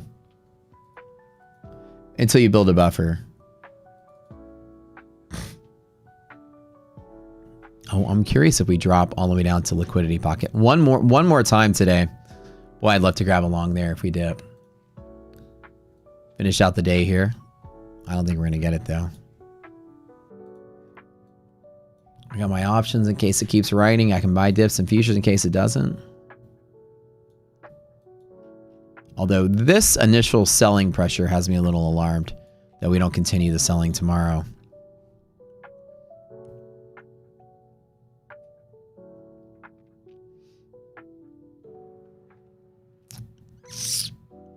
I think the market looks weak.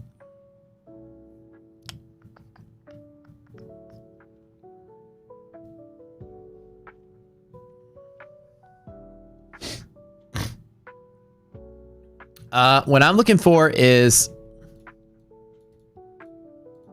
S&P is not a DD band yet. Like 760 area, or sorry, 755 area, and then Nasdaq would just be down inside of here. Like hopefully we hit DD band and keep going. I mean, that's what I'm betting on. It'd be nice if it did.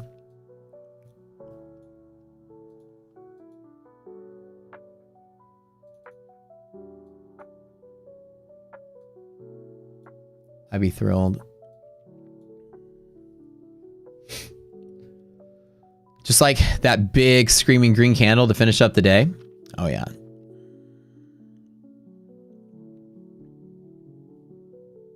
Teaching you guys how to survive in the market. I'm glad you enjoyed it, Peter.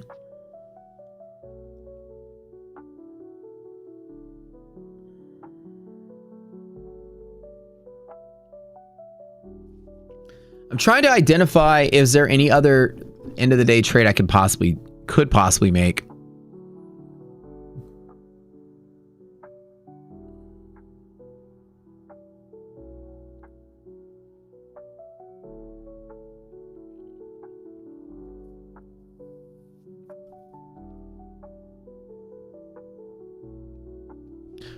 Instead of taking bull zone bottom, oh yeah, I'm sorry, I kind of drew that poorly. You were 100% right.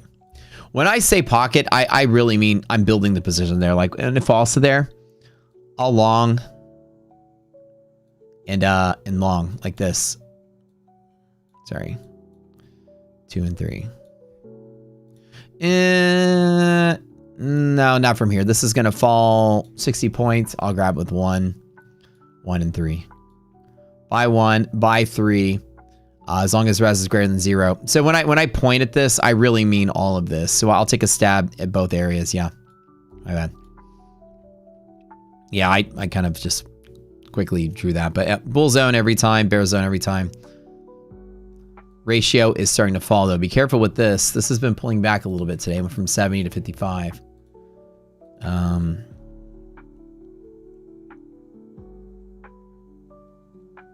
Somebody said, if you can trade right now, what do you think is going to happen? I can't recommend anything to you, man.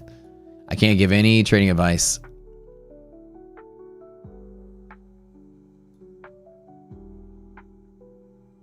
I personally want to be long on a dip. That's what I'm waiting for.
All right, so finishing out the day, I hopefully we stay inside of this kind of sort of, you see how we're still squeezing, like the market's still trying to sell, but the highs, the lows are getting higher.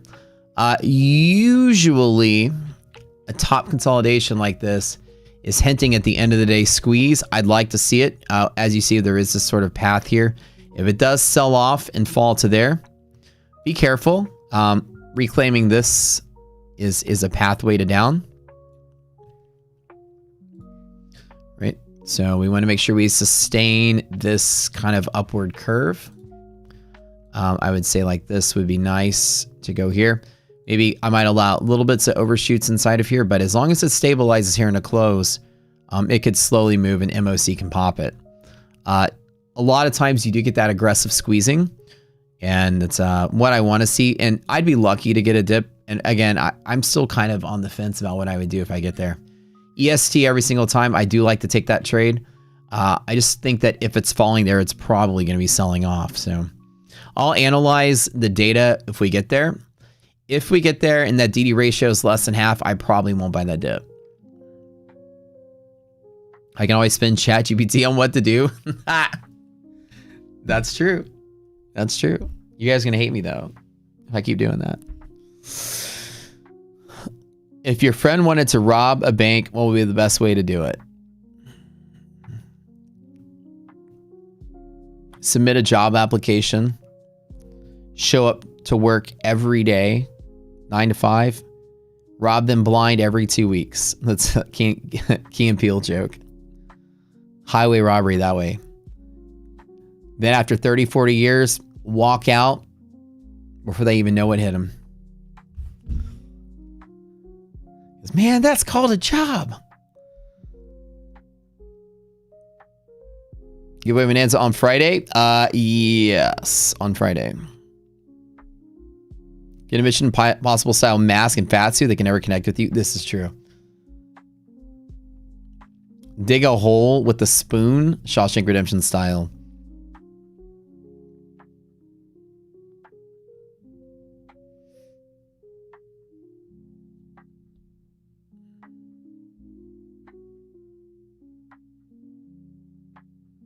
You got Claude to give you legal advice by role-playing with you and having every sentence start off with "this is legal advice." Oh, that's awesome. Hey, that's legally binding now. That is hilarious. Mm-hmm.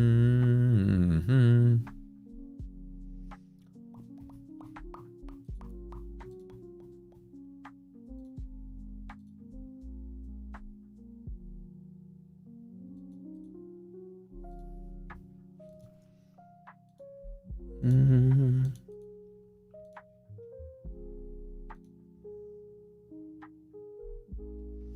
I don't think we'll get a breakout from here. Again, I'm just sort of being cautious. I know I'm being a wuss about it, but it's very possible we complete the move to DD band. We'll see.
Right back.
What's up, you guys?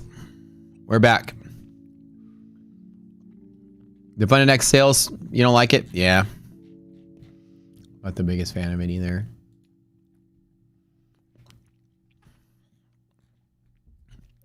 Can we get an end of the day run?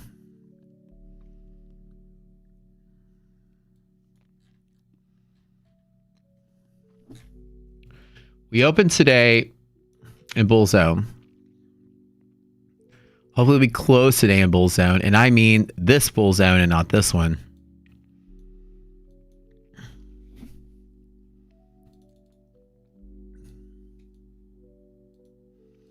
I don't like this price action I'm staring at right now. Not a big fan of it.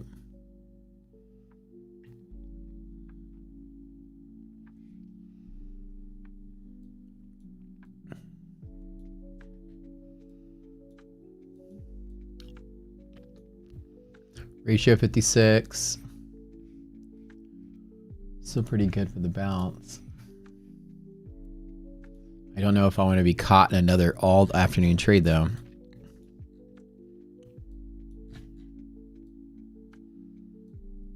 Hopefully we hold yesterday's close. We're staring at this area here.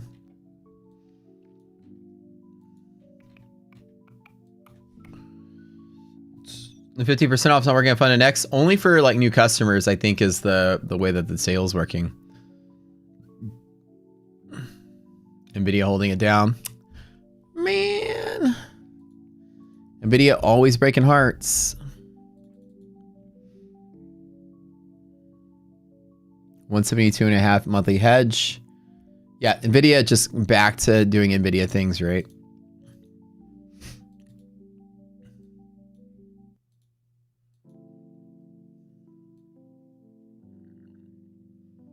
A little surprised at the movement here.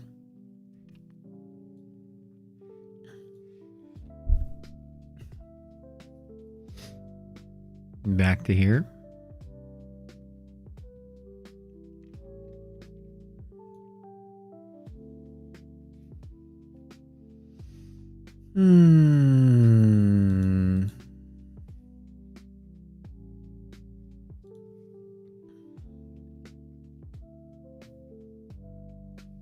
Ooh, that resilience back to 0. Do I want to take a stab? Bull zone with 1.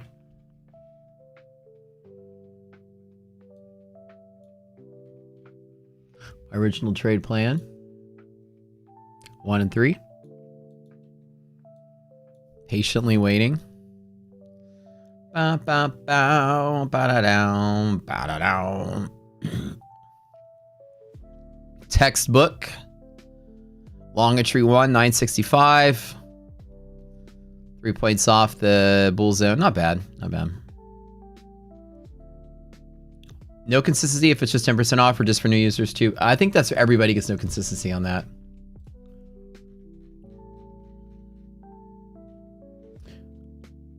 I get this weird suspicion, dude.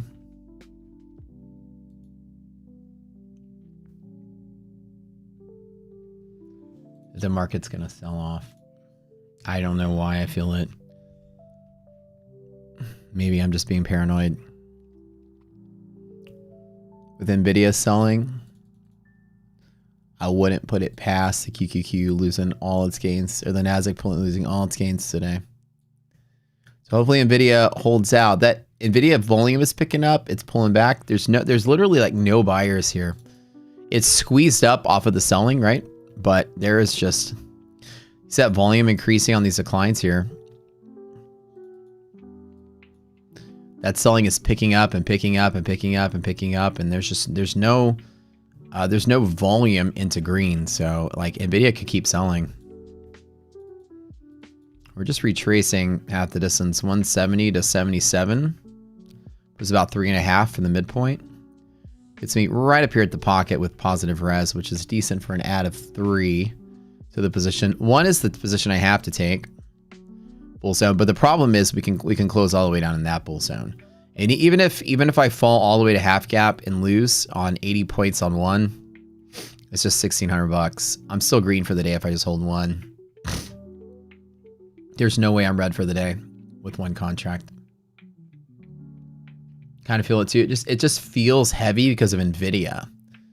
Like we're about to get like just this giant red flush candle. I don't want to put heavy right here.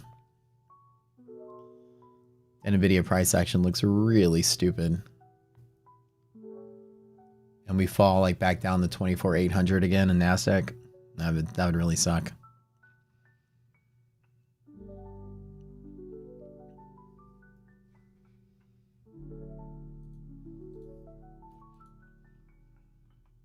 Maybe not.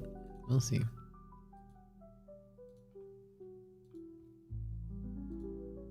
And here's the fake out. And here's the red candle to say fuck you to everybody. We'll see. Nvidia crush everybody's hearts. Hurt everybody's feelings today, Nvidia. Give it to us. Seems like there's a single buyer for Nvidia right now. One person keeping it alive. Who is it? I wonder who it is. Pelosi, she retired. Who is it? Who's the one person that's giving us love? Who is it? Come on, Nvidia. You know you want it.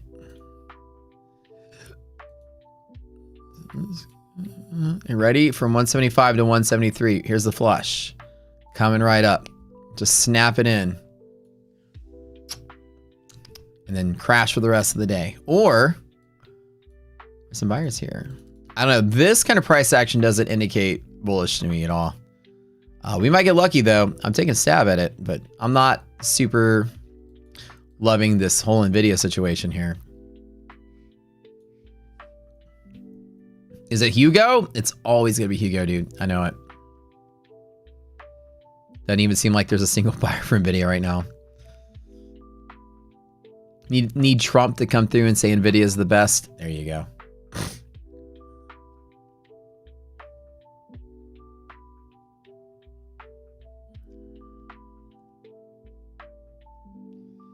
Can we get a bull zone bounce and run up to upper DD band? Can we get the DD band play? Take that trade every single day.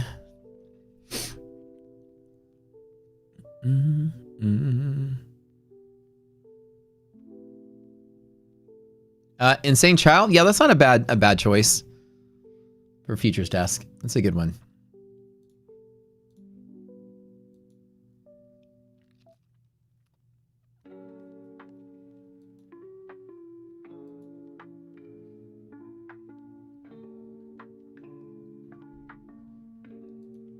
You guys that are trading and you've been using like Fund and Next and stuff, are y'all still using Fund and Next, or have you switched to a different firm? Like with Fund and Next latest rule changes, how do y'all like it? That's my question.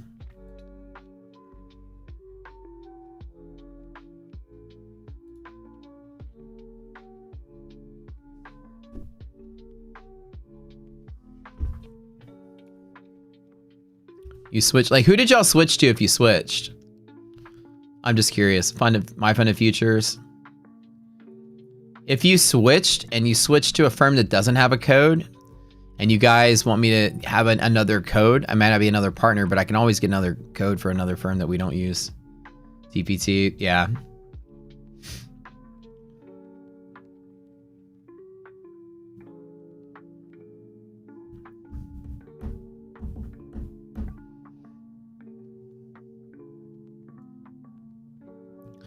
Stock itch, yeah, so that is true, but it's missing out on the component that it's after 4 payouts. So after the 4th payout, they can consider you for live, but it's not automatic. Another Fund and X affiliate channel is claiming this. Who's claiming that, by the way? I'm just curious. This is what I don't like, because people don't have all the information and they say stuff. I'm gonna go yell at somebody.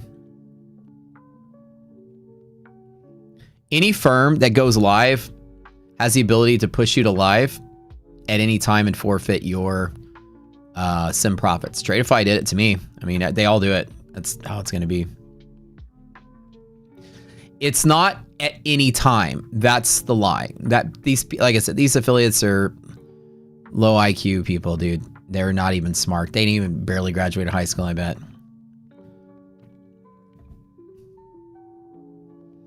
So after 4 payouts, and you can go read it yourself. Like this is what kind of confuses me, that a lot of these, hold on, affiliates don't even read the rules. Let me find it really quick.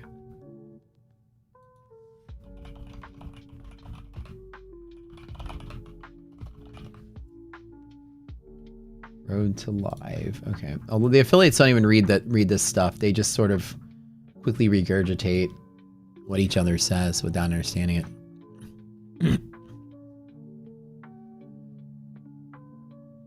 Who was it? Stockitch, if you don't mind. Who's the person that said that? And I'm going to show you what they say. You don't mind sharing.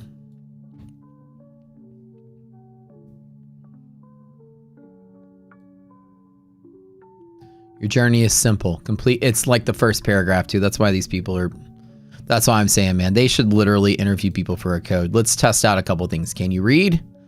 Great. Did you graduate high school? Great. Is your IQ double digits? You're fired. Like this is what a lot, like it's literally the first paragraph, right? After 4 withdrawal cycles, your journey complete 4 withdrawal cycles to qualify for the program review. So far, so good, right? You guys are awesome for arguing because y'all are smart, right? Qualify for a review, which doesn't mean anything. It means you're going to be reviewed after 4 payouts. Once you are eligible, which means 4 withdrawal cycles, the RM team will review your trading and guide you the final steps towards a live fund and next program. Exceptionally consistent performance may even lead to an early promotion. Like exceptionally consistent, right? This is the thing that I'm like trying to get clarification on. And they said 4 withdrawal cycles is the standard. Exceptionally consistent performance. Like if you make $1 million before your first payout and they move you to live and you keep 15% of it, you still keep 15% of $1 million. But for people that are making like 5 and 6 figure payouts, you're not likely going to get early promotion.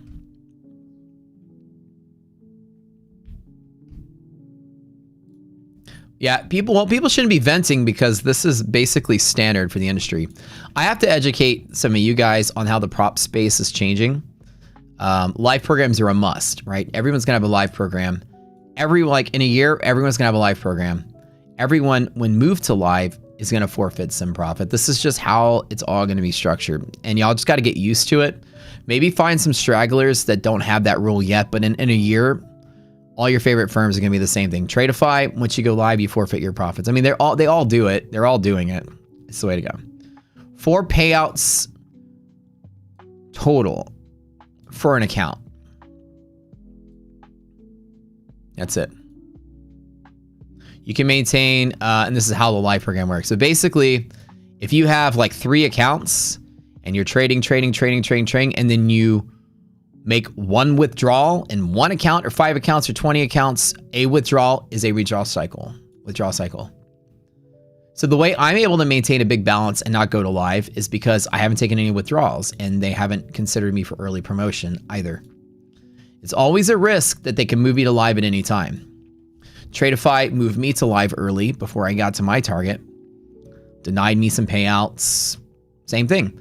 But I'm not the person that's complaining that that's wrong. Like, that's in the rules of prop firm, and I have to remind like the spoiled world of prop traders that you're getting paid to paper trade. Like, count your blessings. Like, that's how it is. And everyone's like, well, hell, are you not with us? Why are you rocking the boat by saying that? Like, bro, like all these children since fucking COVID are trying to get paid to paper trade, and they're sad that they can't keep all of it. Aren't you be happy that you get some of it? Like, I feel like the prop space has spoiled people. Very much so. It will be the future that you're not gonna be able to keep all of your sim paper trading money. Like, it's not real money.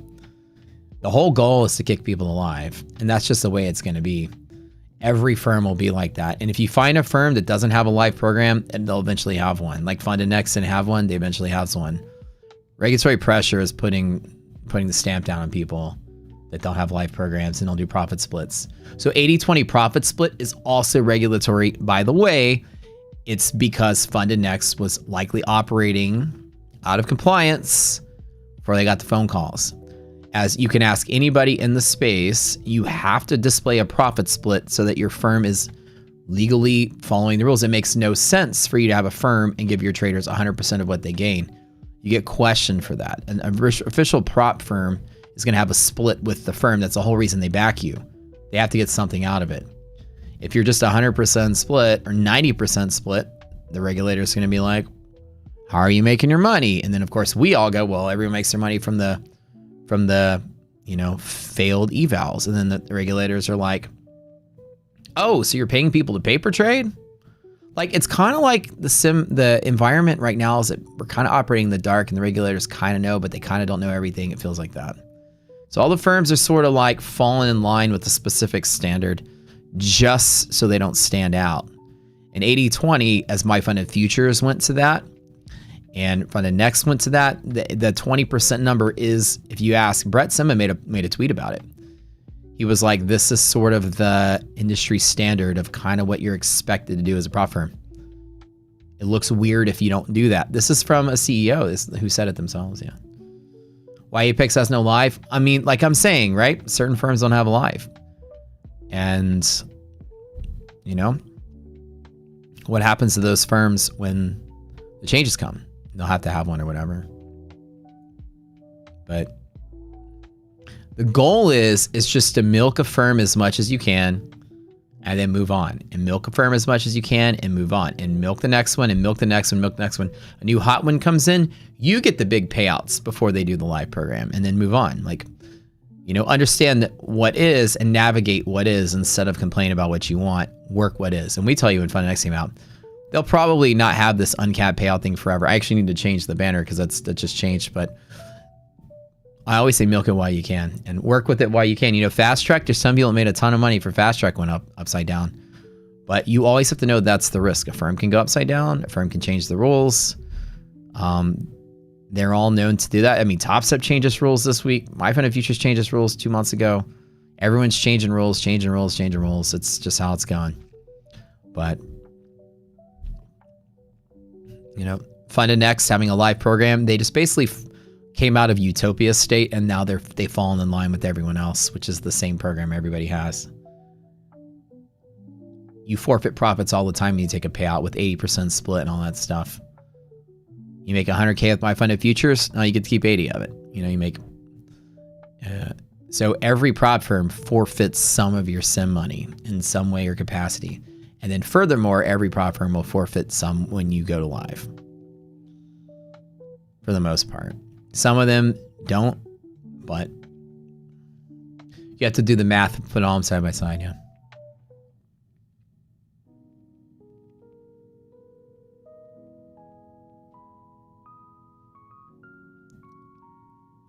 Yeah, so if it's 80-20 split for a cap of 800, can you still take the 800 being able to withdraw 100? Yeah, that's basically what it is. You're taking 1,000 with the 80% split makes it 800. That's what I believe. The regulators are acting because the prop firms are telling them to. They're certainly not telling them to. The prop firms are not trying to invite regulation on the space. That would make no sense. It would not serve them financially. If you think the prop firms are asking regulators to step in to stop prop firm arbitrage and stuff, they don't even need the regulators to do it. CME Group has tracking software and things like that they use to make sure people are not using like all kinds of wash sales and like real trading arbitrage and stuff, like to make sure people are following the laws, not spoofing, not whatever. And TPT, that email that I quoted that Jamie put up is they mentioned that, but they're not asking the regulators, please help us monitor our own customers. They can just do it themselves without the regulators needing to step in.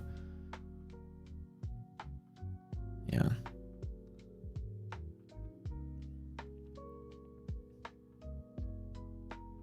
The prop firms would very much like to just sell you paper trading accounts, blow you up, and collect hundreds of millions of dollars a year, which is what they do. The main reasons regulators are stepping in are the following. Number one, financial criminals that it can exist in the real markets that get fined and banned from trading for life. The Bernie Madoffs of the world commit financial crimes can now find a safe haven to operate their financial crimes in the prop space.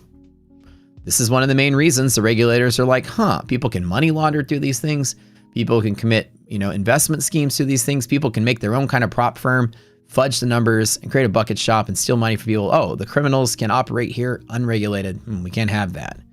So the point of the regulators are to make sure that the market's fair, accessible. People aren't getting cheated. People are following, applicable laws and things like that.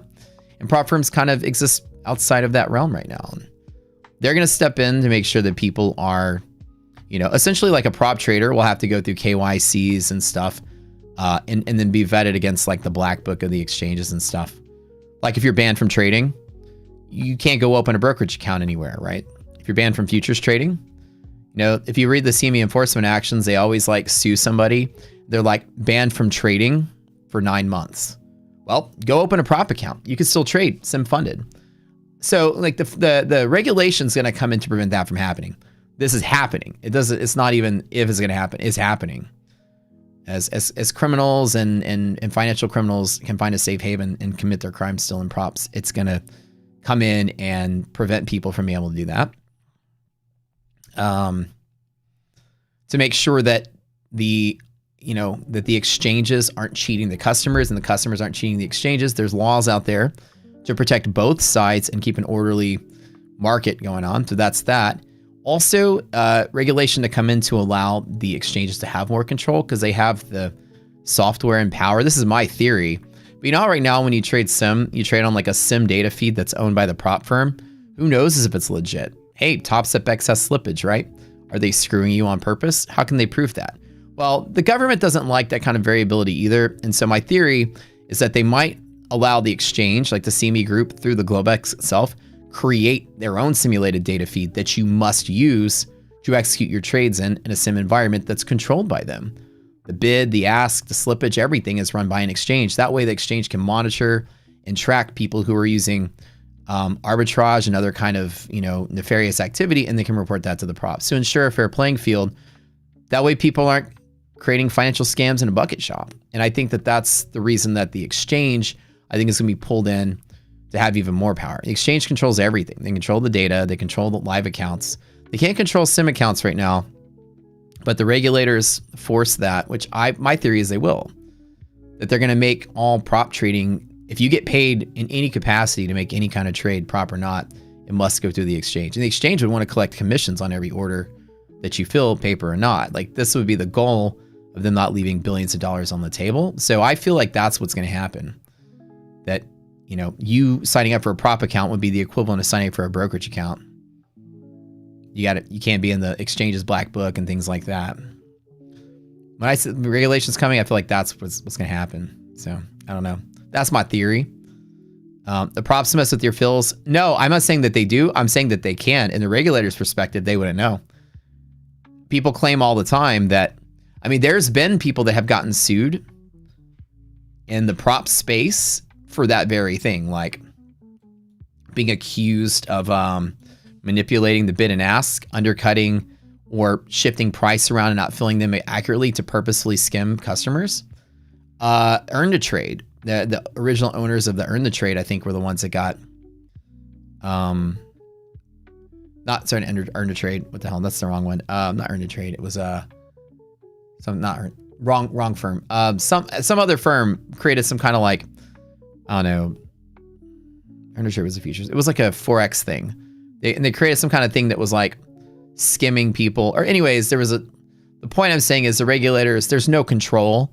Right? And you're trading and making money with no control. It just sounds to me like the Wild West. Why would a regulator be like, oh, that's cool. We'll just trust the Michael Pags of the world to ensure fairness in the customer space. At some point, they're going to step in and put some centralized control elements on it, just like they did with the financial markets, right? Everything's kind of running under the same umbrella. You know what I mean? The simulated data feed is already coming from the sim. So the sim data feeds, right? This is absolutely not. So you have sim data feeds that you get. You have live data feeds you get from the CME. The sim data feeds you can get from pretty much anywhere. And I'm not talking about the sim data feeds. I'm talking about the sim trading environment. Certain firms can create their own data, their own level 2 data, their own internal ecosystem of buying and selling. Anybody can create that. Yeah. I can create a paper trading data feed right now if I wanted to. We're not talking about sim data feeds. We're talking about the sim order flow environment.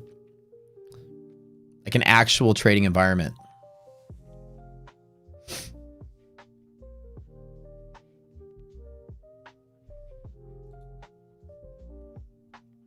That goes through orders in the exchange and you pay commissions on things like that.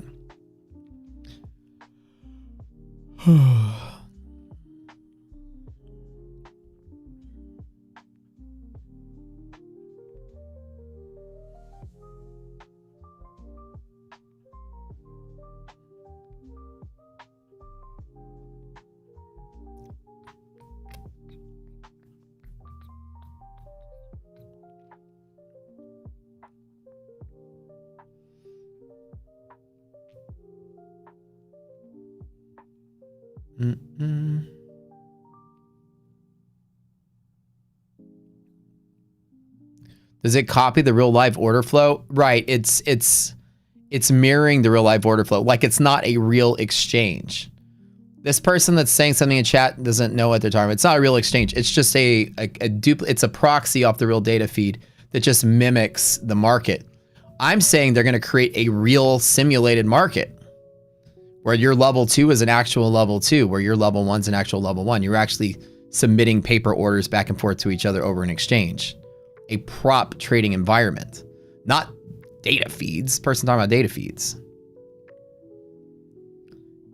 Mirrored from the live feed, they can't fake that. Yes, they, dude. I've made a trading platform, right? I can tell you how to fake it if you want to. It's super easy. You bring the data feed in. You can manipulate data as it comes in and put it on your platform the way that you want. It's very possible to do that. It's absolutely possible to do it. We create a data proxy on our side to create our own delayed data feed. The delayed data feed you get from Rocket Scooter, I take the live data feed and delay it 15 minutes internally and deliver you the candle 15 minutes late for your delayed data. If you have delayed data option from us, that's a data feed I created. 100% created by me. I made it, right? I don't buy a delayed data feed from anybody. I created. I took the real data. I get the real data from the CME group, 100%. And I create a proxy out of it and give it delayed. And they tell me I don't have to charge for it if it's 15-minute delayed. So I can delay it 15 minutes. I can delay it 15 minutes and 1 second. I can delay it 2 seconds and not tell you I delayed it 2 seconds. Anybody can do anything with data when it comes in and create a data proxy and allow you to display in real time whatever they want you to display. So like Rocket Scooter has 2 data feeds. We have a live futures data feed and a proxy data feed. So for 15-minute delayed data, which makes your data free, not the futures, sorry, the equities data. We don't sell futures data here. So the stock data that we give. If you want 15 minutes delayed, we can create it. But what I'm saying is anybody can create whatever they want. You can buy the data from somebody, but you can create whatever you want. There's nobody governing that yet. And you're talking about data feeds. I'm not talking about data feeds. I'm talking about sim environment. Like this level 1 and level 2 is meaningless. Right here, this isn't a real exchange. What I'm proposing, or I'm theorizing, there's going to be a real exchange transaction of paper assets for prop accounts. If the sim funded sticks around, CME is going to take commissions off of these trades. They're going to be real trades against a real depth of market of paper orders, like a real prop exchange. That's my theory. It's just a theory, but the theory would be that it's regulated just like a real exchange because you're getting paid to trade it. How could that exist with it'd be the only business in the world that you work and get paid and have no regulation or central oversight on? It would make no sense. So my theory, paper money data feed, dumbest thing you've ever heard. Well, I don't like, I guess you sound dumb if you don't think that CME Group sees the idea of that being billions of dollars of revenue for them. But then again, I don't think you've ever owned a business. It'd be so easy to see that if you did. So that there's so that you can't cheat customers. Customers can't cheat you. Customers can't cheat each other. And it's a simulated trading environment that's not just a mirror of the data feed where you're no longer paper trading, where you're really trading a new asset class, a prop asset class. This is my theory. This is something that's been thrown around. I'm not just making it up. I mean, I'm in constant contact with the exchange and regulators as a platform owner. I talk to people who talk to people that talk about ideas of things they would like to see happen. I'm not proposing something I made up. I'm proposing something that I've heard somebody said is a possibility, which would be kind of a cool idea. My theory is that's the path we might take. The sim funded experience isn't going to last forever. Like paper money data feed. Yeah, no, but what sounds more ridiculous is getting paid to paper trade. Like this is what, that's how I can tell you're 19 years old. Because in what world can you get paid to paper trade and let this last forever? That makes sense. The props found a loophole. The loophole's going to get closed. That's it.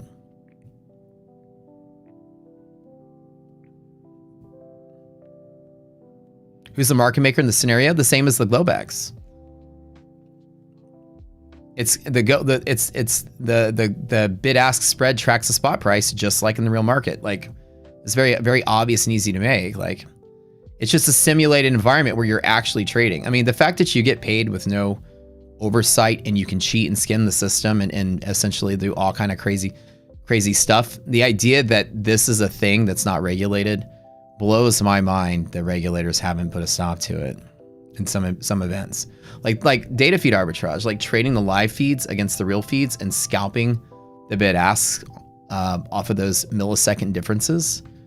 And prop firms are having to step in and sort of like figure out how to handle that. So that's my thought.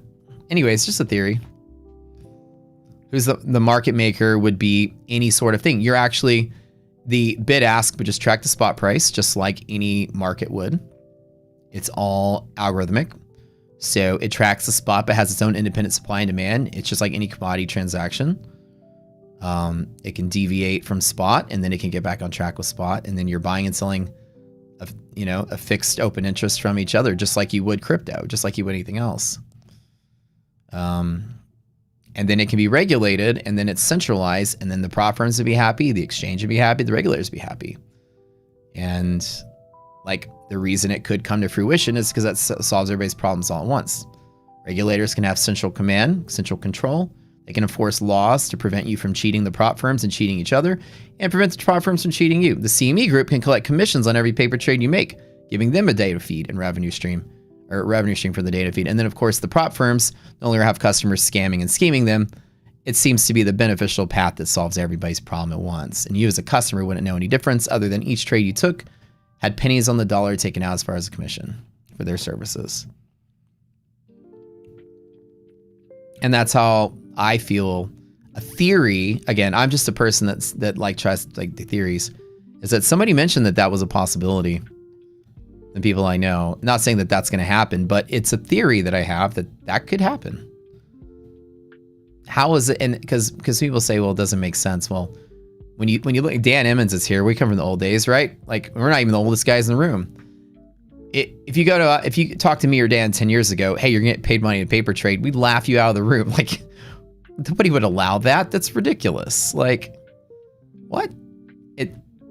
The idea is, but it doesn't hurt you as a trader. The thing is, it wouldn't affect you guys as traders. All it would do is clean up the prop space, and it would force the props to no longer do subjective payout denials. And the benefit of you is the props will also be held to a standard of not being able to promise you something and then bait switch and remove the rules on you as well. Like everyone wins in this scenario. Like if I was overlord of Earth, I would force this into fruition, and I would prevent the props from screwing you over, from screwing the props over. CME group watches everybody's orders, finds people cheating the system, reports to the props, bans them, fines them. Props can't screw you over. They get banned and fined, and then everybody wins. The accounts cost more? No, it would cost the same. It would be exactly the same.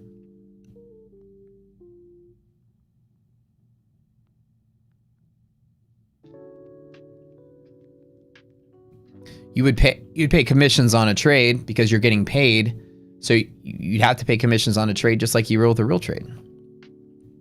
Except your commissions now are just vaporized from your profits. You do pay commissions on many of your sim trades, but they're not commissions. They're just taken out of your balance. You may not pay attention unless you go look at it. But most of your sim funded accounts likely take commissions from you, but they're simulated. They just remove the commission from your balance. They're just robbing you of that percent. In reality, the firms would be able to, or the exchange would be able to take commission. Like, because it just doesn't make sense to me that there is a place where you can trade and get paid with no regulation, right? At some point, something's got to change. And I'm always trying to theorize like what the logical conclusion is. And I think that that's one possible step, right? It solves everyone's problems. That would be cool. But anyways, I don't know. What do you guys think about that? I don't think it would affect you that much, to be honest. But not a sim data feed that tracks the regular data feed, but an actual exchange. The sim product is sim S&P, sim NASDAQ, and it's a real contract that you buy and sell. It settles in the settlement of cash swap, just like S&P contracts would. Let me take that scalp and pocket that. I don't know. I just like to theorize. We're bored. We can market to just chill. Would they charge for every user being put on this exchange? Probably not. I would say that the prop firms, just like any other trading platform, the same thing, right? You can open an account with a brokerage firm, and you just have an account. You fund the account, and you only pay the exchange when you make a trade. It would prevent scams, keep things fair for both sides. Yeah. If I get that scalp, hell yeah. But I mean, imagine like you're in a prop and you make all this money, and then all of a sudden the prop's like, yeah, we're going to change our rules and not pay you. What do? You go to social media like every other influencer, and you cry like a baby, and then everyone goes, oh, I'm so sorry, girl. You be brave. I'm so sorry, guy. Yeah, you be brave. It's okay. We're in this together, and then nothing happens, right? Instead, in the future, if somebody did that to you, they get slapped with a big fat fucking fine from the CME group. You know what I'm talking about? You know, like, I'm not trying to call for this to happen, but I feel like that would keep that kind of stuff from happening. You know, like, they're like, sorry, bro, we can't pay you. And the CME group is like, well, actually, you have to.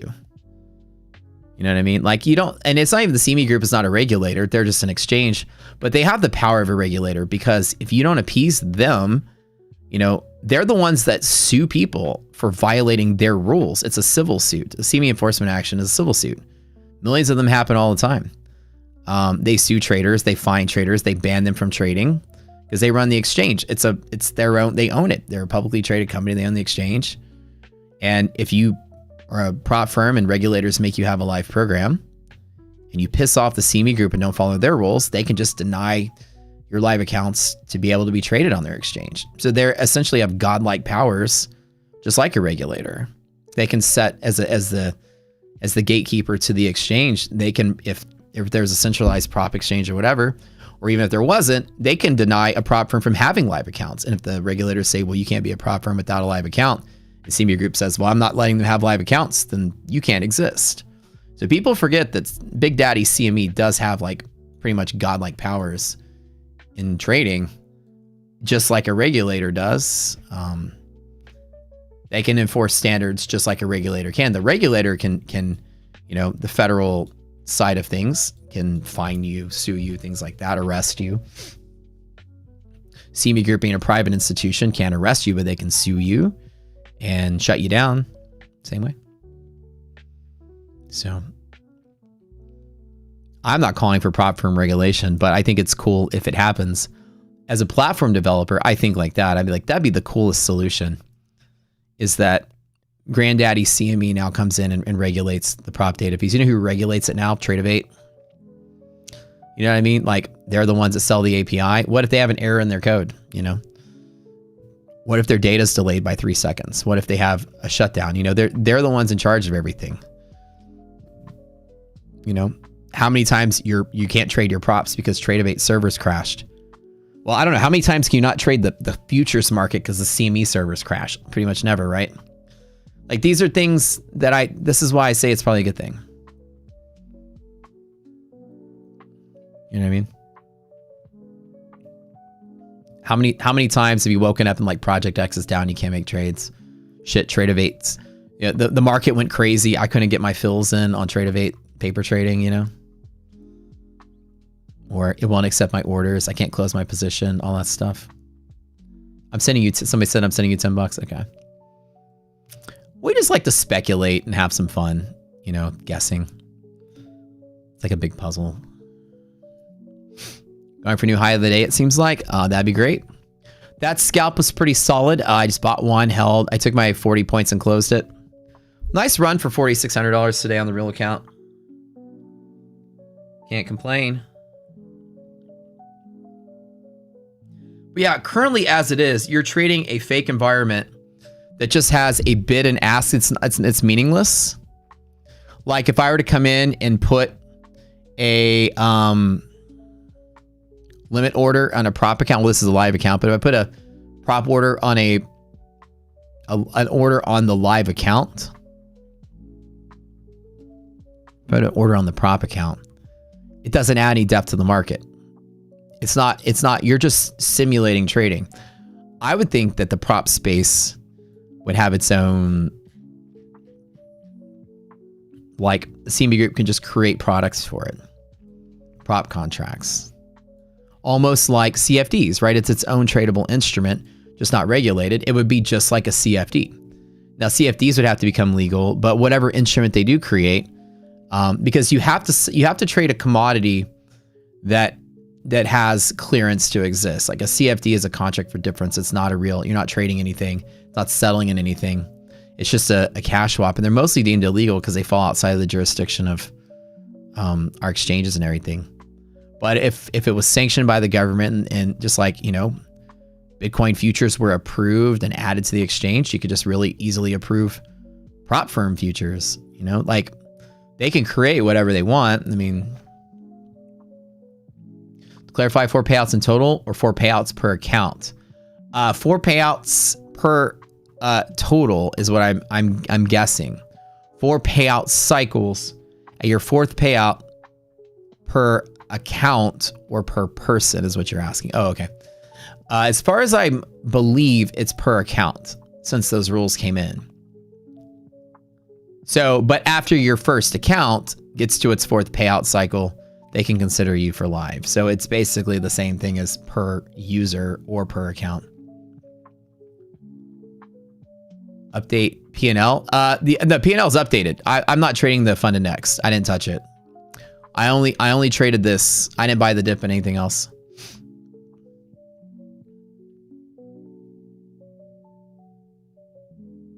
You got the competition live account, by the way. Oh, hell yeah, Lucas. Let's go. Are you guys excited? Doesn't that start next Monday, right?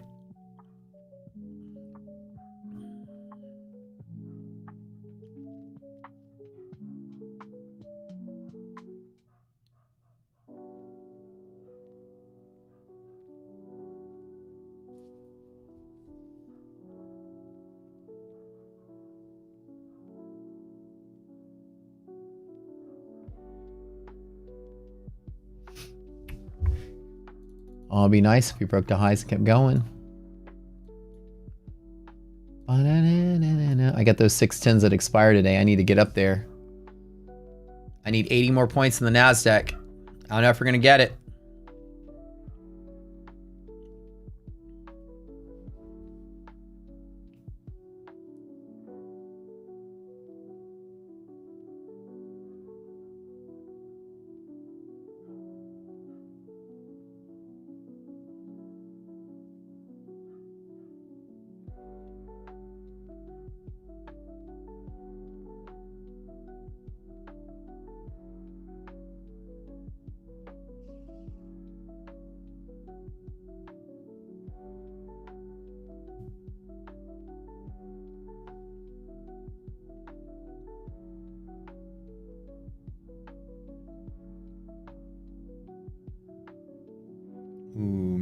If I go in the money with this, I'm gonna be so excited. Just because, man, I like getting it right. You know what I mean?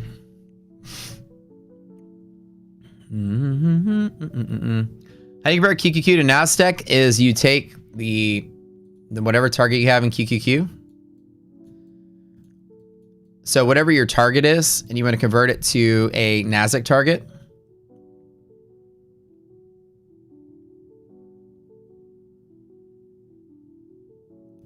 You take the QQQ value at any given time divided by the NQ value at any given time. And then you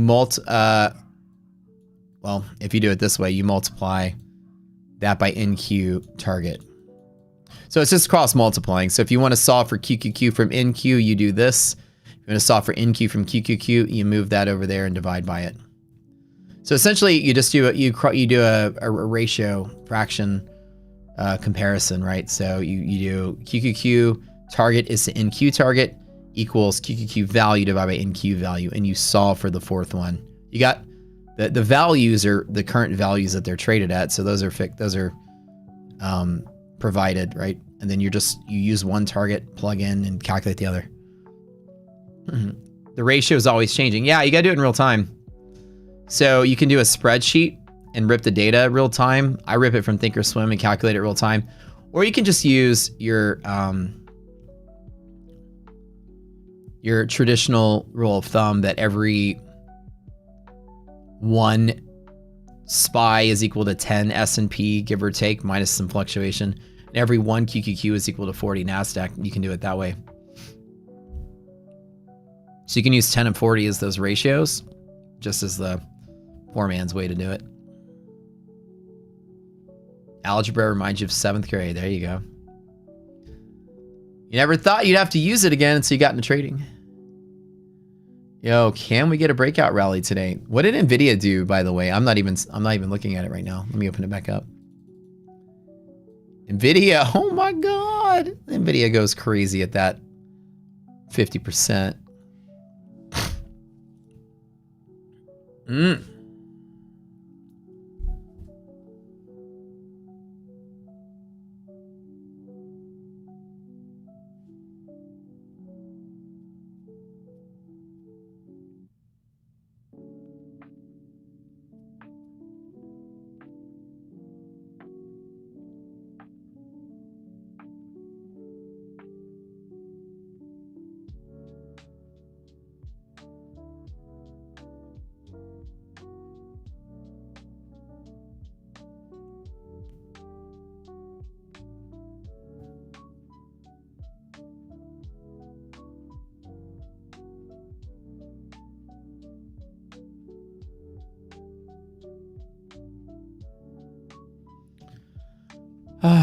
Futures stay open until 5 p.m. That's correct. Yeah.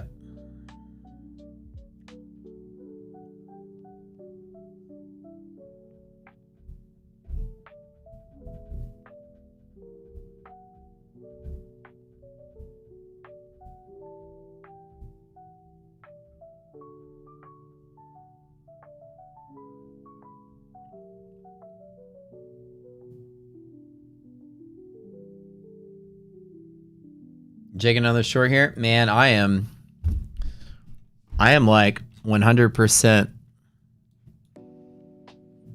not gonna trade it from here in either direction. I got that scalp. I'm good, but you guys may be onto something. Nvidia's parabolic on that.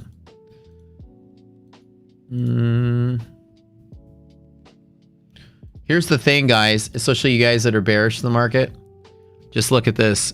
Keep an eye on Nvidia tomorrow. It's kind of like, while the S&P and Nasdaq have been, 3 days up, right? Nvidia has been no days up. Nvidia is still red, by the way, for the day. The very first day Nvidia is green, the market's hugely green. So just keep your eyes peeled that Nvidia doesn't have another green day. Like if we close here and we rally tomorrow, this market haven't even begun to pick up momentum because it's not even really considering Nvidia's move. Nvidia has actually been trading down for the last 3 sessions while the index is trading higher. So if Nvidia does get a turnaround rally and start pushing higher, the index is just gonna fly off the handle, right? Market sell off power hour? I don't think so with the VIX in decay the way that it is. No, VIX is just absolutely in decay. The market's liquid enough to hold the spot. It's possible. I mean, anything's possible, but the volatility is not only like, you know, trending lower, but the VVIX is even lower. The moves in the VIX itself are getting smaller and smaller and smaller. So the liquidity is starting to pile in, and it could actually rally huge in the close, which is extremely possible. Will Rocket Suit or Cobra for Black Friday deals? It will if you use Rocket30 in the link. Go to my Twitter, and I posted the link for you guys to use for Black Friday. Is VVIX data free on Thinkorswim, Evan? Yeah, it is.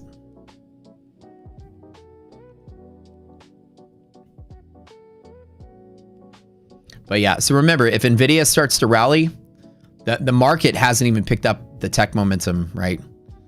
It's rallying because everything else was doing okay. Should just be cautious if Nvid takes a leg up. But the index will probably go with it.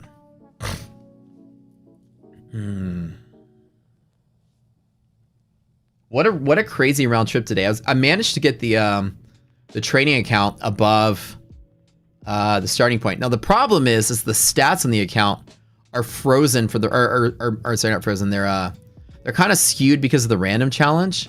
So my entire life of this history of this account is gonna have like whatever it was, like however many hundreds of trades at 50% win rate. So I'm gonna have to work really hard to get that win rate up and those stats better because they're miraculously even right now. But that'll be a cool challenge. I can download our platform, Mr. B. If you go to the description of the video, there's a link to the Rocket Scooter website with all the tools there. I will be streaming on Friday. Yeah. Nvidia targeting PDH. Okay, probably, yeah. Ba-da-ba-ba-bum-ba-bum-bum.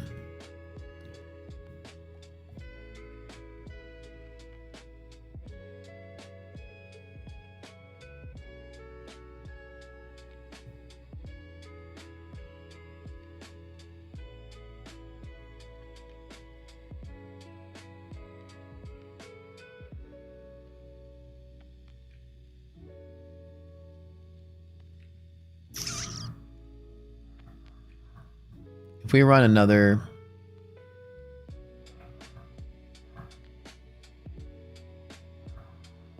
leg up in here, would be crazy. One more hour left in this market.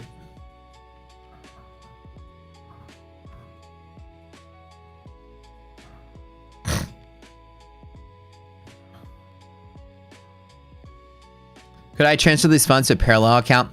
It takes a long time to open a brokerage account these days with Ninja.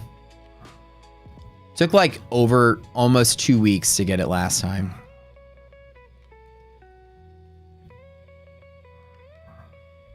If I could just open a new account tomorrow and transfer it over, it'd be fine. And they kept like they kept going back and forth. Hey, can you change this? Hey, can you add this? Can you answer this question? I was like, dude, they're like going crazy these days with like vetting customers. Like, I already have an account with you guys. They're like, yeah, our policies change. All new accounts have to go through this process. And I'm like, I went through the platform and signed up in the website and filled out all the questionnaires and everything.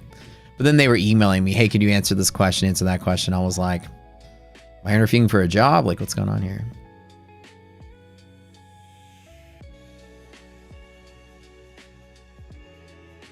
No sell-off today. Come on. Push it up.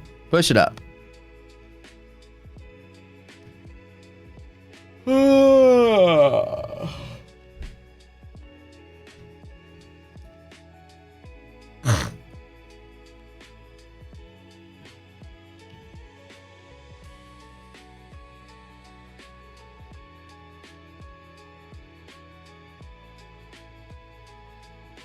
So you're not a pro? No, well, I mean, I wasn't signing up as a pro. It just, at the time, it just took a while when I did it. I feel like it took like 2 weeks, or at least longer than a week. Like, that took like to the second week to get it and get it funded and everything.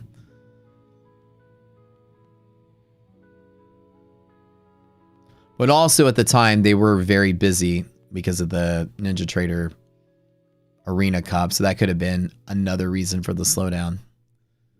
I opened it up smack dab in the middle of that huge event they were doing. So like days would go by and I'd reach out like, hey, what am I waiting for? Oh, and I had to pull in my contact at Ninja to get him to push it through. He's like, oh yeah, sorry, we'll knock this out. And then they were like, can you answer this question? What's your net worth? And then they kicked me something back. They're like, what's your business? What's your website? Can you send us information about it? I was just like, don't you normally, I know people normally ask those questions when you're disclosing, you're basically just disclosing your like when you open any futures account, the exchanges require you to question people. That way they understand the risk of futures and that you're disclosing it to them. You can lose all your money. They can open your account. Like if you don't have a good net worth and you have no experience trading, they can at their discretion choose to not open the account for you. So it's just a normal standard questionnaire you do. And I did fill it out, but they kept coming back and asking me to answer them again. Like I think it didn't take or something. But they were piecemealing. They're asking me like one question at a time, then I'd answer, then they asked me the other one. It was all the standard questions from the regular questionnaire. What I think might have happened, because when you sign up for the account and you fill out the questionnaire in the actual Tradebait platform, somehow it didn't register. And they were like, we need all this information from you. So for whatever reason, when you go through and you just type out your questionnaire, like how many years of experience you have, they just reiterated that and I had to answer it all through email with their risk team instead of the platform. So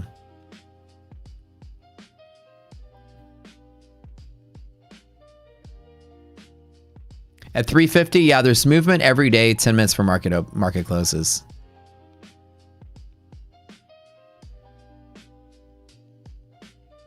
November 25th, 2025, Sim said leveraged bull Bitcoin traders lost significant money today due to sharp price decline that triggered over 500 million in long position liquidations within an hour. Wait, Bitcoin today? Bitcoin crashing out today? I'm not even paying attention to it. I never pay attention to Bitcoin. Down 2%. Wait, that's not that much for a day. That's like normal. That's pretty normal for crypto, isn't it? Bitcoin's collapsing pretty hard. This could be another reason that the market is selling off. People over leveraged in crypto assets, forced to liquidate other things. So they're selling their tech stock at record prices to stay in their Bitcoin positions. Maybe that's another part. I never thought of that. Oh.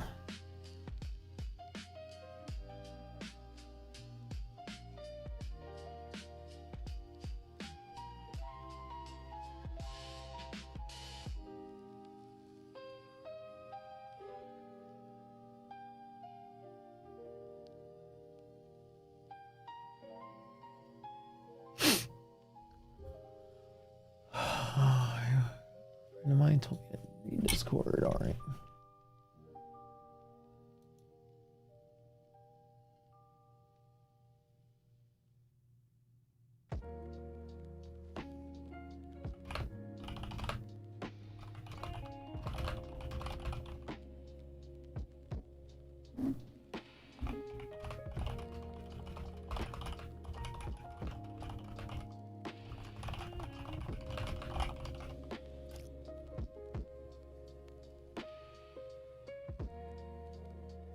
They restored an old database and have my answers. Yeah, probably right. So whatever it was, it just took a while. But normally to get an account open and then funded, it takes like maybe 3 days. 1 day to fill out the account and everything and send out the questionnaire. Then 1 day for them to approve it. And then whether you get it done or not, 1 day to fund it. I could move it to a new account, but I don't really care too much about it.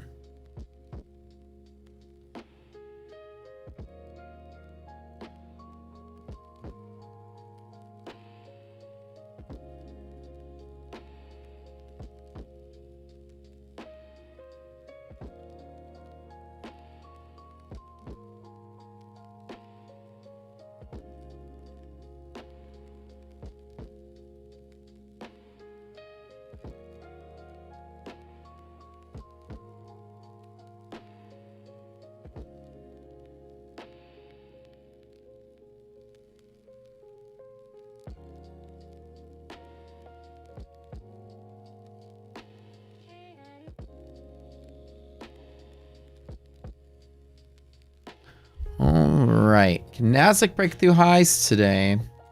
S&P is pushing so much harder. I would say, relatively speaking, Nasdaq would be up here if Nvidia was moving as much as everything else. But S&P, everything else looking as healthy as it is. We hit that 67.86 top right here.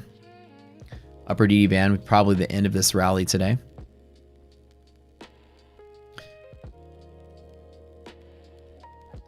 Do I think Lucid is legit? Yeah, I think they are. As a matter of fact, I probably should create a Lucid affiliate code. Even if we're not partnered with them, I like a lot of you guys use it, so I might actually add one more code to the mix. The day trade professor. Oh, like it's like a Indian guy that wears like suits and stuff. Who has like YouTube content and looks like a trading infomercial. Yeah, I've seen that guy. Shows up on my feed every once in a while.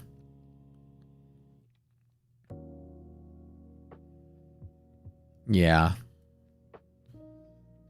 I don't know anything about him. The way that he talks, it doesn't sound like he is mastering the market. His take, one of the things I saw, his take was like a very dumbed down beginner's sort of commentary. Like if you never touched the stock market before, you'd probably be like enamored by it.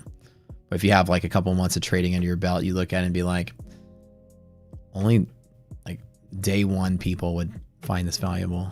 You should toss in a ShamWow. Yeah, like he seemed like an infomercial.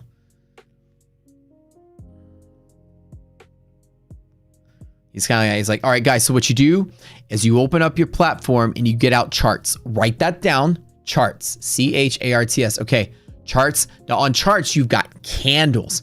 This is what, and I'm looking at it. I'm like, what? I mean, I feel like it was exactly like that. Candle. Not like the candle you blow out, but like a candle, like, and it has an open and a high, and it just reads like a day one pamphlet on, you know, hey, want to get into day trading? Here you go. Candles are for birthdays. Steven Kalajian fucking slapped me down, backhanded me when I said that. That was hilarious. I was cracking up. I was like, so tell me, so I said something about, so what do you see in the candles? He's like, candles are for birthday parties. I was like, why? It was such a funny comment. I loved it. It was hilarious. I got backhanded by the man himself. He hates candlesticks, but I hate candlesticks too. So I'm like, same team, bro. But anyways, yeah, the day trading starter pack, exactly, yeah. And as you can see, like the day trade professor is like the professor guy. If you see on the chart, when the stock goes up, that's when you sell. When the stock goes down, that's when you buy. Buy when it goes down and sell when it goes. Okay, good. Candles are green when markets go up.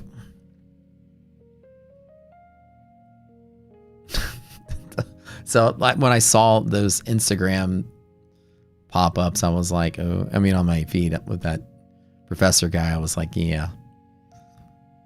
Billy likes to drink soda. Miss Lippy's car is green.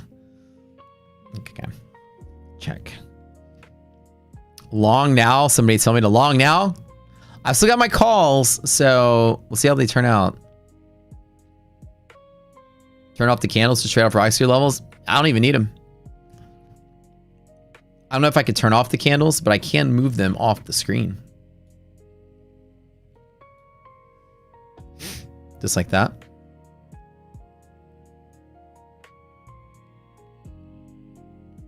DB12, which color? Oh,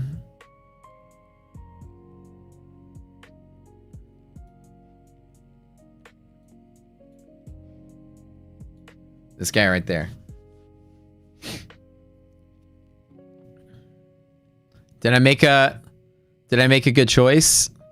I know it's not the bronze Vanquish, but is it cool? Is that a good color? I mean, I was kind of like dancing around the floor, like from car to car, like okay, because the blue one next to it, they do have a Vanquish on the floor, but it's just like a boring blue color, like your average, 1990s Chevy Suburban blue color. It's nothing special. And I was like, that looks way too basic. My mom had a Suburban that was this color.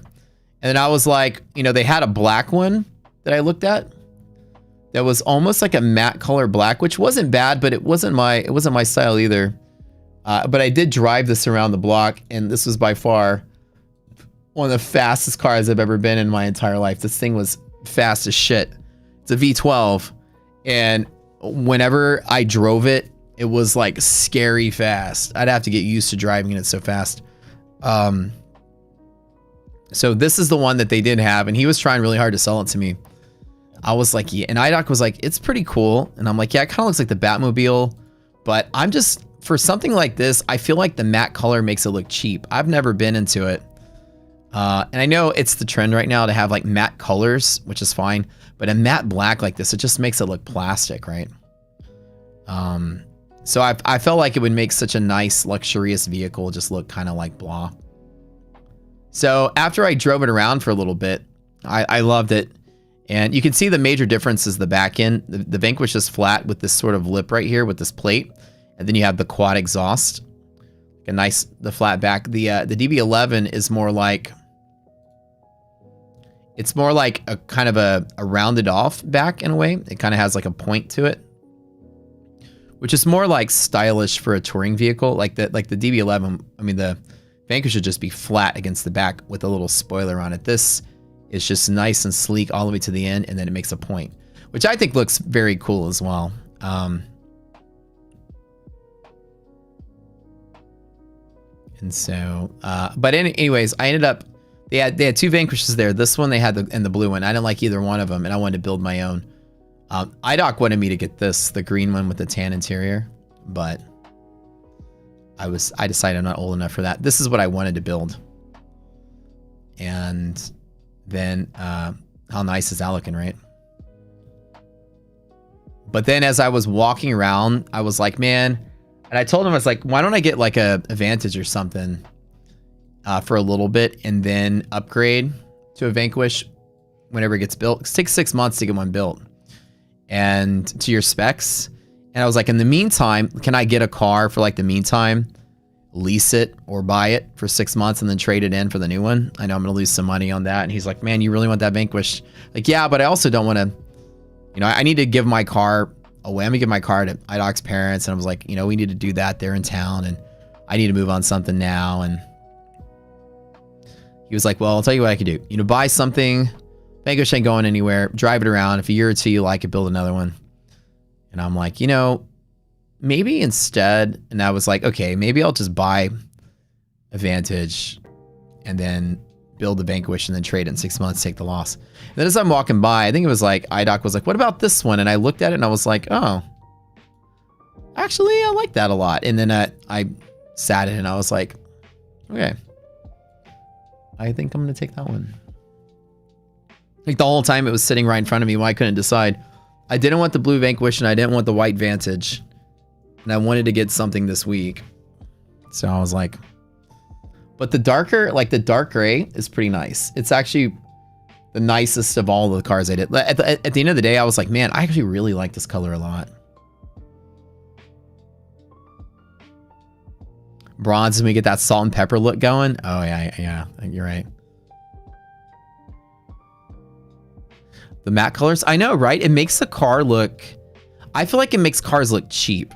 Like the matte colors makes them look, not all cars, like a good SUV looks great with that matte, but like a luxury car or like a sports car with that matte wrap on it, unless you're doing like a loud neon color on like a Lambo or something, any car just looks like less cool. Looks like it looks like a wrap, you know what I mean? On the G-Wagons, oh yeah, it looks really cool on the G-Wagons, like the black one. That's the one that IDOC wants to get, by the way. And she was like, you know, I'll get that color on the G-Wagon if we get it. So, but anywho, so I settled on the DB12. Now the thing is that it's already like close enough to the Vanquish, but it's not the Vanquish, just me. And the question is, if I buy, you know, the question was, if I buy the 12, am I going to actually go through with taking a loss on it than buying the Vanquish? And the answer is probably not, because the Vantage didn't seem like a big deal. I could have got one for like 180. You know, flipped it with some depreciation. You know, taking like a 30, 40K hit or something. I don't know. But with the DB12, the hit's too big to flip it within a year. So I'm like, I'll just keep it. And then on the last cycle run, if I feel like that's the car I still want to get, then I'll get a Vanquish in 2 or 3 years when it's time to get rid of this one. As a daily, the RAV4. Yeah, like I'm gonna give the Moz to IDOC's parents, because they have like a 30-year-old RAV4 that just, I get tired of following them to the body shop all the time because the thing is breaking down. So I'm gonna convince her mom to take the Moz, and then when they come to town, they can have it, and then we'll just store it at their house, and then we'll just keep IDOC's RAV4 for now until she gets an upgrade or whatever. But we might not upgrade it because that's a company car, so we got a free car. So we take it everywhere. We take it to go play golf. We take it to get groceries, and so that'll probably be the daily driver. Vanquish is more of a hope. Is it a status and more valuable in time? Not really. Nah, like the cars like this will lose 40 or 50% of their value after 4 years. Why not a Tesla? She likes Tesla. I'm not a electric sort of guy. Like I want, like, I've always had the same car. Like my entire life, it's been the same car. I've had the same car like 10 different times, I feel like. I just have a car that I like. I'll show you the pictures of all my past ones. It's always the same freaking car. It's hilarious. It's never any different. Got pictures in here somewhere.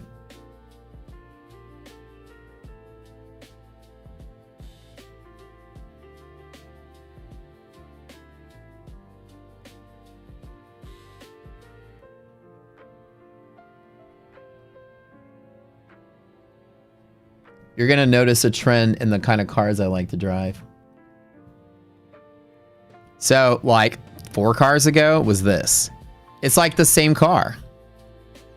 The same type of car. Not the same exact car, but I like to drive Grand Touring vehicles that have sports engines in them. I don't like Lambo sort of, you know, look. So I had a Panamera, white with white rims, pitch black tint. That was my car 10 years ago.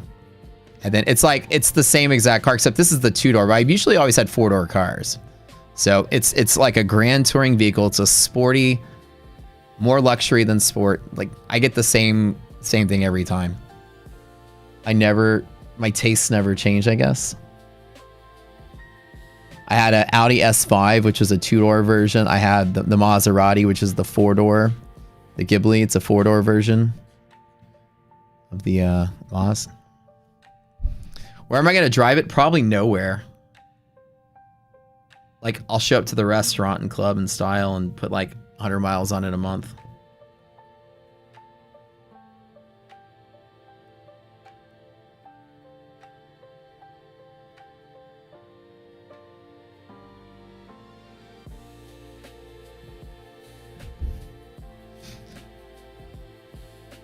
You know, literally, I get the same car every time.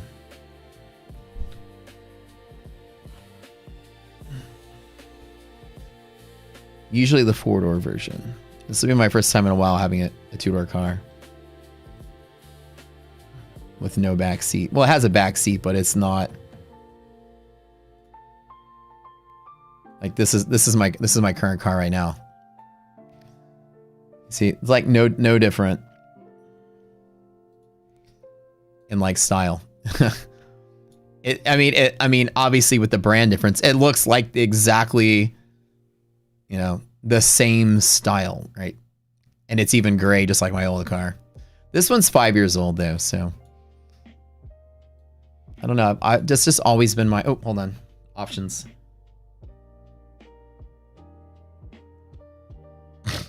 How we doing here? Down.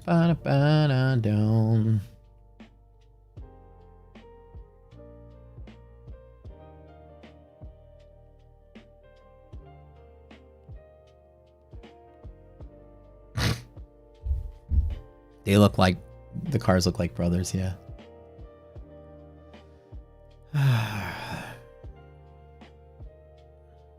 And before I had all of that, I had an Infiniti G35, which is like again, it was like Infiniti G35, Audi S5, Porsche, Panamera, Maserati, car. It looks side by side. You can be like, okay, Matt has a style of car. I've never really been into, you know, Lambo, Ferrari. I mean, I like them. They're nice. I just never been like desiring to have one. Like all the trader peeps, you know, have like McLarens and whatever. I've never been so flashy when it comes to cars or like needed a race car. That's never been my... I like to arrive somewhere slow with style. You get out of the car and people go, okay. Not like drive up like 100 miles an hour speeding out the lot and people just turn their heads because you're loud and flashy. I like to show up, cruise in style. Somebody said you'll be able to... Wait, hold on. Why does that car have to have that much power if you're not going to use it? Yeah, so they could justify selling people expensive cars. You know the difference between the DB12 I'm getting and the Vantage? The only difference is twin turbo V8 versus V12. You know the difference in value of the two cars is $300,000 extra for a faster engine that you're never going to use, except for the one time you filmed that Instagram reel of you speeding down the freeway. You need 869 horsepower in a freaking car? No, you don't. Yeah, I'm gonna give the Moss IDOX parents. They need a car when they come to town. You know they're in town like 3 or 4 months out of the year, so I'm just gonna give it to them. V12 is all about the sound. Oh yeah, it sounds so cool like when you get in it. But yeah, just for more speed and a better sound, yeah, it's 300. It's a full 300K difference. It's the cost of a whole nother car. You know what I mean? You have to just really want to go balls to the wall and want that. And that's what I always wanted to get, but Practical Matt is talking right now that, you know, I'd rather get IDOC a second car than to take a loss on this one just to upgrade for the engine. Maybe my next one will be the Vanquish in 3 or 4 years, who knows? But then I might want something else at that point. I might be reaching my Bentley era of my life where I just want like a luxury town car, you know? I just may want to cruise up like a freaking royal family. You know what I mean?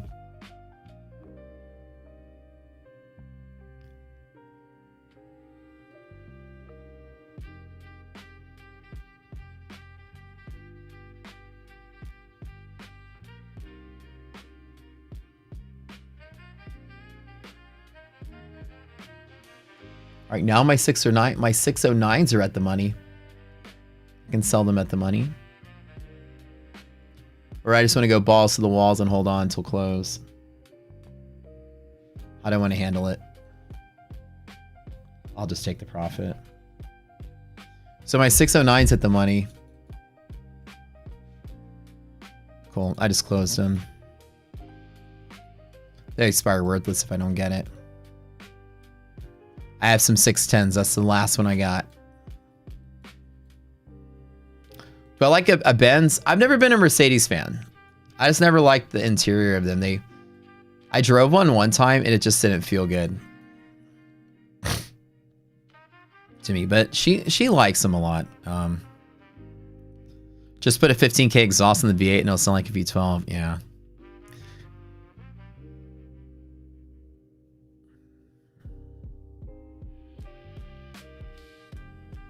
You got 4.3K. Elias. Oh, nice.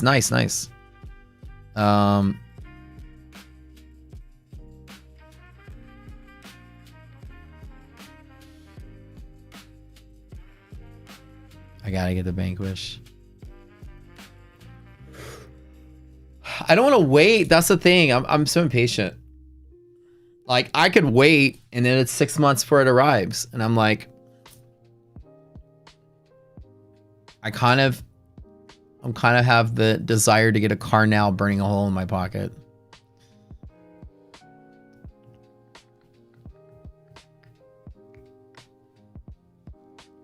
Waiting for it to make it feel so much more special.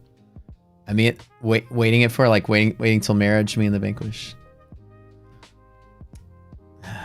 All the anticipation. I know. Like, I want to rush it.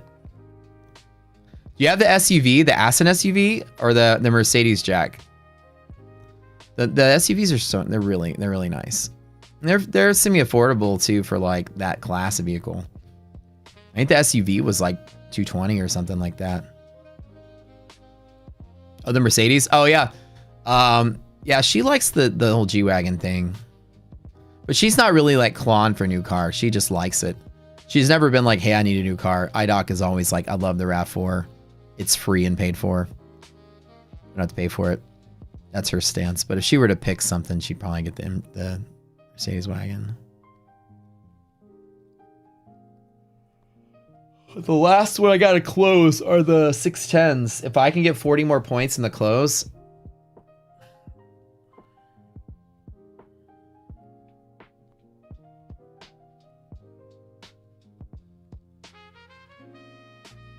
I got 612s that expire on next Friday. I got 620s that expire on the 8th.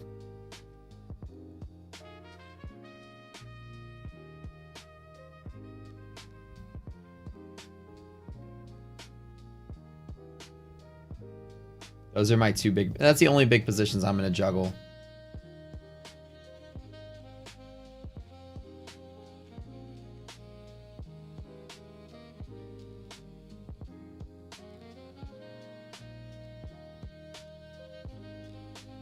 As far as options calls go. Do I make more from affiliate commissions or trading? I make money in so many different ways. Not only those two things. It's hard to say what makes more. Most of my business ventures make a ton of money. Everything I do makes a ton of money. It's hard to say.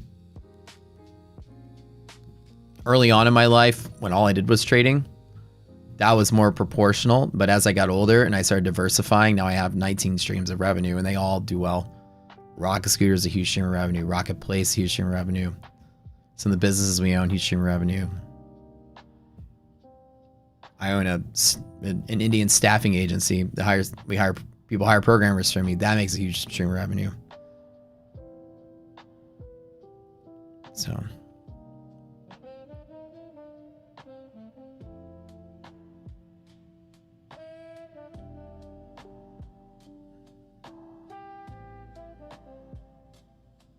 What I do with my money is a piggy bank. Right now we're trying to invest in things. Like building businesses and investing in other people's businesses. I talked to my buddy about trying to get into a club lounge he's trying to build. So I might do something like that as my next sort of like local project in town. Me being a club owner, that'd be interesting.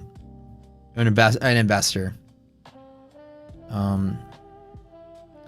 Early, like affiliates and commissions, like I only got into the prop game this year. Like I've only had affiliate codes since like May. Like I rarely the affiliate thing. I'm so brand new to the whole thing, but it makes sense because we're like one of the largest futures trading brands and communities there is, and everybody here uses props, so it's only natural for us to be part of it. But it's not, the affiliate side is not a major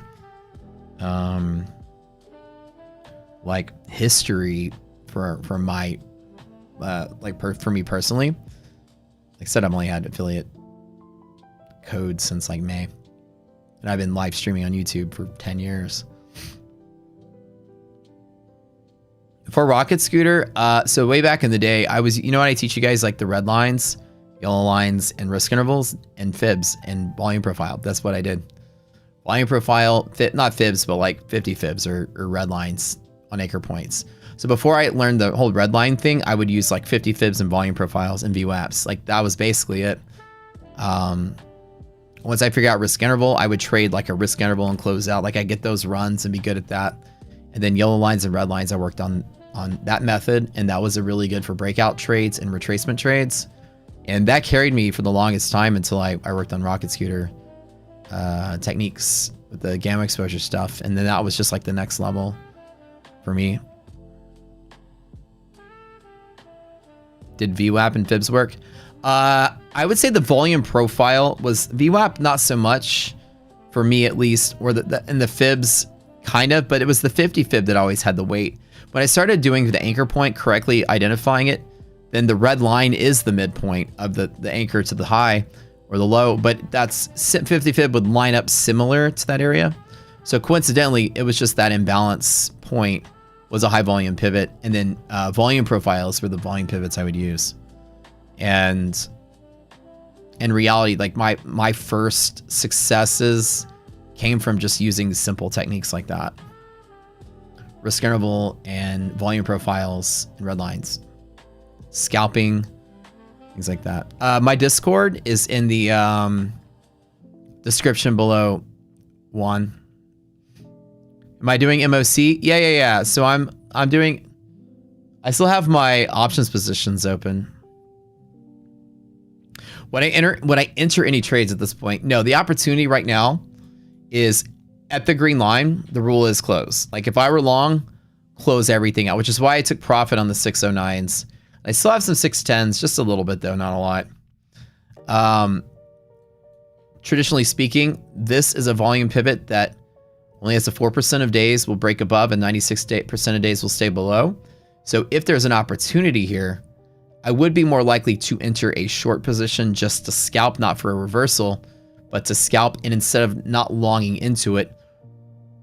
So because of that, I don't have confluence to short, so I don't take it. I need this number to be less than half. So what I normally do here is just wait and do nothing. If the market breaks through and bounces on the green, I always long on the green on the retest. So in this particular instance, the green is the pivot only if we break and test. Right now, I close my longs. I finally closed, like, you know, my options trade right when I got to the level. Yeah. The PM trade was clean for 80 points. Oh, dude, so clean. Yeah. We got 130 on this run.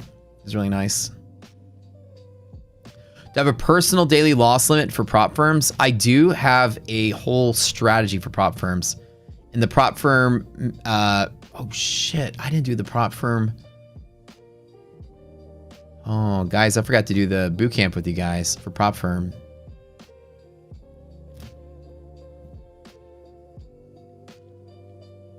I have a prop firm boot camp class that I do. It's a bonus class.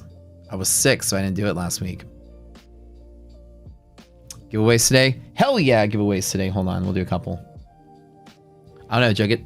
We'll get that like button up really quick. Y'all smash the like button, everybody, really quick. I'll do a giveaway, couple giveaway accounts. Why the heck not? I keep forgetting. Everyday giveaways. TPT today. Let's do that.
Type in TBT, guys.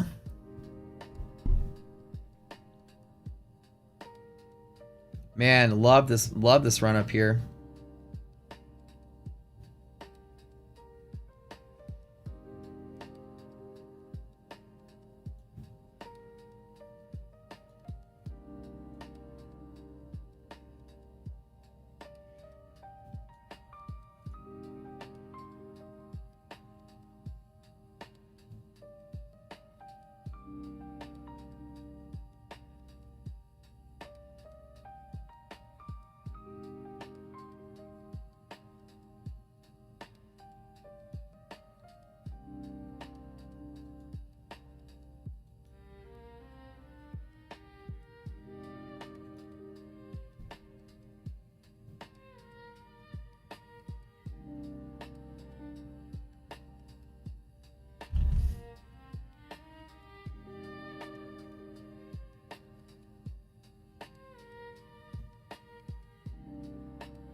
Ooh.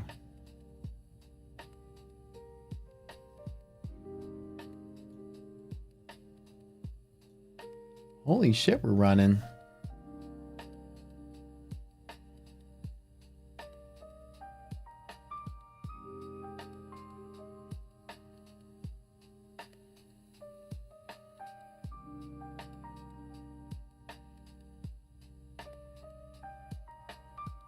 Oh, nice.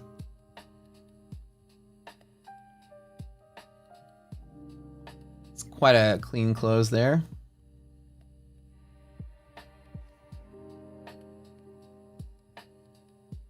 Hold on 1 second.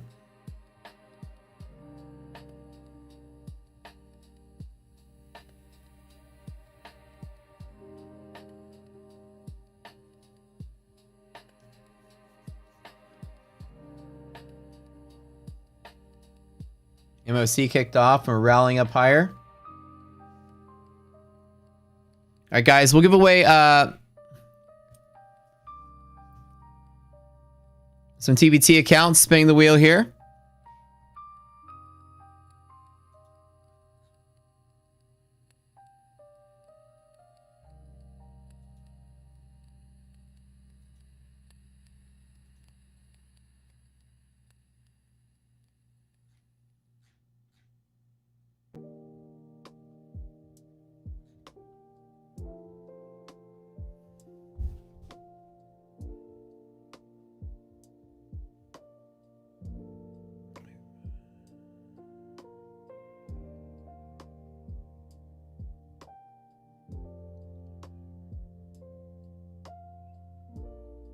Congrats, bud. Okay, hold on. I'm trying to set my phone to not turn off.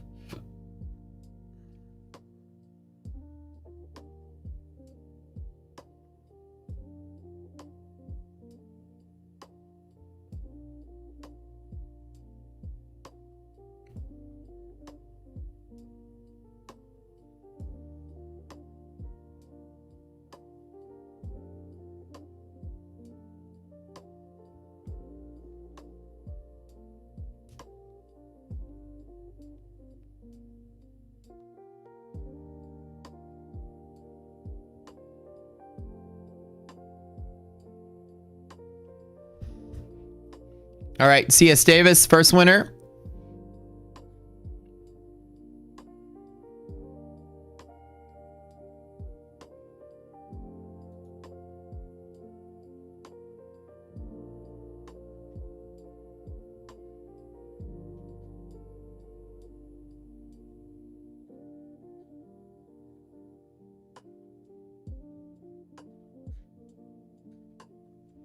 Dongmei Liu.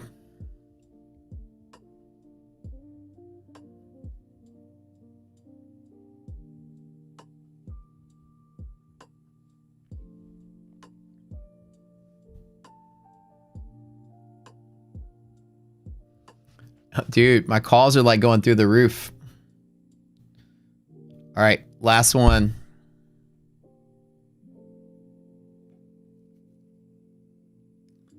As crazy as it was, like, I didn't expect us to move this fast.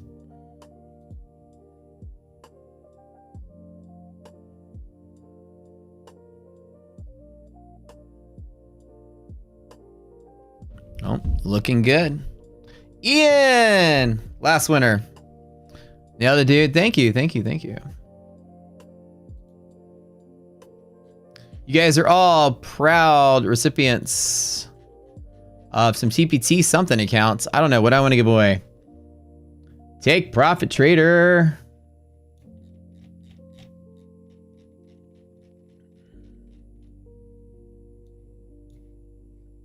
What do I got? Hold on. I can't even see where it is. Ian, where you at? Ian!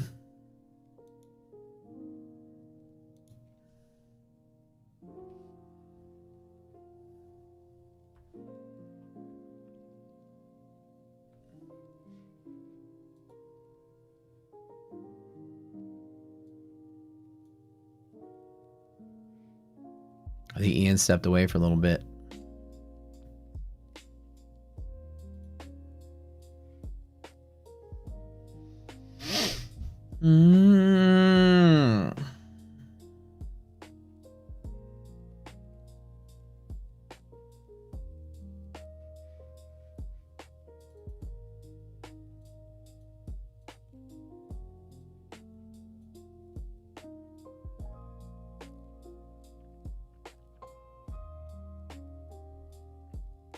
Jack Power, 4289.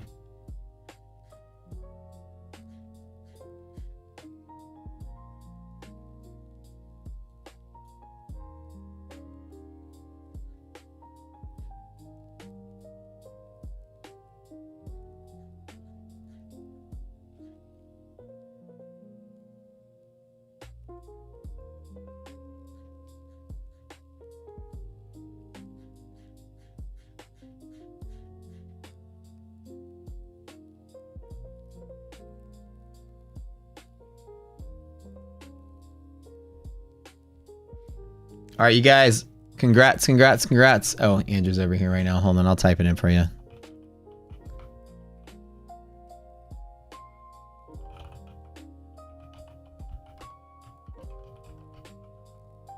All right, the three of you guys, make sure you go to the Discord. Link in the description below. Go to the contest channel, message admin name Slacks, your YouTube ID. Take a screenshot of that so that he knows it's you. Message him within the hour or you forfeit your prize. Giveaway's over.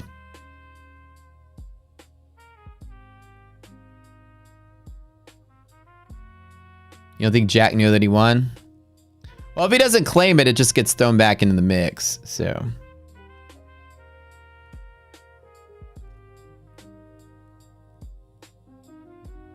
How do you get DD bands on the platform? You need to have a futures data feed connected. On the chevron at the bottom where you click it to open up the bottom. On the connections tab, connect a CQG login to your brokerage account. And then that login will connect your brokerage account data feed. Typically people will get a brokerage account with any FCM out there and buy data feeds from them. Most people here choose AMP, and it's a cheap way to get your data feeds in the platform. You dare me to buy 500 longs? 500 longs what? 500 long. 500 of longs or 500 level. Jack ain't gonna claim, he's just typing TPT. Jack. Yeah, if you don't claim, you don't claim it. We'll throw it back in the giveaway bonanza. All right. I think I'm gonna call it a day, you guys. Fantastic close to the day.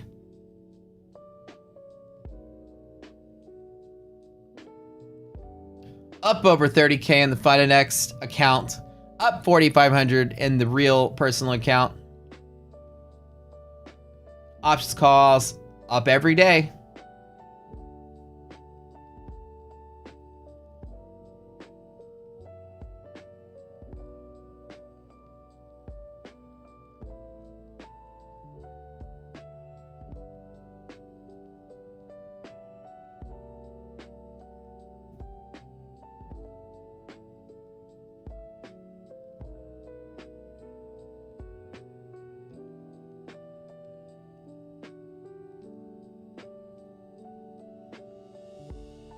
We'll see y'all tomorrow.